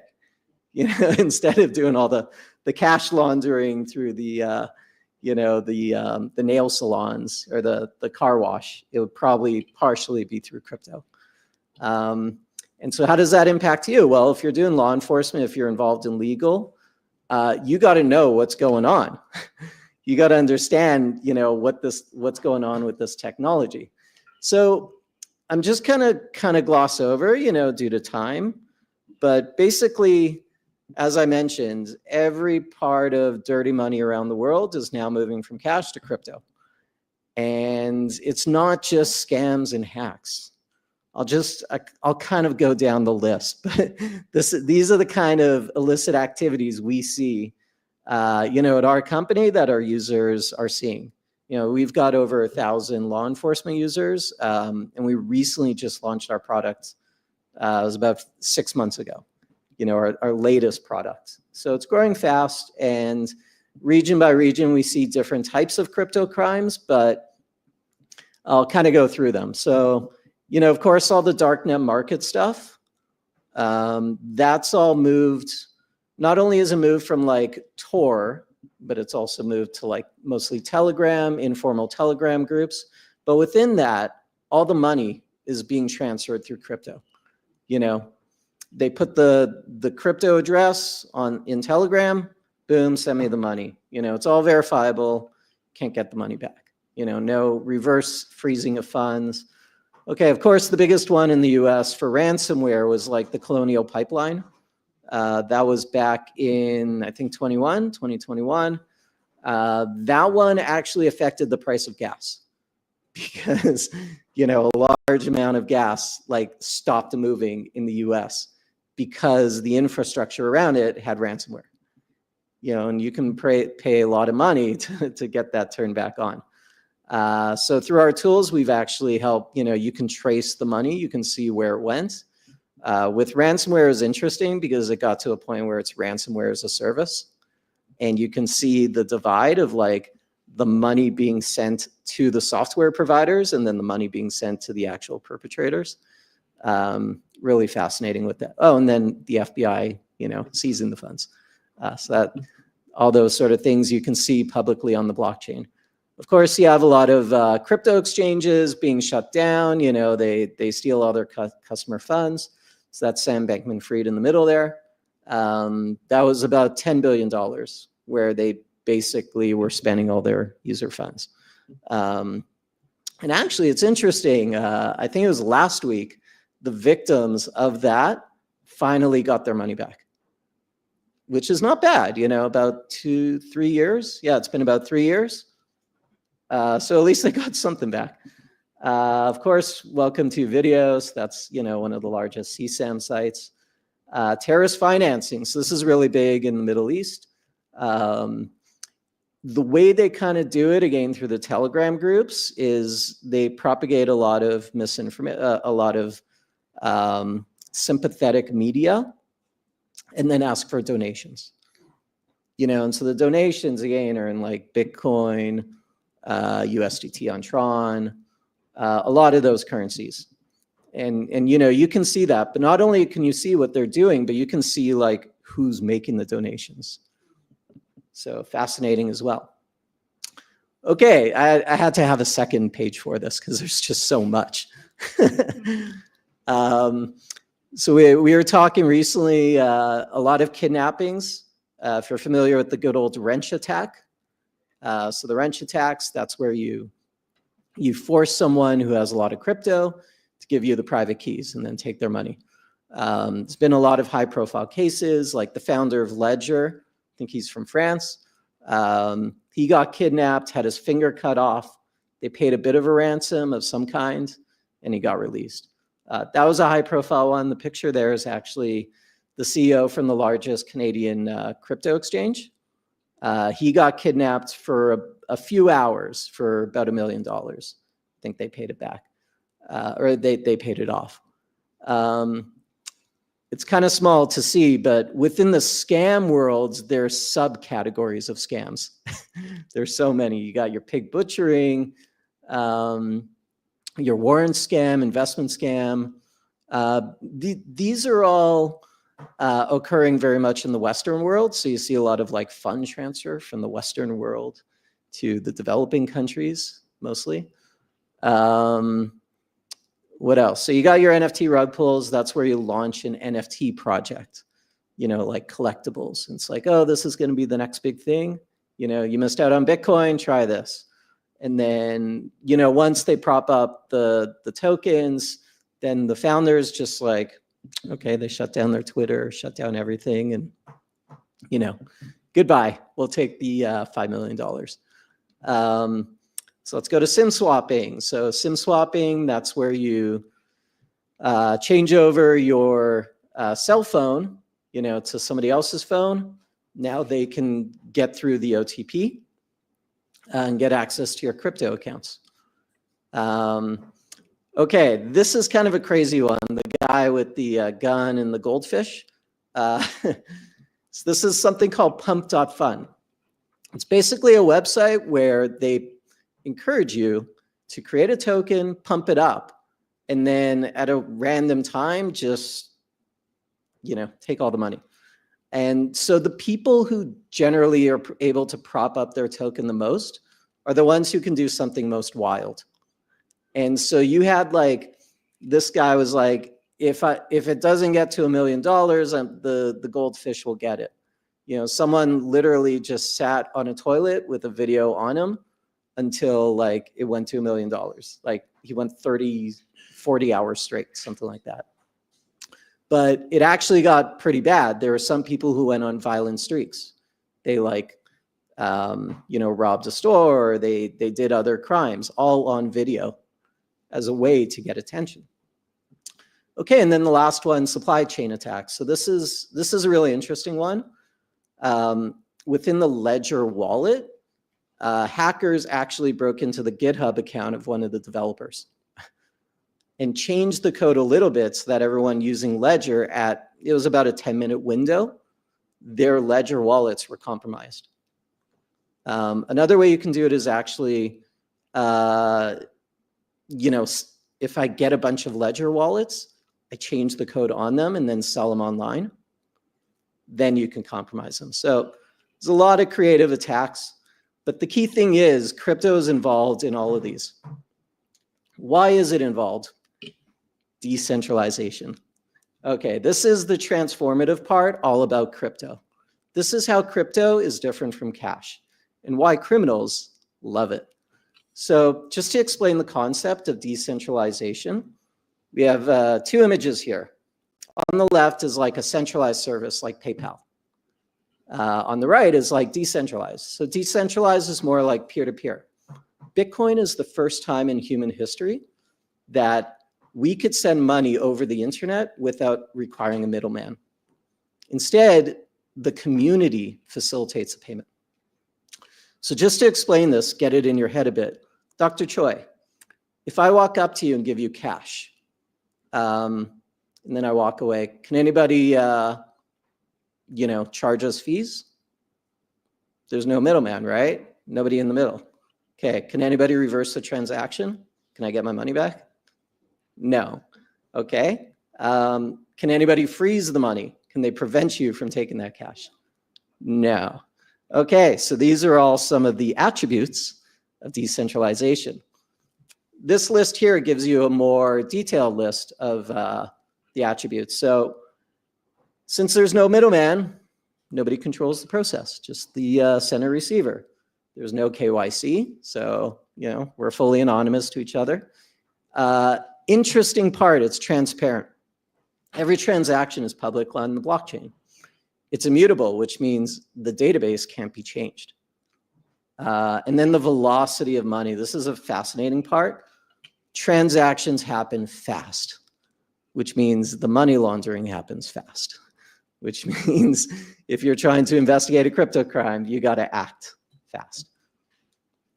Okay, so since it's all transparent, you know, how do we investigate it? Well, just to demonstrate this a bit, this is an image of a city somewhere in the world. It's public information. It's transparent. We can all see it, right? Does anybody know where this is? Just raise your hand, yell it out. Anyone?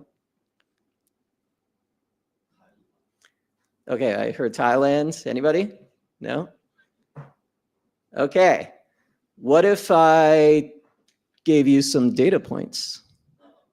Oh, there we go. Okay. There we go. So I give you some attribution data. I tag some of the points there. This is what companies like us do. You know, we help, because all the blockchain data, it looks like this. Just a lot of zeros and ones, and you can't really make sense of that data, right? This is what we do, you know, breadcrumbs. We help you identify who's making the transaction to who. We give you context, which makes it much easier to investigate the blockchain. And this really introduces a whole new category of technology, which is called crypto forensics. Okay, so this is what a Bitcoin transaction looks like. We turn this into this. And it also gives you guys a sense of like, this is how you can have the power to investigate crypto. You know, whether you're a lawyer, whether you're law enforcement, tools like us really help give that context so that you can combat crypto crime. Okay, best practices that we find for law enforcement. One thing is, like, crypto is really intimidating to a lot of people because, like, it's all big words that don't make sense.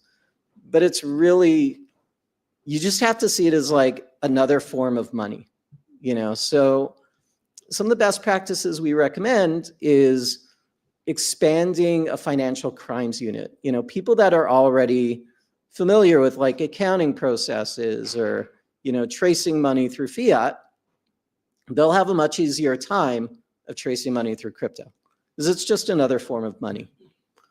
And then, you know, you get a lot of support from the cybercrime unit, who is really good at being able to, you know, do all the other sort of tech stuff, maybe getting some IP addresses, stuff like that.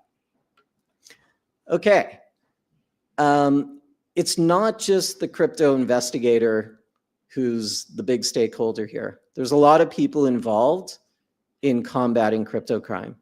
So it starts, you know, from the victim reporting it, law enforcement investigating it, communicating and collaborating with legal, as well as judges. Like, judges are a big part of it, where there's a lot of stumbling blocks where judges just, they're like, Bitcoin, I just don't even want, right? I just don't even want to have to think about this or learn about this.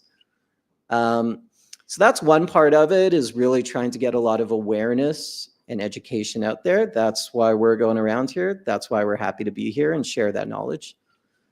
From the regulator point of view, it also helps to create clear compliance rules for crypto companies so that they are following standard KYC processes, they're working effectively with law enforcement. These are all things we recommend. Another interesting one is, like, because the technology changes so fast, you know, young students straight out of college, they're the ones who are up to date and adapt and can adapt quickly to the technology. So we also recommend within like a crypto cyber team to have someone, you know, some people that are new and can figure out the, like, what is this DEX thing, or, you know, bridges, stuff like that. Okay, I'll get into cases. Yep, I got a few more minutes here. Example number one. So actually, this I think was challenge number one for those students out there. Oh, there we go. For those students out there. So this is actually a real live case. It's someone I know back home. You know, they set up if you guys ever get those like random text messages, like, "Hi, Bob, sorry I missed lunch today," you know, those are probably this type of scam, a pig butchering. And, you know, it's a form of like romance scam. A new form, which is actually extremely destructive. The idea is you build up a relationship, you're chatting with someone that thinks, you know, you're getting to know each other. They're not asking for anything, but they just subtly slip in there. "Oh, hey, I made a lot of money by using this crypto thing." Of course you're skeptical. "Oh, well, why don't you just try it? $100, no big deal." "Okay, I'll try $100. Let's see what's going on." You put $100 in and you're like, the next day it doubles to $200. You're like, "Oh my God, now it's turning in your head. Like, I could pay off my mortgage doing this. If I put more money in, I could," you know, the things you can do. And this is a real live case. Personally, you know, I know. And so then you put in more money and more money. And like, by the time it's at $500,000, $1 million, you're like, "Okay, I'm done. I'm out of here. I want my money." And guess what? "I'm sorry, sir, you have to pay $1,000 KYC fee because you were, you know, you're a red light for something." Okay. And then they keep fattening up the pig until you butcher it. So that's why it's called pig butchering. And these cases are extremely destructive.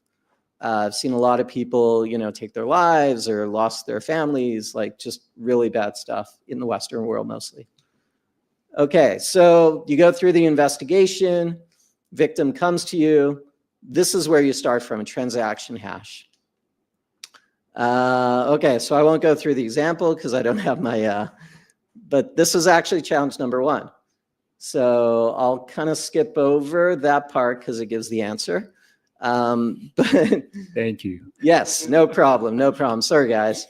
Okay, so that's an example of a, you know, type of case and how you would investigate it. Start from the transaction hash, pop it into breadcrumbs, and you can start tracing it out. Another example, we work with the Philippine National Police recently. They've seen a lot of kidnapping cases. This one specifically was an oligarch in Philippines. They actually, you know, they paid a $4 million ransom.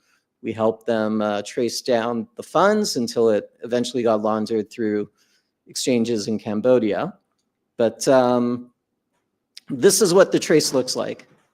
Looks complex, but our system, we help simplify it and dumb it down for you. And in total, yeah, we help them recover some funds. And, you know, unfortunately, both the people kidnapped were killed. But that's more, you know, through the Chinese gangs and stuff. I think that's all I got. Yeah. So there we go. All right. Thank you so much, Ron, for your eye-opening and this fascinating presentation. Thank you so much. So after, you know, Ms. Brand's presentation, I will get back to you to ask your questions. So given that, relax and then be ready for your, you know, our discussion. Now, our next speaker is Ms. Beren Arribas Sanchez. Ms. Beren is an AI and digital law expert and then corporate lawyer. She has a quite, you know, lengthy profile. Her like profile is beautiful. I love it. So let me just read her profile. She is a president of the International Federal of the Computer Law Association and the president of Leading Spanish Digital Law Experts, ENATIC. She is a listed Spanish expert of the pool of the expert of the European Data Protection Board, was recently appointed expert of the CETRA Committee of the Generalitat de Catalunya, Excelente, as well as advisory board members of the AI Commission of 3CAT. Belen is a lawyer and then founding partners of her independent law firms with extensive track record over 20 years. Quite impressive. And also, she is doing it with data protection, IP, and then compliance in cutting-edge sectors. And also, she pioneers the practice of IT law in Spain and has been recognized directories like best lawyers. Wow, love it. And who legal experts for 12 consecutive years. She was Human Rights Awards nominee 2023 of the Consejo General de la Abogacía Española. She worked in the 6 languages. How come? Wow. She is a law professor on the AI and digital law at the several masters and the executive programs of the Universitat de Barcelona, IL3, UPF, UC3M, and others. She is a co-author of the book Regulatory Perspective of the AI in the EU. Now, thanks for joining us today. I just will give you the floor to present your topic, Intelligence and the Law Enforcement Agency in the wake of the AI, new obligation according to AI regulation. Ms. Flan, floor is yours. Thank you.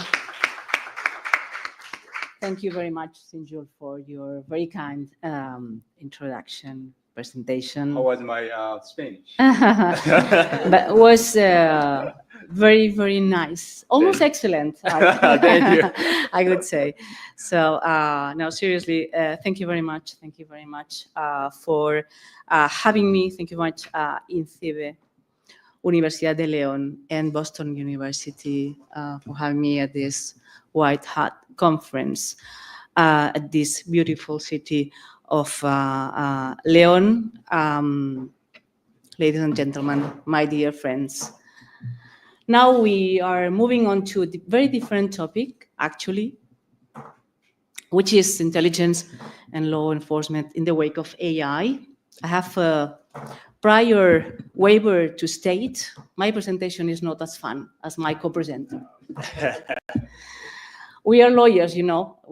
As jurists, we like text a lot, maybe too much. We like detail, we like nuances, and we like to explain what our research has been in this domain. So with that said, without much ado, I will introduce the contents of my speech. When we were preparing this session with Sinjul, Dr. Bach, we thought on focusing on 2 main aspects, which should be AI systems within the intelligence and law enforcement domains. We have a lot of professionals of that arena in these sessions. And then AI regulation in its intersection with privacy and security. Starting by the first one, AI systems within the intelligence and the law enforcement domains. The question we wanted to address here are how does the EU Act define high-risk AI systems within the intelligence and security domain? And what specific use cases and applications fall under the high-risk category in this context? As you all know, the EU Artificial Intelligence Act, the Act, or the AI regulation, was adopted by the European Parliament and the European Commission last year in 2024, and it's entering into force progressively from this year, from the beginning of this year, actually from 2nd January. The obligations on forbidden AI systems are enforceable, and also the obligations to provide AI literacy to employees in all organizations are also enforceable since some months.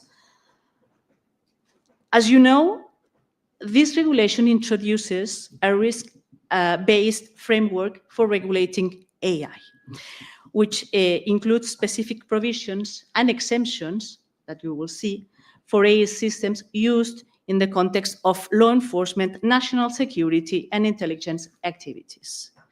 The AI Act definition and regulation of high-risk AI system in intelligence and security domains is nuanced due to the intersection of the fundamental rights, public safety, and states' prerogatives.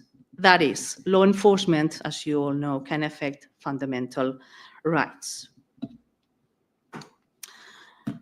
Now, what is the definition of high-risk AI systems in the AI Act? The Act defines in Title III,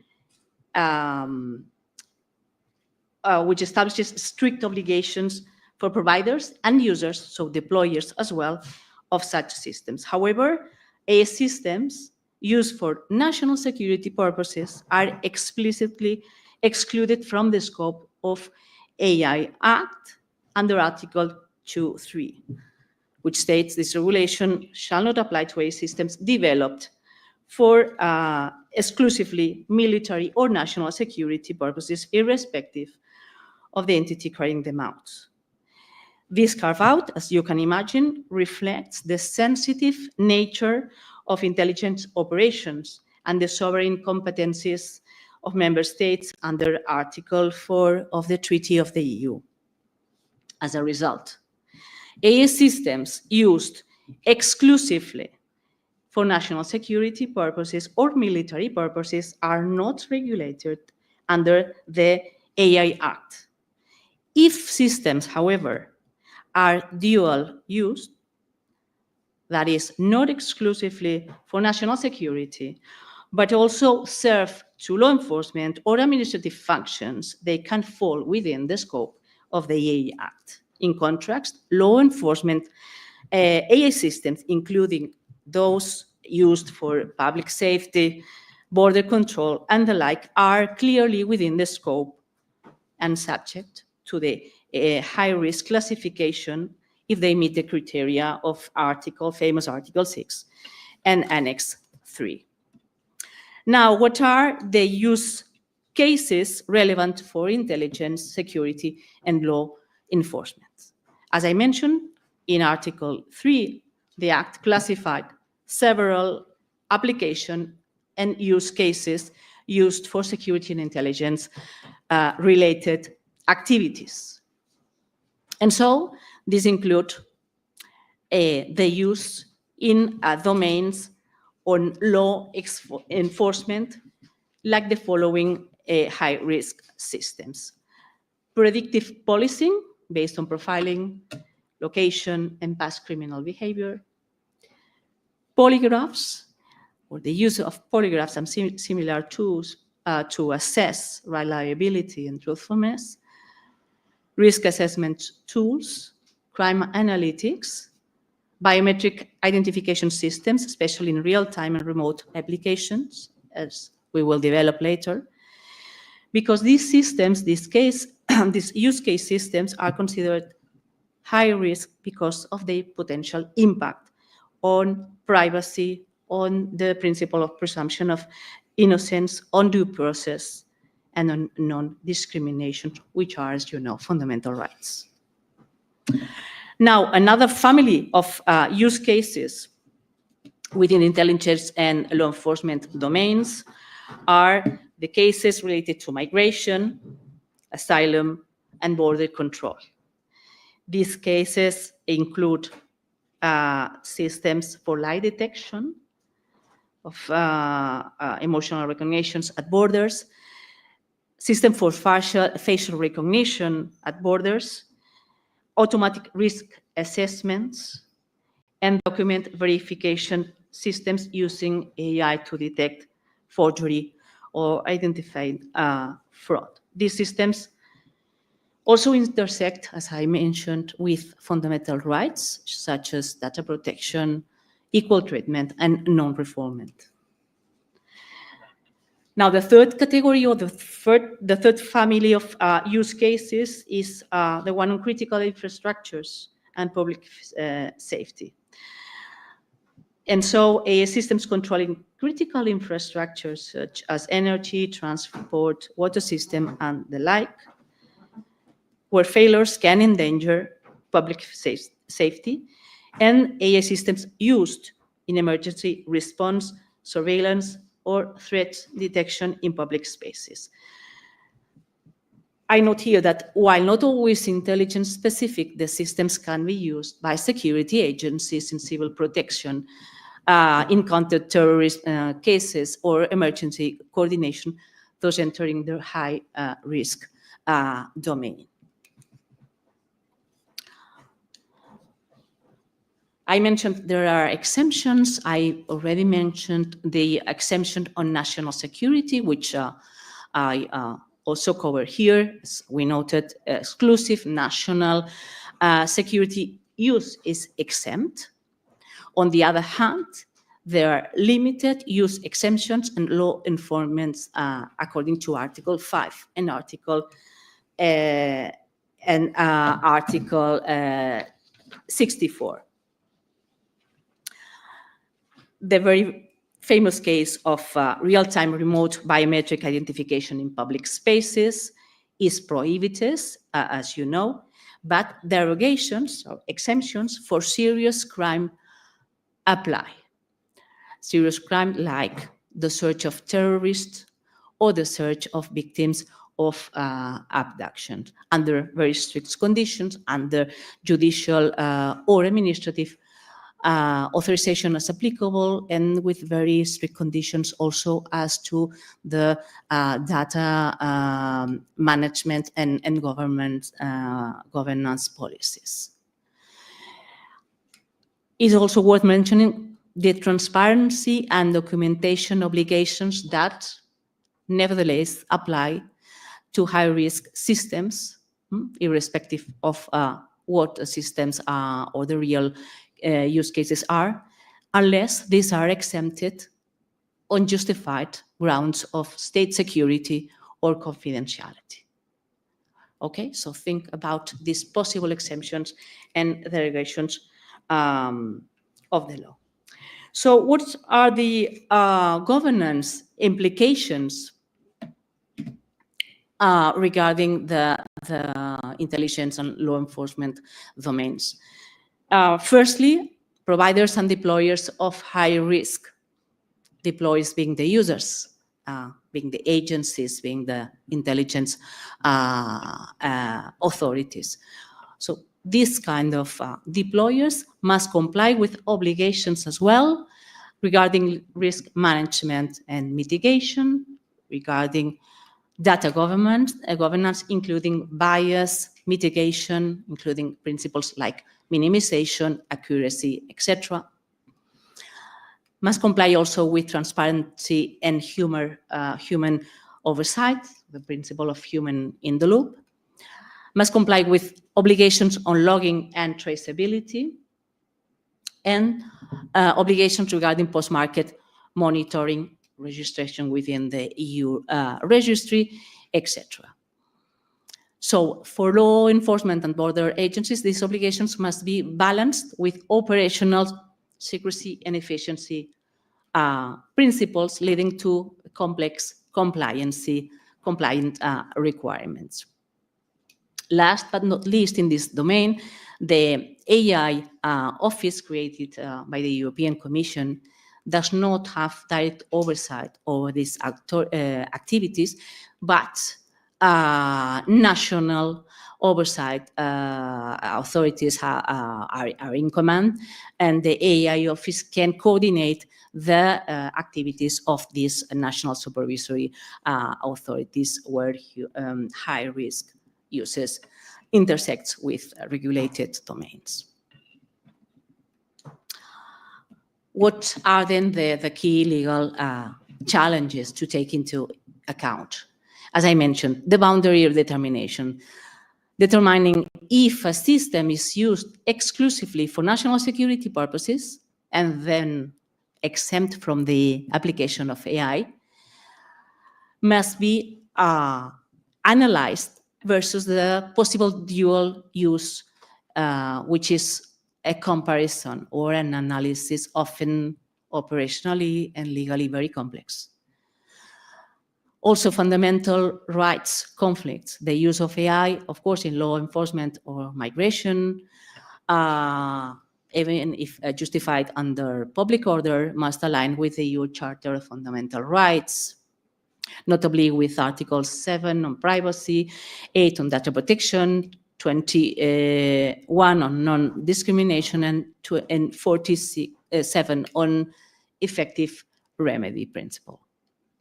Now, regarding accountability and secrecy, intelligence and security agencies often operate under secrecy laws, very strict secrecy laws, thereby creating tensions with the requirements I just explained on transparency and oversight, which are mandated by the Act. Okay, a few takeaways for you.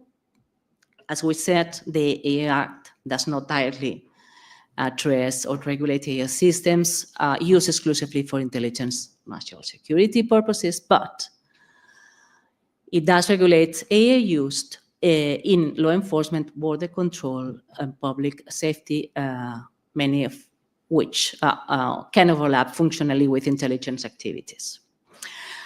These are categorized as high-risk systems, as I said, because of their potential high impact on fundamental rights. However, it is to take into account that exemptions, derogations, or safeguards may apply. And now, as to the second topic we wanted to address on... I just gently inform you, you just have a kind of like 5 minutes. 5 minutes left? So probably Okay, getting started to... I'll do my best. Thank you. So now as to the intersection of AI regulation with security and privacy, just a few lines, if I may. So the questions we wanted to address here were how does the AI Act addresses data privacy and security concerns for intelligence and security practitioners? And secondly, are there additional safeguards or requirements related to handling classified or sensitive information? This question we can leave for later discussion or debate if you wish. And just as I said, a few comments to mention that the EU Act incorporates data privacy and security safeguards primarily for high-risk systems, against reinforcing compliance with GDPR, which is our general data protection regulation already in existence, and their Charter of Fundamental Rights. While AI systems exclusively for national security are excluded, we already said that practitioners in law enforcement, border control, or hybrid intelligence roles are often the subject of both the Act and the data protection laws, of course, because the Act does not override or change existing data privacy laws, but it adds a bit of technical and governance-based control based in this experience after 2016, where the GDPR was enacted. I'll pass this one and go directly to the data governance obligations in that domain, which are enshrined in Article 10, which demands for data quality, data minimization, data protection by design. So having into account from the beginning at the design of the systems, the needs and the requirements for data protection and privacy of individuals. Then, of course, the use of synthetic or anonymized data were possible, and the necessity of logging and traceability of the data operations and the access by the persons in charge to ensure accountability and auditability of the systems and its use. A few more words. Ensure that you have a legal basis for that, not only regarding GDPR requirements, but also based on the law enforcement directive, very meaningful for your activity. Also, bear in mind to avoid secondary use of data unless clearly authorized, and apply the test of proportionality when needed. These practices of data ingestions, massive data ingestions, like scrapping social media and the like. I will leave this part just mentioning that Article 15 tackles with accuracy, robustness, and cybersecurity demands in this respect. To practically wrap up by saying that all in all, we don't have new privacy framework, but we do have reinforced GDPR compliance obligations.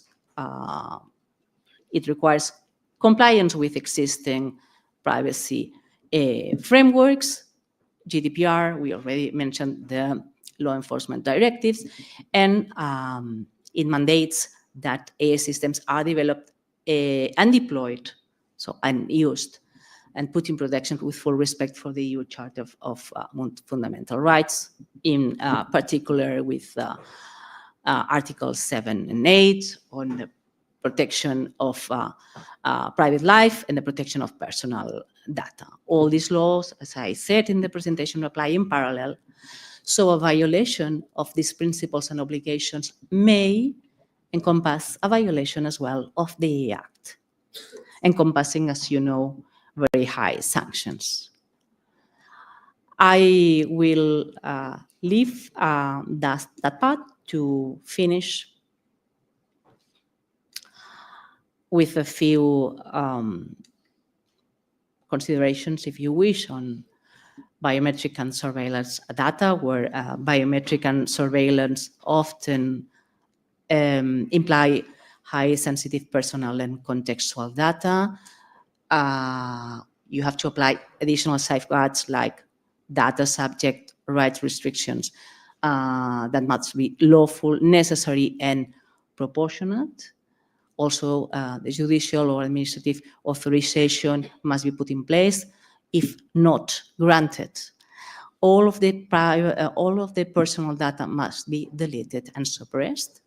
And you have to carry out data privacy impact assessment and fundamental rights impact assessment.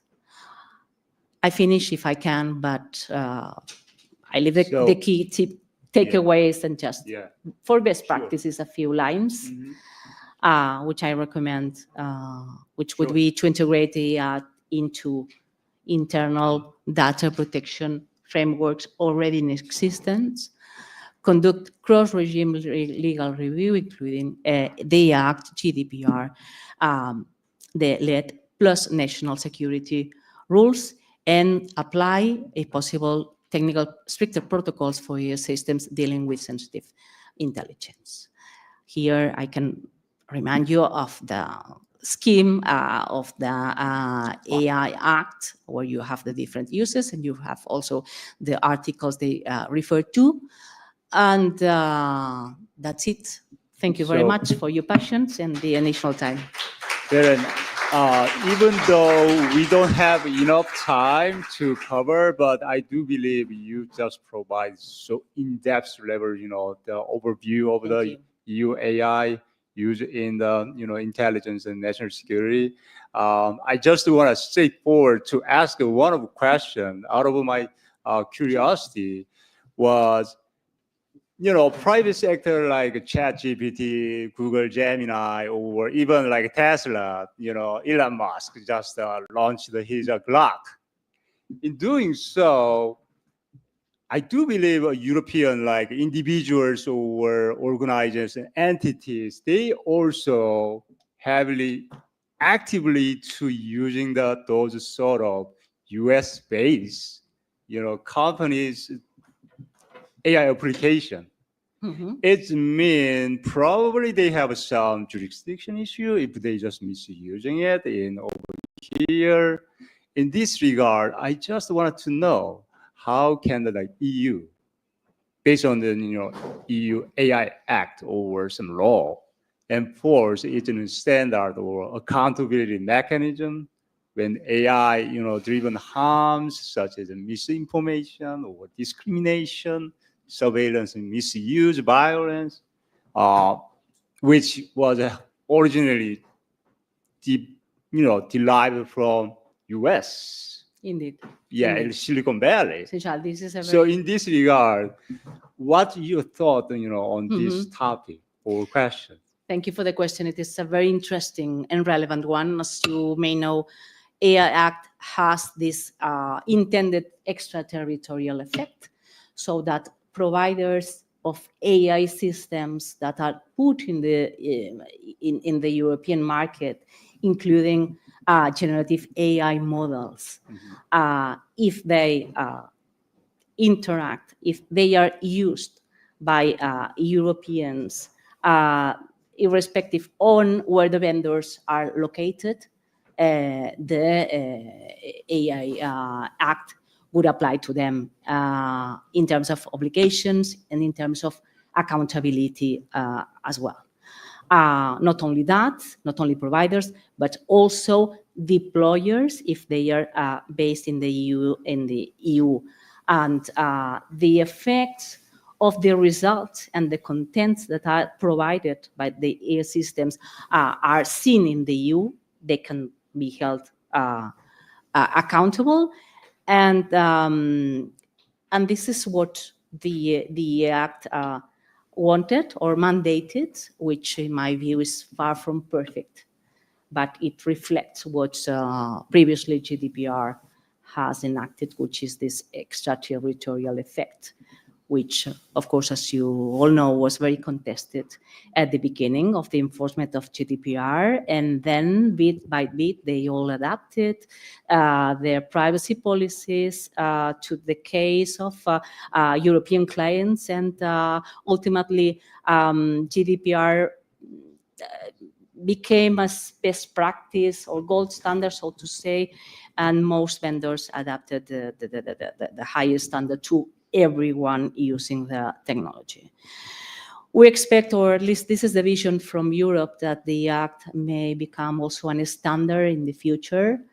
If that will happen or not, we don't know. We have geopolitical, circumstances that gives us reason to believe that may not be the case at this moment, not only considering that most vendors are located in the US, so anyway out of Europe, but many other vendors, very relevant ones like DeepSeek and the like, are based in Asia, where they will, of course, discuss that AI apply to them.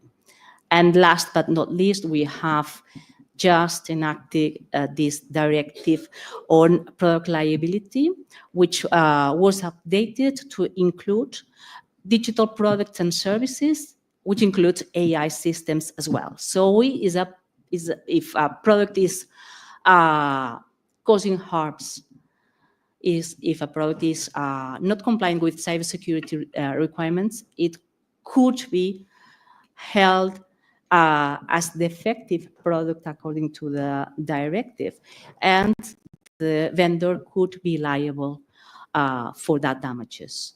The burden of proof still remains with the victim of the person to whom the damages were caused, but there are some mitigations of that strict burden of proof, and there are some presumptions whereby, for instance, if the vendor does not give the information that the victim requires, there will be a presumption that the damage could have been caused by the AI, as well as in the case of the system not being cyber compliant. There will be also this presumption, and ultimately that could lead to liability on the side of the vendor. The directive still, as you may know, has to be implemented within national law, the different national levels, and we will see that being enacted by late 2026. So we have a bit of a way still to see how this is going to work. But we have legislation on liability on AI systems as well, if that responds to the question. Yeah, I really appreciate, your insights for rich thought and, the ideas about you related with some American related, AI application. Thank you so much. Thank you. We don't have enough time, so I just wanted to get one last question for the Mr. Ranch. So if you have question, just one question. Okay, Oh, there you Anna, go. Yep. go ahead. Thank you for a wonderful presentation that you both, I think it's enriched our knowledge about what's going on in the world of AI, computer, and internet, and it's very informative. Thank you. My question is, as you mentioned, the transparency and the speed, how you think a lot of people are greed in the sense to get that fast money, as you mentioned, how you think they can be more information to the public in general? We all want to make extra money, but how can we pass this information? Because we are so grateful to be here, to have this knowledge. How about the public out there? What could be done to reach out or for them to have the same type of information that we have access here? Thank you. Thanks for your question. The biggest challenge really with this is misinformation. There's so much misinformation about crypto to begin with. So that probably all of you probably looked up like what is Bitcoin, and you get a lot of random stuff. So the thing is, the correct information has to come from a trusted source.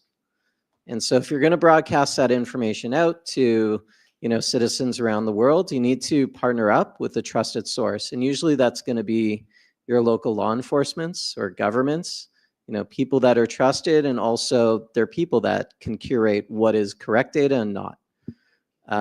So, I mean, this is an initiative that we've actually been looking at, which is part of partnering up and feeding accurate, crypto information through the law enforcement partners that we have. So I think that's the most effective way to do it. Because otherwise it's just going to get a lot. Well, even that would get lost in the noise, but that's the real challenge, cutting through all that noise that's out there.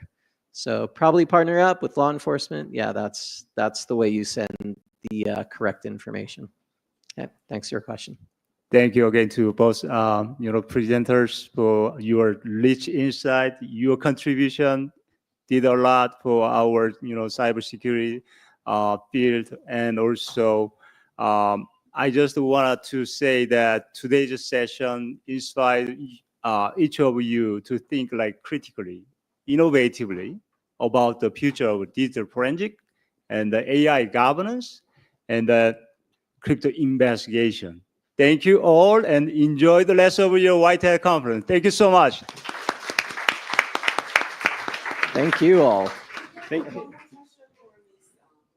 Maybe later on you just let's have individually.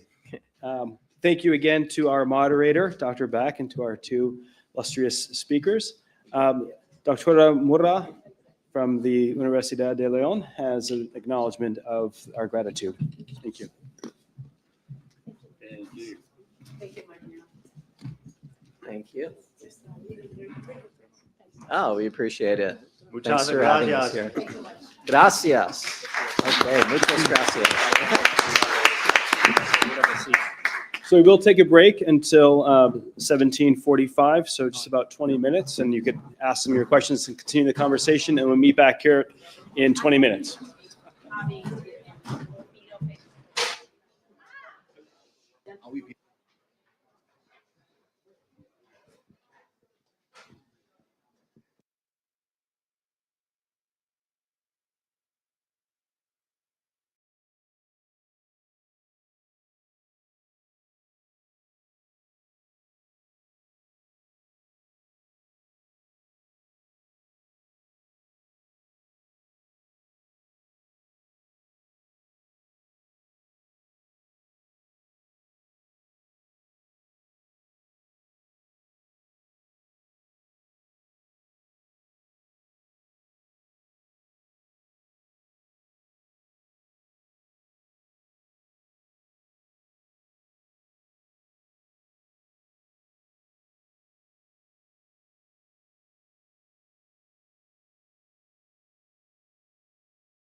conversation until we are finished for the evening. We're going to continue with the formal portion of the conference.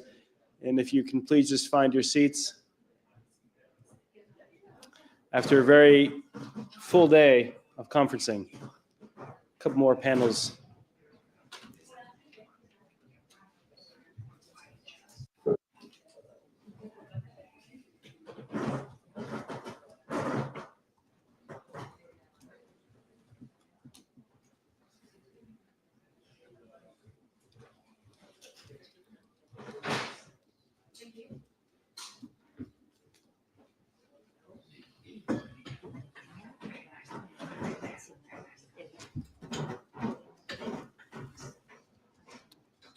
Okay, so I'm excited to introduce the next moderator and the panel.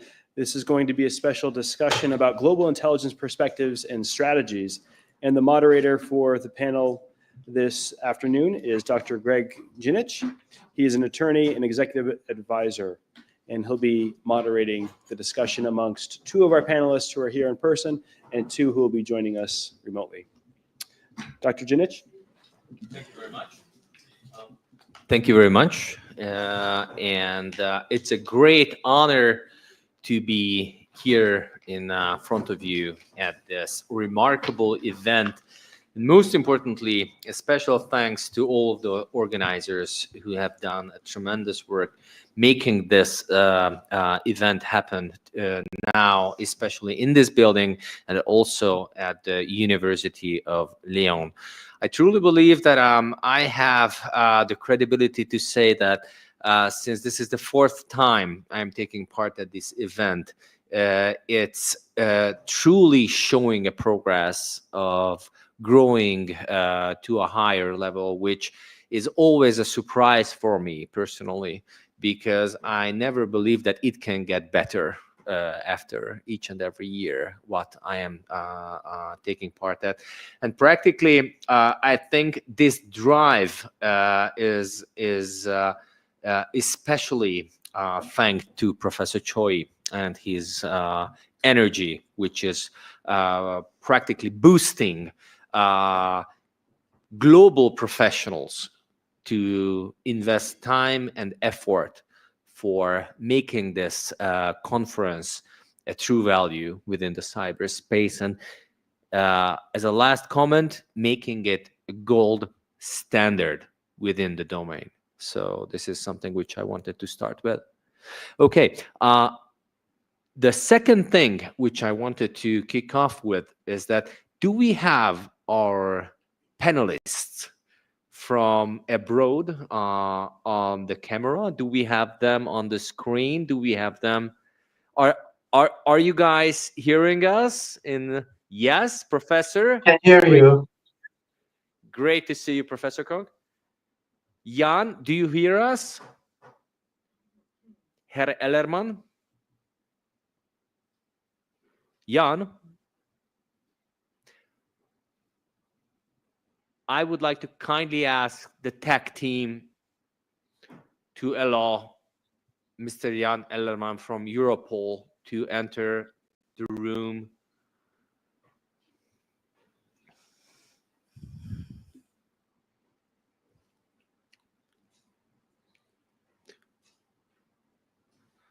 Let me just... Professor Vogt, can you can hear us, right? Yes, I can hear you. Yes, okay, that's good, good. Okay, I'm going to text Jan to drop in somehow.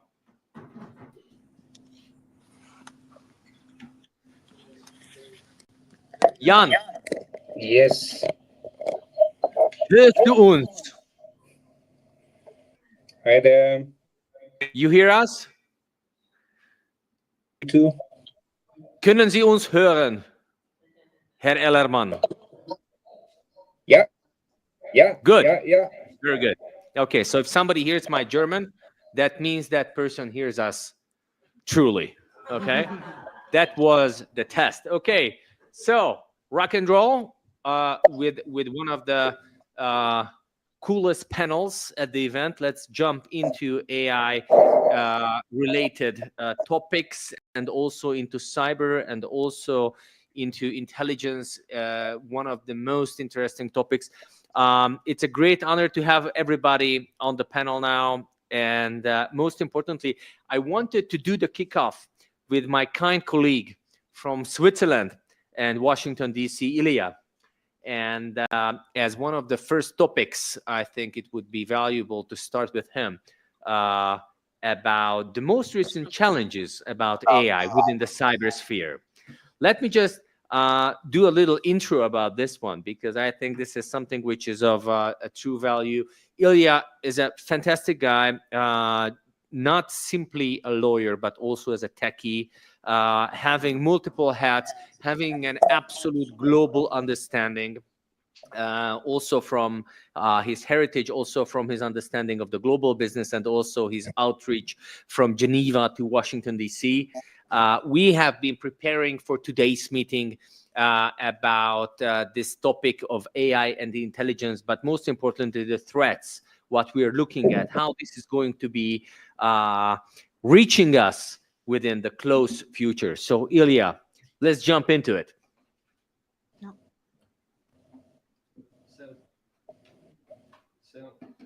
Okay, let's try once again. One more attempt. Okay, here we go. So thank you so much. I think this was the most flattering introduction I ever had in my life. So thank you so much, Greg. So let's talk about practical implications of artificial intelligence, however we call it, Gen AI, machine learning, or simply AI in cybercrime. I've been in the industry for about 2 decades. That a politically correct way to say that I'm an old man. To be honest, in cybercrime specifically, I personally do not observe any tectonic changes. Okay, since probably 2022, when OpenAI has publicly released ChatGPT, I do not see any substantial changes in cybercrime. I'd like to emphasize, cybercrime is about advanced, sophisticated, well-planned attacks.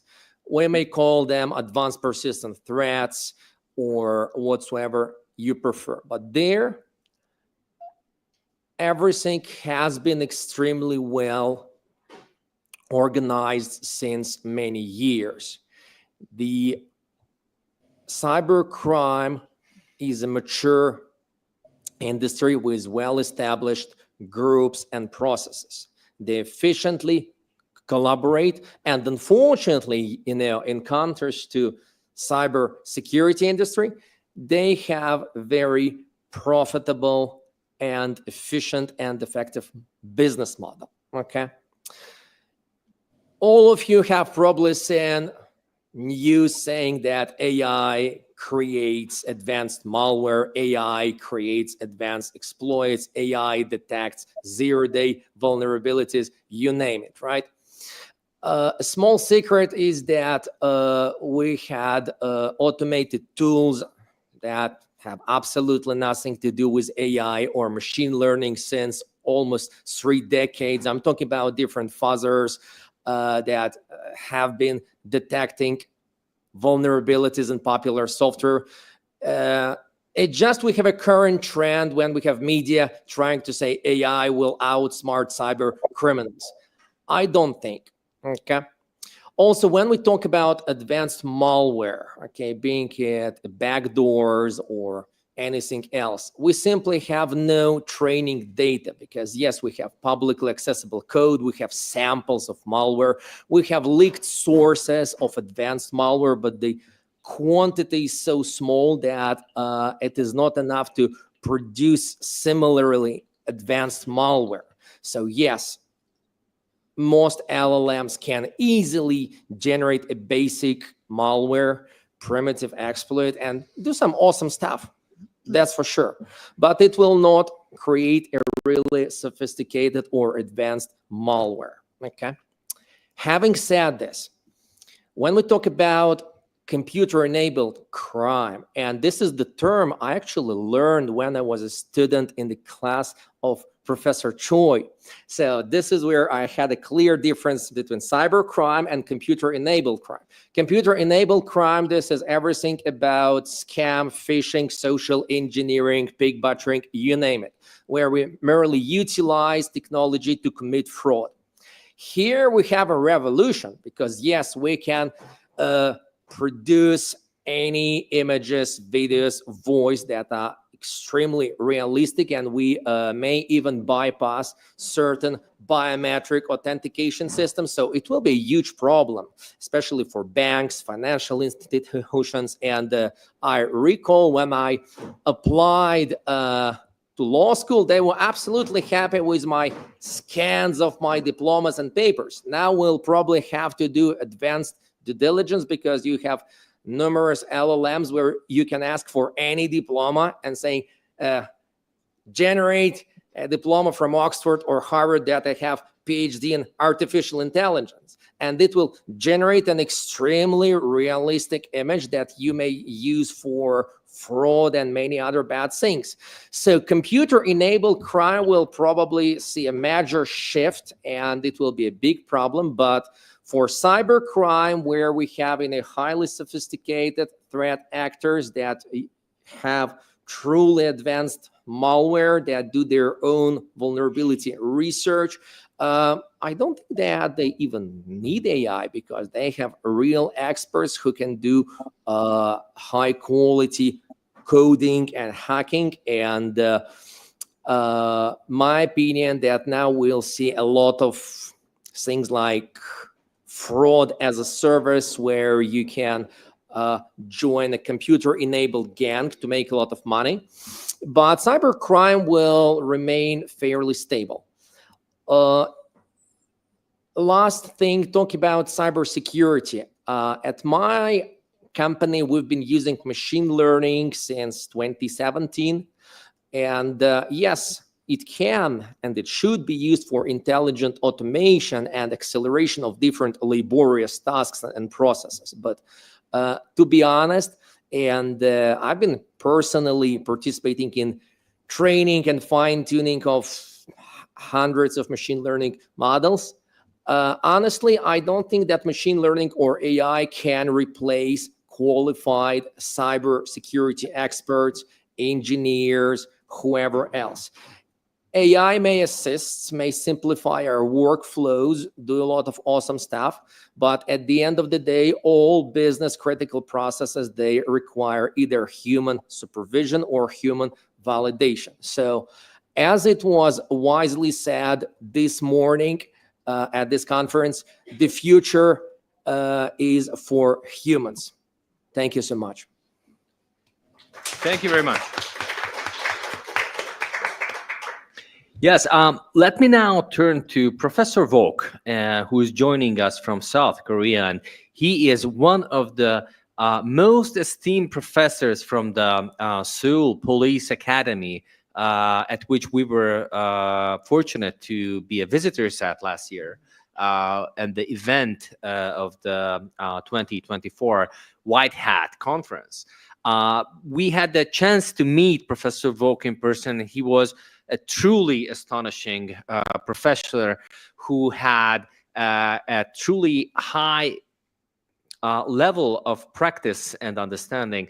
For example, the world of IT-related weaponization, AI-related weaponization, and also IoT tools, which are in his focus areas. So please, Professor Volk, let me hand you the word and kindly ask you to elaborate this topic. What are the most recent challenges in this exciting domain where software, networks, and hardware are meeting and providing a cutting-edge threat to the world?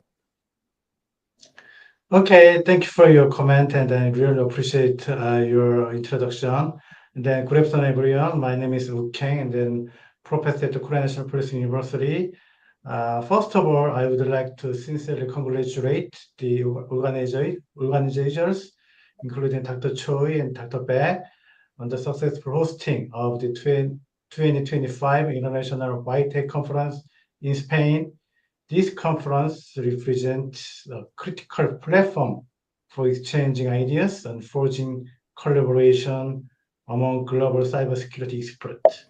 I would like to mention that, as Dr. Jinsky said, that the Korean National Press University co-hosted the 2024 White Hat Conference with Boston University. It was very nice experience for us. Although I had initially intended to attend this conference in person, but the recent presidential election and government transition in Korea required my presence in Seoul to support high-level consultation. Nonetheless, I am honored to contribute to this timely and critical discussion. Actually, it is now 1 a.m. in Korea, so there are 7 hours time difference between Spain and Korea, but I'm so pleased to attend this seminar virtually. Okay, let me answer Dr. Jinsky's question. First of all, we live in a new era of hybrid threat. We are now facing threat that merge the digital and physical world.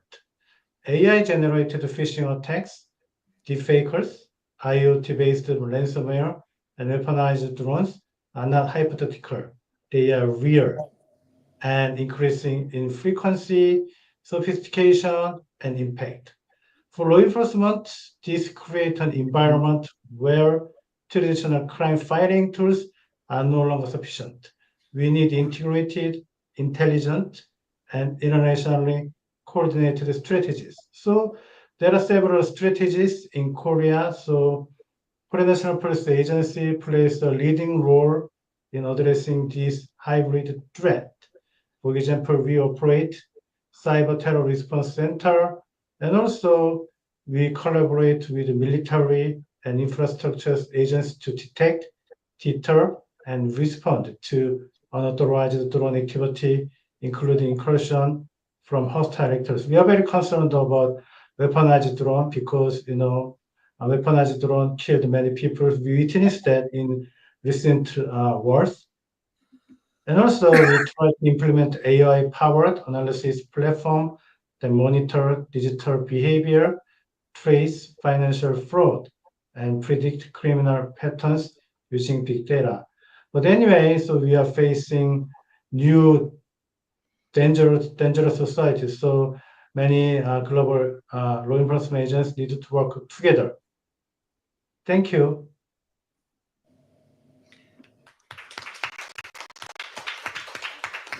Thank you very much. Eugenio, let me hand the word over to you because you're the local representative of our cybercrime team. And practically, it's a very important thing that each and every White Hat conference is absolutely a global phenomenon, but we always are respected practically that we have a close connection to the hosting country, which is a very important cultural outreach as well, because this is something which we truly value and thank. And on behalf of the prosecutor's office, it's a great honor to have you at this panel. And it would be fantastic to hear about your insights about the topic, how you see AI changing the legal landscape in ways of the tool sets, in ways of approaches. Could you please allow us to understand how you see this from that very important and critical role you are playing within the judicial system? Gracias.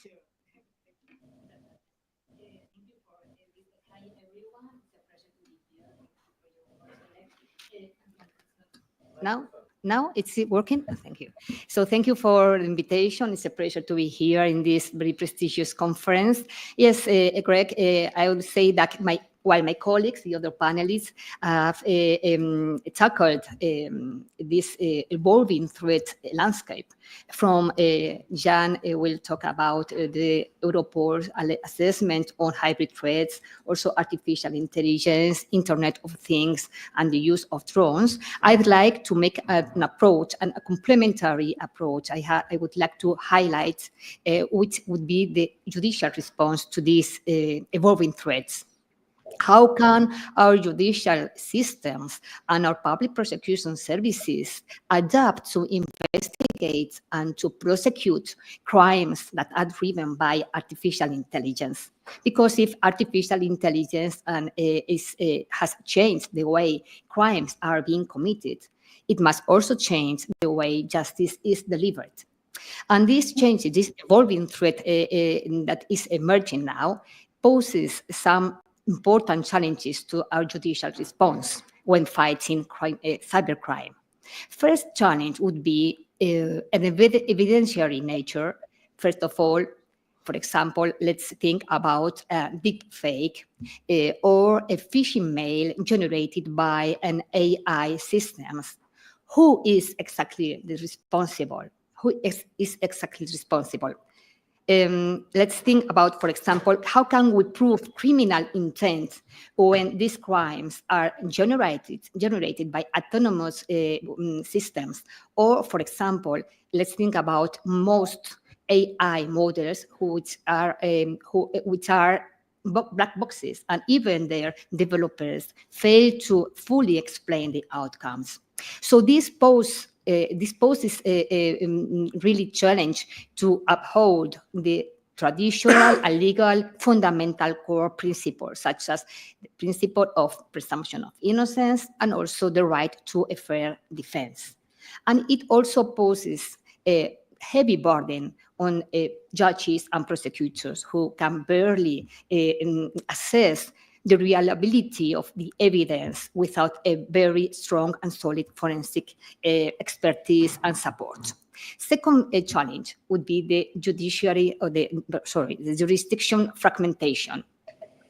Let's think, for instance, a bot that is hosted in Singapore and targets a server in Ireland, affects victims or users in Spain, and finally causes damages to an American company. Which country will have the jurisdiction? Which law will be applicable? Who is going to investigate? Who is going to prosecute? Because we have already a very strong and solid mutual legal assistance instruments, such as MLA requests and Budapest Convention, but these traditional and very updated tools are struggling to keep up with the fast-moving reality of cybercrime nowadays.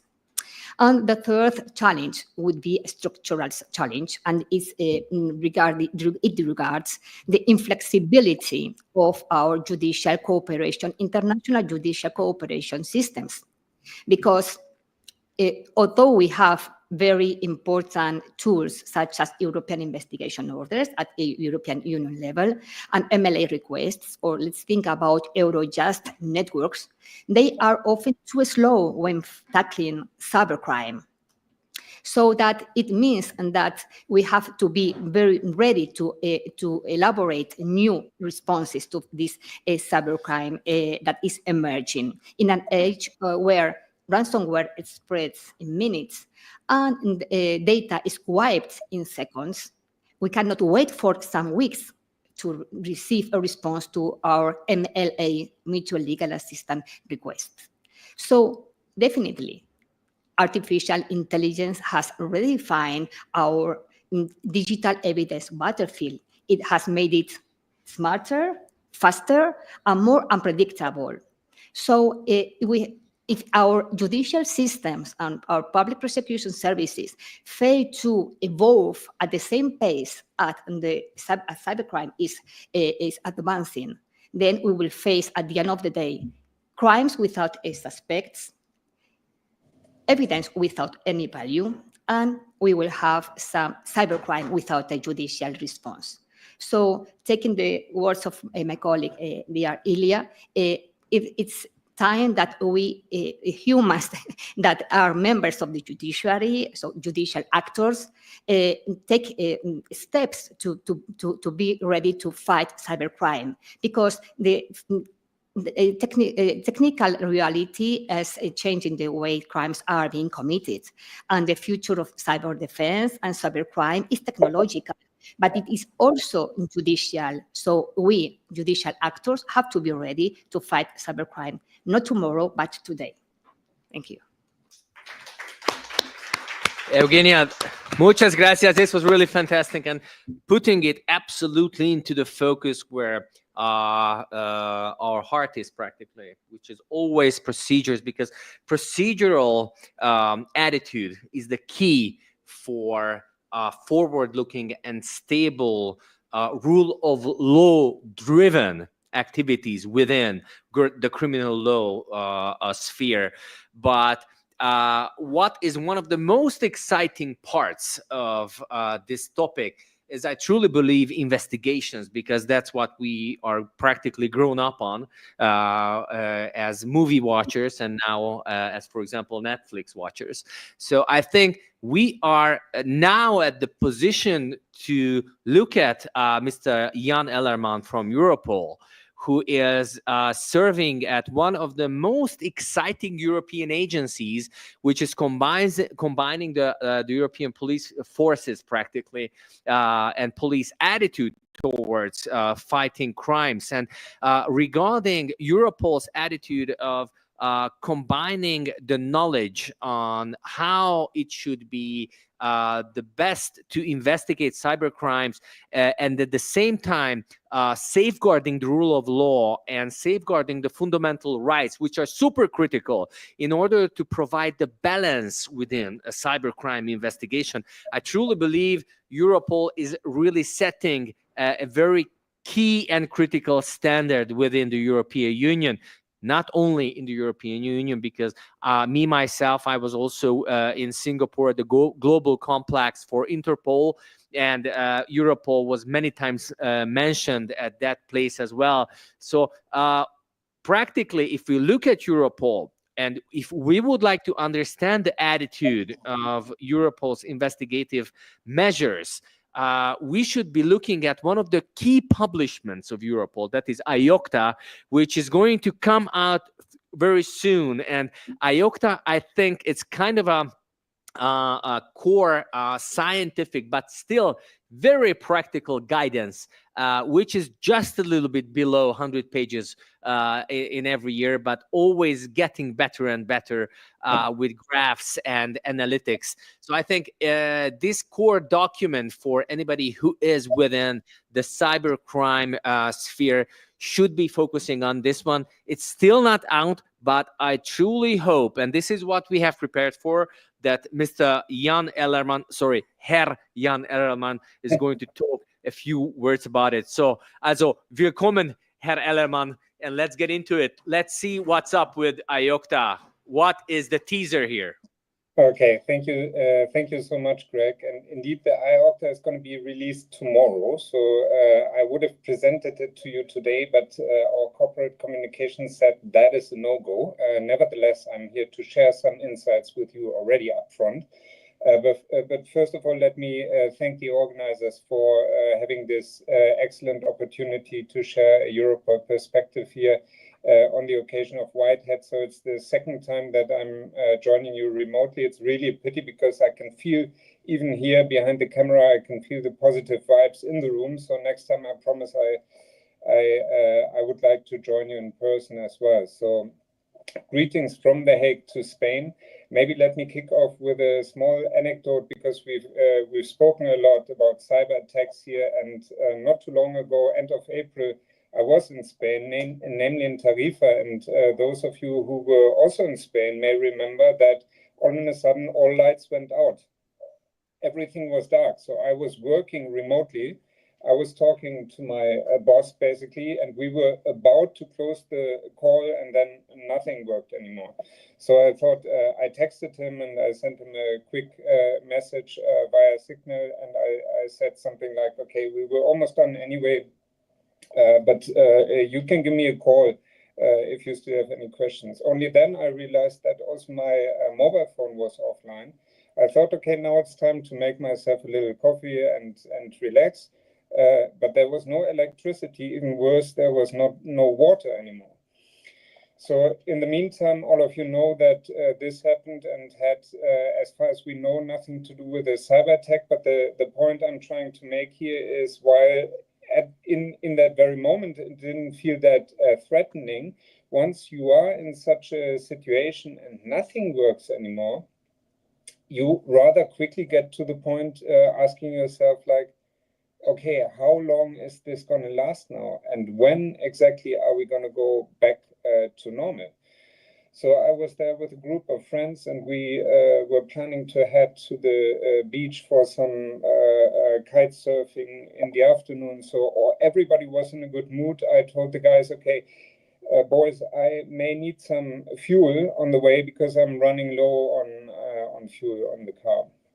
So we were heading there on the way out of Tarifa, still not aware what was going on. We passed the first gas stations. People waved us through.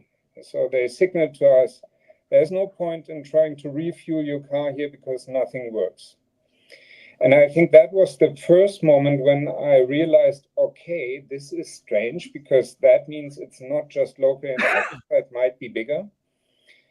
We went on the water. We had an excellent afternoon. Then it came to lunch plans, and we were like, okay, if there's no electricity in the city yet, no restaurant will serve us any food. So we went to a supermarket to arrange for our own barbecue, and the shelves were already completely empty, basically. So people, it was a bit like end of the world feeling all in a sudden, because there was no water anymore in the supermarket, and people really were buying as much as they could. And that was when my son approached me and said, okay, Papa, how much water do we have at home? When is this going to end? So are we safe? And well, you all know the end of that blackout. So it was solved the very next morning. But if you experience that firsthand, you realize how vulnerable we are in our modern societies, because everything is connected. And if something doesn't work anymore, has quite some repercussions. Now, from Europol's side, while the IOCTA is going to be released tomorrow, the Serious and Organized Crime Threat Assessment, the so-called SOCTA 2025, you can already look that up right now. And one of the topics, basically, my organization sheds some light on is hybrid threats. So hybrid threats, including hybrid warfare, even. Which is something which is uniquely difficult to counter. It kind of operates in a gray zone below the threshold of open conflict, but also above normal peacetime competition, if you want. So how we understand, there are various definitions, of course, but we consider that if something blends cyber attacks, disinformation, economic coercion, and criminal activities, this is what we refer to as a hybrid threat. And the issue, I think Maria also referred to it earlier already, like in many other areas of cyber-related crime, you always look at attribution. And oftentimes then there's no clear attribution or legal pathway for response. And the interesting development we see is that criminal networks are increasingly intertwined with hybrid threats originating externally, and that is about a rather wide range of criminal activities and tactics, often executed then through what we call criminal proxies. And the interesting thing is, you may wonder, why are the criminal networks in it in the first place? Well, that's quite easy in the end. They are in it for the financial profits, but their activities contribute to the political goals then of the hybrid threat actor they support. So the big shady thing in the back. And if we look at the current geopolitical situation, there are tensions which clearly created a window for hybrid threat actors to exploit criminal networks as tools of interference. And AI was mentioned a couple of times here already, but that is certainly also true in this particular area. So we look at rapid technological advancements, especially AI, indeed, which are reshaping how crime is organized, executed, and concealed. And maybe just a few thoughts still, because when we talk cyber attacks or hybrid threats, many of us probably, first thing which comes to mind is the blackout, like the one I just described. But there's so much more out there. I mean, obviously, sabotage of critical infrastructure is one thing. Through digital or physical means, doesn't matter. But it's also about information theft, disinformation campaigns. It can even be migrant smuggling or certain types of drugs trafficking. So when I came across this, I thought to myself, how does drugs trafficking fit into that picture?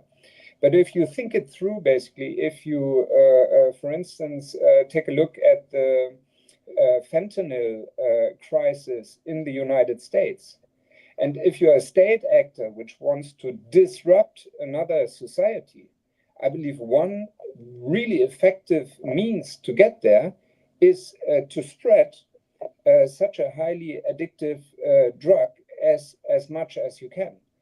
And that has potential to bring a society to its knees. Europol has called all of that woodpecker modus operandi. So what does that mean? What we see is that incidents are often originally assessed as single incidents, such as sabotage of critical infrastructure, whether we talk water, energy supply, or others. It could also be arson, intimidation, kidnappings. However, we need to remain conscious that nowadays there's a possibility that they are executed by criminal networks on behalf of hybrid threat actors.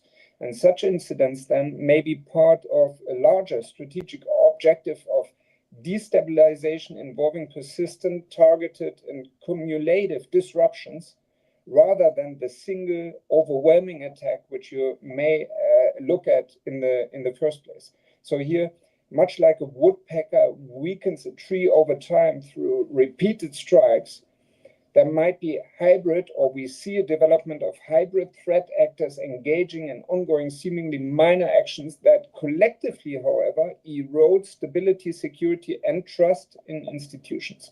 So to close my intervention here, what does this mean for us? So I think for us, that means that we need stronger collaboration between law enforcement and judicial authorities, of course, but also with intelligence services and even the military. And if I express that, the very same moment I think, oh, that causes quite some fundamental rights concerns. So I'm from Germany, for instance. We have a very bad track record, if you look into the German history, of collaboration between law enforcement and intelligence services, darkest chapters of our German history. So the fundamental rights concerns which come with that are definitely something we need to be aware of and need to take into due account. On the other hand, the reality is that nowadays also law enforcement, we are not only looking at AI as a threat factor used by organized crime, but we also need to use AI in our response to crime. So if we take the example of EncroChat or SkyECC, those were encrypted communication providers designed for use by criminals. The respective data sets ultimately were shared by Dutch and French law enforcement authorities when they managed to infiltrate these sealed communication networks. So we were looking in the case of EncroChat at 120 million messages exchanged in real time between criminals that were shared with Europol for crime analysis. And we were looking at 500 million, 500 million messages in the case of SkyECC. So it is evident that when we're looking at these figures, you cannot analyze that anymore with the scarce human resources we have at Europol, and probably no law enforcement authority on this planet could. So what we need is AI in order to dive into this information. But then our ambition as law enforcement has to be to do that in full compliance with fundamental rights, including the right to data protection, And the issue, I believe, is that criminals, basically, they also use AI, but they don't care for rules for evident reasons. So this is where we have to run harder, have to work harder than they do in order to succeed with our mission. I leave it at that for the time being. So thank you once again for having me.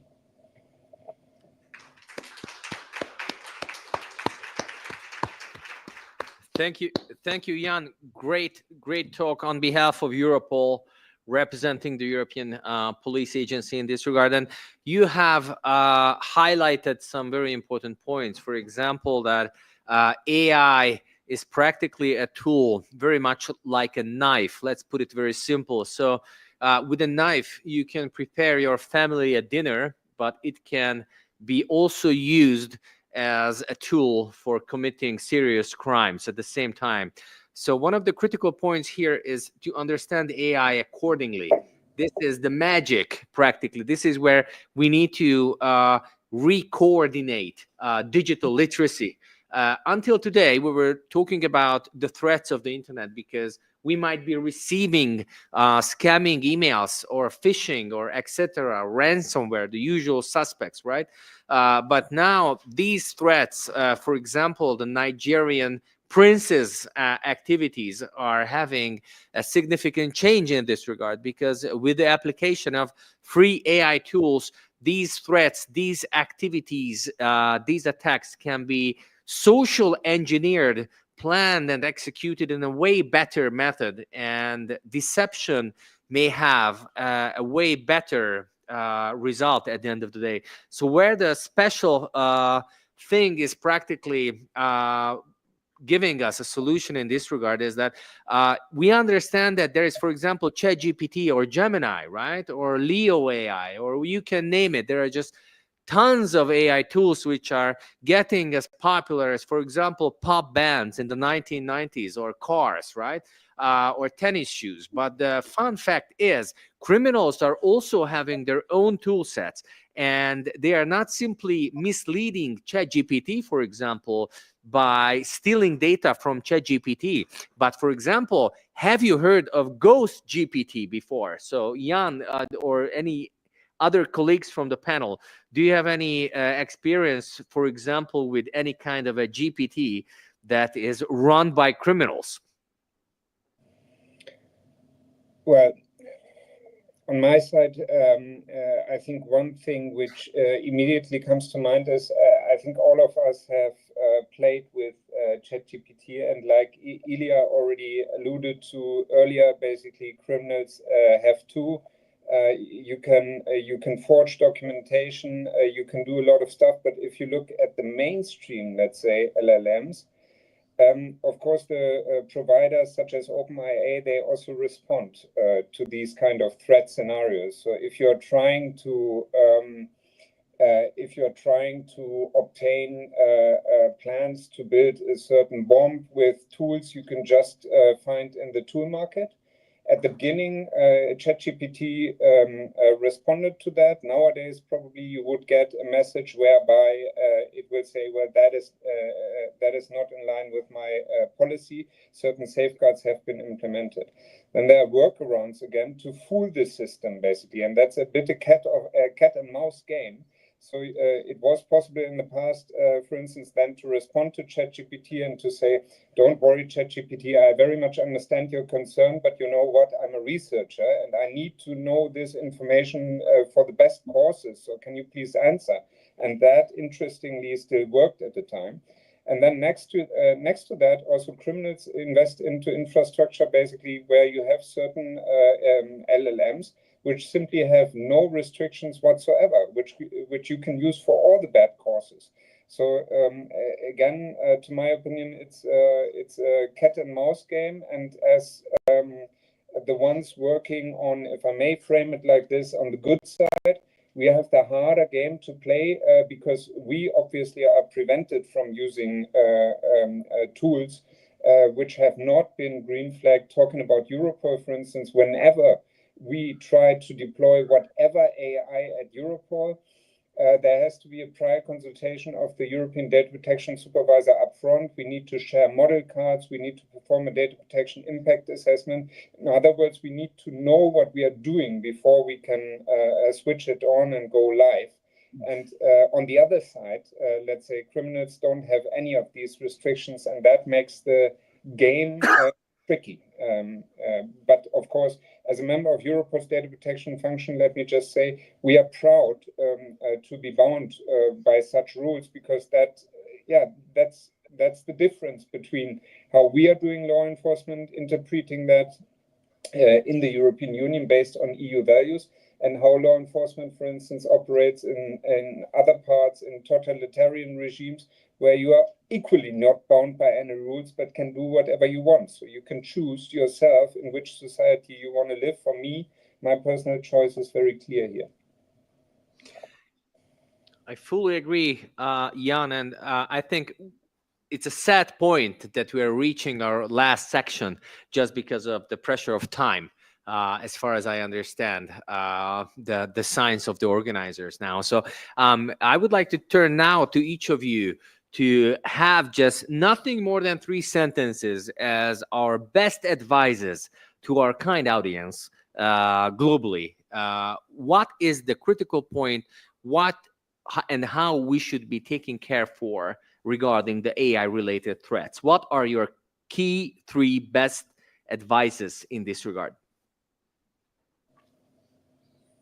Okay. Eugenia? Yep. Yeah, actually, I'd like to emphasize some education. So we have to know how the scammers deceive us. For example, these days, scammers use the generative AI. So once we receive the phone call from the scammer, and then once we said just one word, hello, and then they fake our voice. Then they misuse our voice to our families, and then they said that your sons, your daughters are kidnapped. Many people do not believe this way, but once they heard their voice, their son's voice or daughter's voice, and then they are deceived. So we have to know that it is the voice. And also, anyway, so what for first of all, we need to know how scammers deceive us. And also, regarding the law enforcement agencies, we have to develop several technologies to fight against cyber crimes. So I'd like to introduce some massive project funded by Korean government. The funding is over 20 million euros. And also we try to integrate all cybercrime clues, for example, IP address or URL or some other things. And they are totally independent, but we can integrate this one clues, and then we can use these clues to infer these crimes. And also we try to change the system from the reactive to proactive and predictive system. And then it is responsibility for the law enforcement to fight against crime. So people have to know some ways of some scamming. And also law enforcement needs to invest lots of resources to fight against cyber crimes. Thank you. Eugenia, please. Yes, I'm from. I don't know, it's not working. Can you hear me? Yes. From the side of judicial authorities, I think that a good practice would be to build or to set up teams both with members of judiciary, as for example, prosecutors, and also technical experts, forensic experts that could analyze the information taken from crime powered by AI, and in order to give knowledge to the prosecutors, the necessary knowledge to transform this information into valid evidence to be brought before the court. Because sometimes there is a lack of knowledge. I think other panelists have focused on that problem from the side of judicial authorities about cybercrime and cyber issues. And also, I also, of course, agree with the point of Dr. Khan, because recently we have had a case in Spain where a young man in a college spread some images created by artificial intelligence of other students putting, the real face in fake images, and he tried to ask for money or ask for sexual favors in order not to spread that material. And even though it was, everybody knew that was created by artificial intelligence, but the damage was already done. So education, I think it's a core pillar when tackling cybercrime among youth. Ilya? So from my side, probably two things. When you hear something AI magic, AI miracles, don't trust it. Magic does not exist, okay, unfortunately. Second thing is probably that we all need to rethink how we protect, I would say, non-confidential or probably non-sensitive data.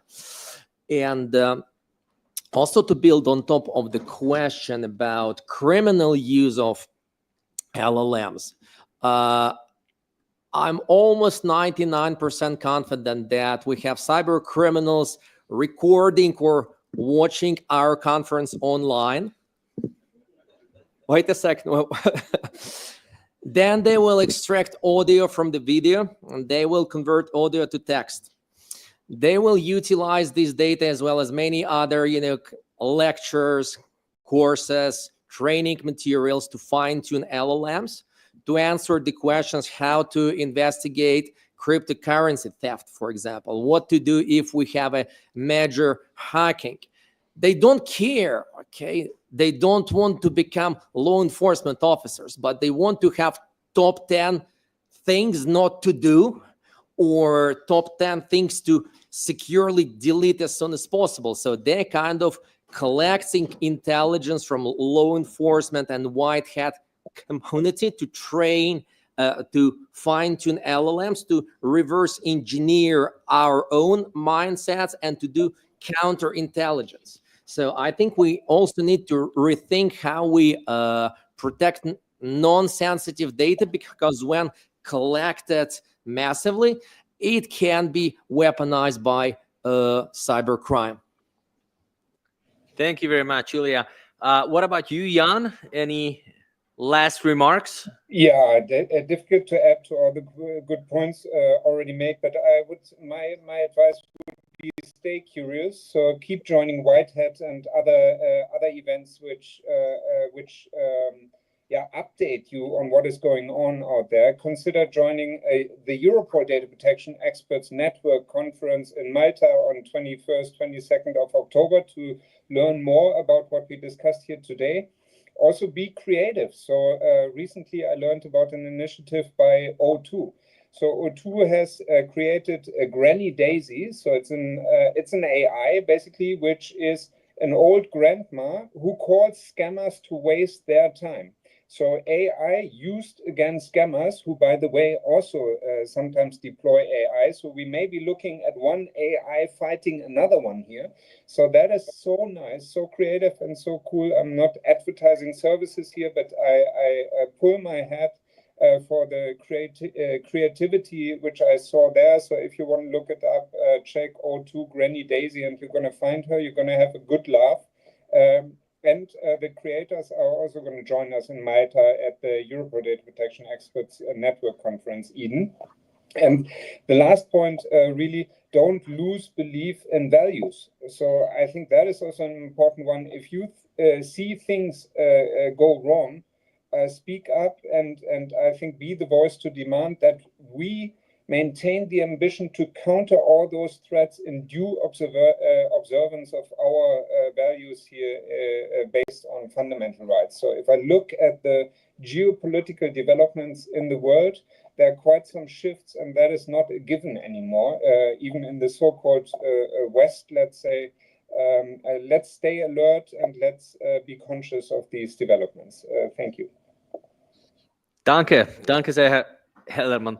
So practically, it's the last moment to share any remark at this panel, and this weight is in my backpack practically, which I need to follow up. And I would like to say three simple things. Number one, only that data can be the most easiest to be misused practically. What we are sharing about ourselves practically, that is the low-hanging fruit of becoming a victim. The data, what we share about ourselves. Simple as that, okay? So be careful what you share about yourself, because that can be the easiest tool set for any kind of a social engineering-based attack and any kind of a legal procedure, practically. That's number one, okay? Number two, use the classic rule of AI. So AI is going to make the smart smarter and the dumb dumber. Very simple rule, but should make us all think practically that AI is not the magic tool set for anything. At the end of the day, the magic of each and every individual intellect, any part of the world, AI can be turned into a fantastic thing. And us working on the light side, we have the capability to provide a significant balance against the dark side, practically. Okay, so this is very important. And the third and last remark, I strongly advise everybody who's listening here live in León and also online, please follow up the White Hat Conference and the Boston Institution that is led by Professor Choi.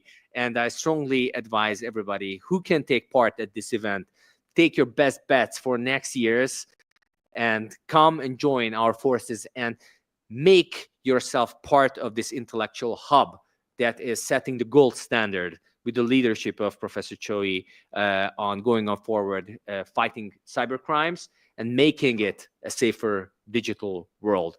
Thank you very much. Muchas gracias.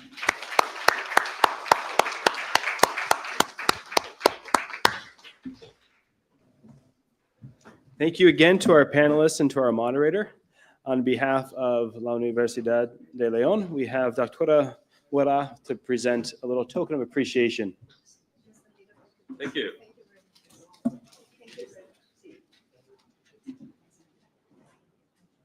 Again, muchas gracias. Thank you. Thank you, Mike. We now have our final discussion of the day, which will be the Capture the Flag Cyber Competition Committee members. Again, we will hear from Dr. Sinchel-Back and Dr. Wolfgang Linder, who will share a little bit about the top three teams as well as what to expect for tomorrow.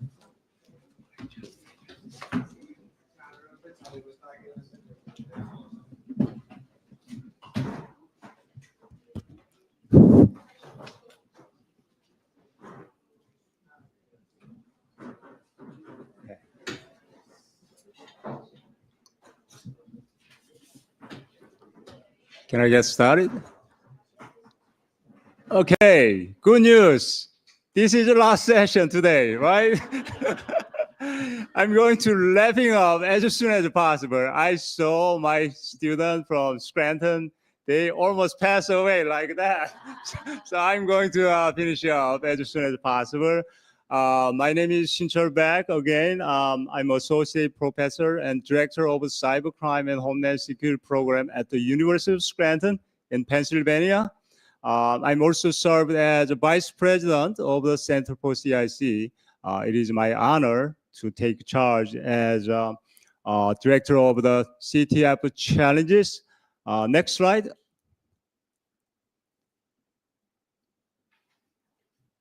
Before move to next slide, I just want to introduce one of my important colleague, Dr. Wolfgang Lindner. He is from Germany, Hamburg Police Academy. I will just give him a little bit like his opportunity to introduce himself. Thank you very much for this introduction. As he said, I'm from Germany, and I'm a professor at the University of Applied Science for Policing in Hamburg. And we basically give out bachelor degrees or bachelor programs to our students, and they become a police officer and a bachelor at the same time. So that's kind of a unique setting, and yeah, that's what I'm doing, and that's where I come from. And I had the honor to provide a few challenges, part of the challenges in terms of mobile forensics, and I will, when time comes, give a small summary about how the students were doing on this module of the challenge. Thank you.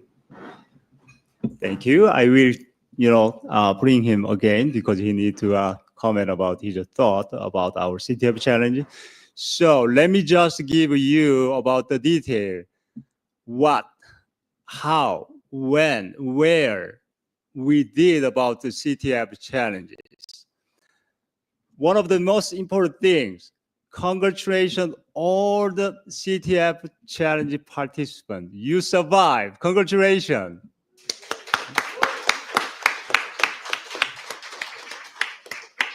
Following that, I will give you fast, brief explanation where we just happened yesterday. Can you get back, if you don't mind?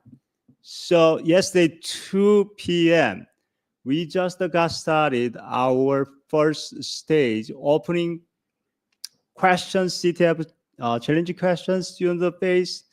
Once they just solve the capture flag, 200 points, that automatically got that. Within, within like an hour, if they doing it, they good to go. If could not capture the flag, no 200 points. So some of teams, after 1 p.m., they submitted, we just automatically deducted. Sorry, it's late, bus is gone. And then we just did that midpoint break, which was at 6 p.m. Our original plan was if somebody do not get any capture flag, we wanted to give them the qualification. Thanks God, everyone just passed and they get the capture the flag. So we just keep going, and then 11:59, we just finish up all the CTF challenges without drama. That's good, right? Always no drama is the best. So we just completed, and then between 2 a.m., Dr. Linder and I just evaluate each team, the written report, and then which was 20% of our total score, and the 50% is set up with the CTF challenge. Next, please. So total, we have 17 teams, from 16 from Spain, and 4 teams US, and then 2 teams Colombia, 1 team each from Argentina, Brazil, Ecuador, Mexico, and Peru. Please next.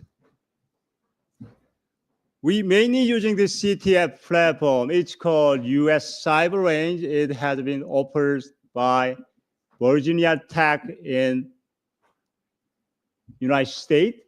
And then students are able to get the, the question of the CTF challenges, and then able to submit their capture flag. And then you can see some graph, and then make them going crazy, kind of video game and compete each other. So we did with US Cyber Range, and then Zoom hot link, we just using it to communicate our, some teams has a technical issue, they just communicate, we just give the, all the answer and solve all the technical issues what we face. So that's what I said, no drama. Please next. The major focal point was in line with our this year's theme, AI and cyber defense, so on and so forth. So we just have 3 major areas, such as blockchain forensics, IoT forensics, which is associated with AI application, and drone forensic as well.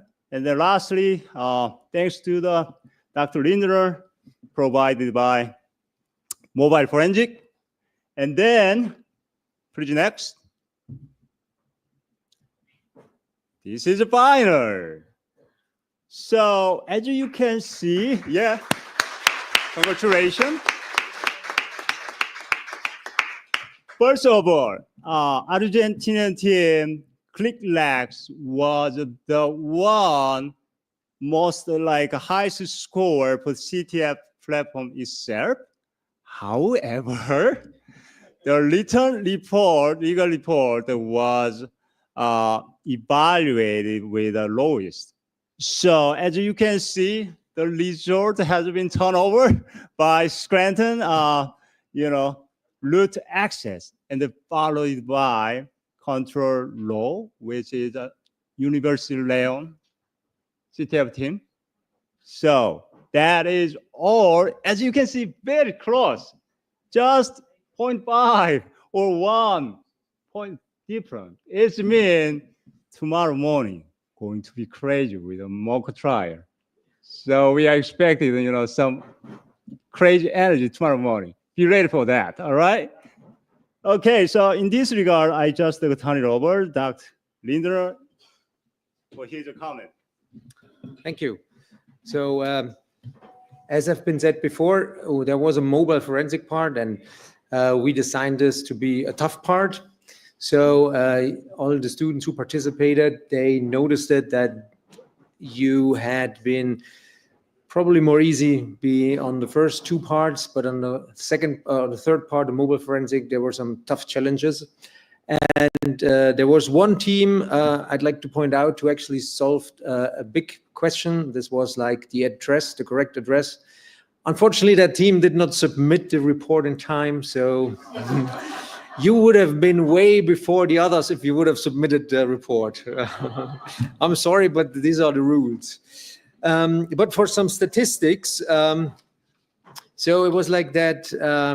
We had from the first questions where you needed to find some information like the ICCID or the previous provider of the mobile services. There were like questions where, almost every single team made the correct answer or found the correct answer. And so this was kind of a good, how can I say, a good result for everybody. And then the second part, where we basically ask about specific situations where basically a suspect had been dealing with weapons and with drugs, and you needed to find some evidence in the image. There was one team who found a correct answer, and there were 12 attempts which were not correct, just as an example. So this was one of the tougher questions. The next question, where there was to be a Facebook Messenger being sorted through to see what communication was found there.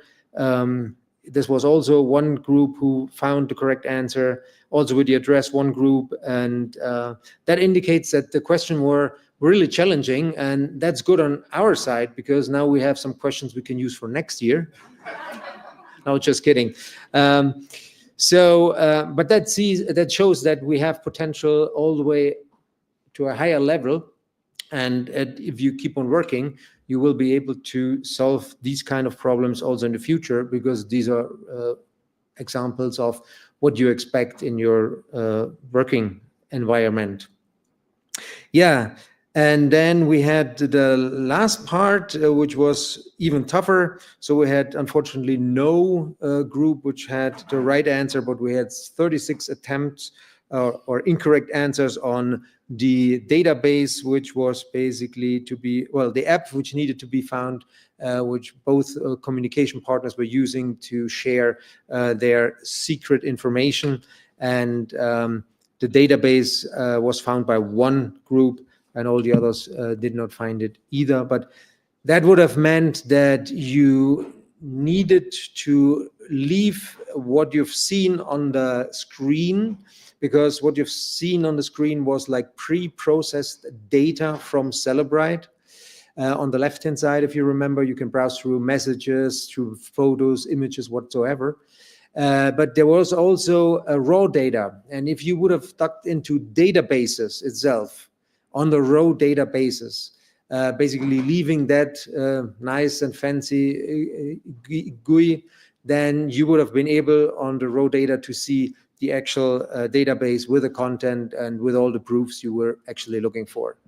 But this was like very, very advanced. In summary, this was a very nice challenge and a very nice group or very nice teams who participated. You made good progress, and thank you very much for participating, and keep on working like this, and you will be even more successful in the future. Thank you. From now on, I officially announce CTF challenge was over. We can go home now.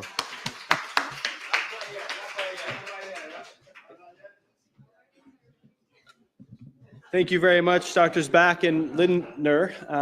We do have one last capture the item contest, and that is for the, is this the clicker right here? Okay, so here it is. Never mind, I guess I won. Capture the clicker, I found it. Okay, yes, okay. I'll give those points to Scranton. Thank you for a great first conference day, all of our presenters and our moderators, and of course the facilitators and our host at both Universidad de León as well as INCIBE. If we could just give everyone a last round of applause for the day. As I think you can see throughout the day, there's a lot that goes into making this as smooth as it's been, and including finishing, as I look almost ahead of time if I wrap it up in 2 minutes. So just to prepare you for tomorrow, that we will be again meeting at 9:30 tomorrow, except we will be meeting at the plenary hall of the City Council, which is closer to town where I think most of us are staying. So it's in Calle Ruiz de Salazar, right downtown. And so we hope to see everyone there at 9:30 tomorrow, where we will begin with the Capture the Flag top 3 teams and the judges, as well as the mock trial session.